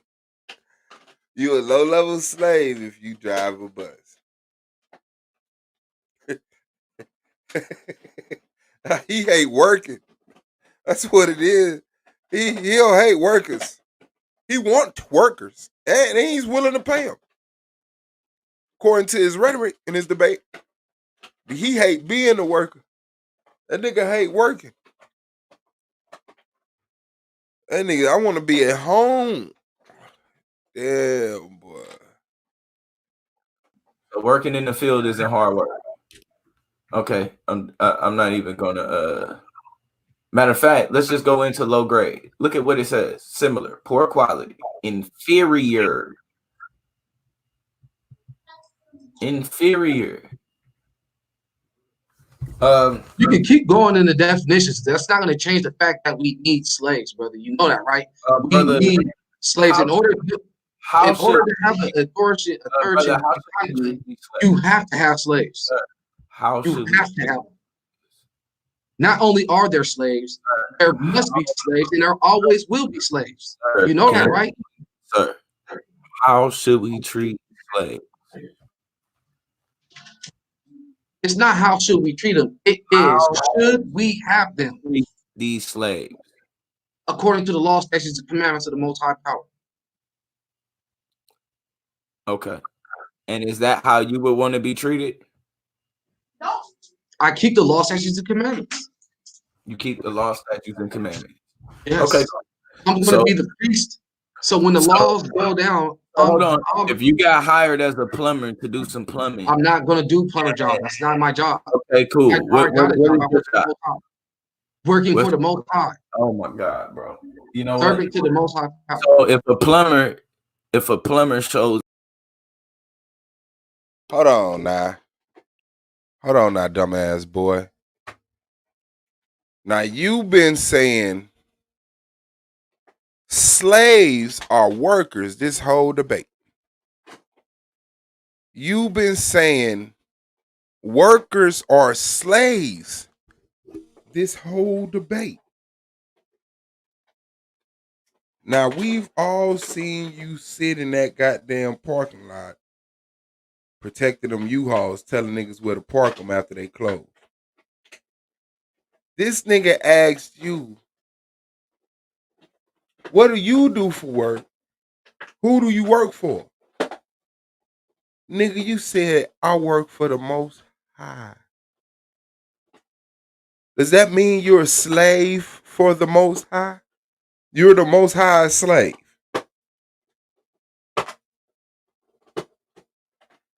Trade school for worship. Damn, fam. Damn. What's up, bro? Is it okay for you to beat them in the eye as long as they don't lose their eye? No, the moral of that story is don't be beating on nobody. Because you're gonna lose. Hold on, bro. This is Exodus 21 and 26, bro. It says, and if a man smite the eye of his servant or the eye of his maid, that it perish, meaning he loses his eye, he shall let him go free for his eye's sake. That lets you know. Moral of the story is don't be beaten on your slave. Because you can lose that person. What happens if he doesn't lose his eye? What do you mean what happens if he don't lose his eye? What happens if you hit him in his eye and he doesn't lose his eye? Who would you be hitting him in his eye for? That's what I'm trying to figure out. It all goes down to the circumstance that is taking part. Why you know why you're able to hit him? Because you're completely subservient. No, if you hit somebody, it's because they did something wrong. You're not just gonna hit nobody for nothing. Brother, can you just hit the plumber in the eye? No, that's wickedness. No. Why? Because the plumber is a worker, correct? No, it's because that's wicked. You can't just go on punching on nobody because you want to hit him in his eye. If you're not satisfied with the word and you smite him in his eye. It didn't say if you're not satisfied with the word. What are you talking about, man? All it says is if you smite a man in his eye and he loses. That's you know, if you cause somebody to lose their eye, you're losing that person. That's all. More of the story is do not be beating on nobody. Hit him in his mouth and he doesn't lose a tooth. Then what? What happens if he doesn't lose a tooth? It's the circumstances. Like I said, if something is going on to where somebody gets fired on, and he does not lose a tooth, you better not be fired. Man, this is actually non-circular. You know, you never proved why we shouldn't have slaves. You know that, right? Bro, I've already proved And it. you actually agree that we should have plumbers. You just admitted, bro, we shouldn't even be beating on people. Yet, how we treat these slaves, we're gonna be putting hands on them. No, I said you shouldn't be knocking out nobody's eye. You shouldn't be causing somebody to lose an I eye. didn't say you shouldn't be causing. I said, what if they knocking don't out lose nobody's their eye? That means you you hit them to where they lost their eye. You shouldn't be doing that. You're gonna Why lose is your there leg. only a That's the moral of the punishment? story. Why is there only a punishment if the slave dies as opposed to if the slave lives? That's an in-house problem. This is not what the debate is about. If you want questions about the law, you want to hear about Brother, the law. is it okay to Hey, own hold on. somebody for the rest Let of me their answer first. If you want to hear about the laws, watch the Christian battle axe debate coming up, and you're gonna figure Is out. it okay to what's is up it with the law. okay to own that plumber for the rest of their life? Yes, it's okay to have plumbers. Yes. To own You're gonna need that plumbers plumber for the rest of your life. It's okay to have plumbers for the rest of your life. Yes. You're gonna need it. They're needed. All right. Shout out to both debaters for the rapid fire round. We're gonna take a brief intermission. Get to this closing family. This is the Solar Vision Debate League.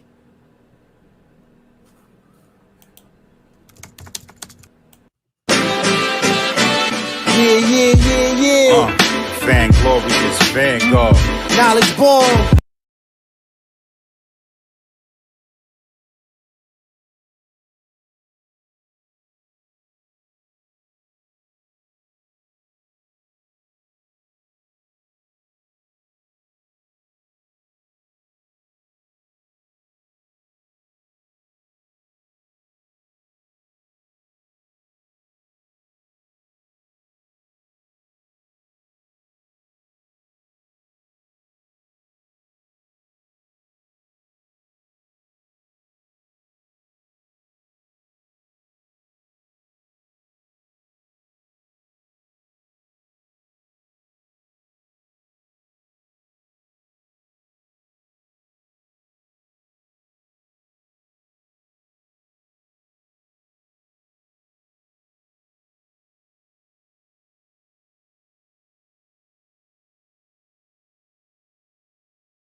Oh, that's my fault. All right, man. No, I gotta go. I'm gonna wrap it up. But we do got the verses still to do. The Avril Lavigne, Paramore. I know Melanated Goddess and Jasmine. Had got a date for tomorrow. So if they both feeling better, we can get that in. The 14th, I got one debate with Nandi, Sister Nandi. And then we gonna get it in.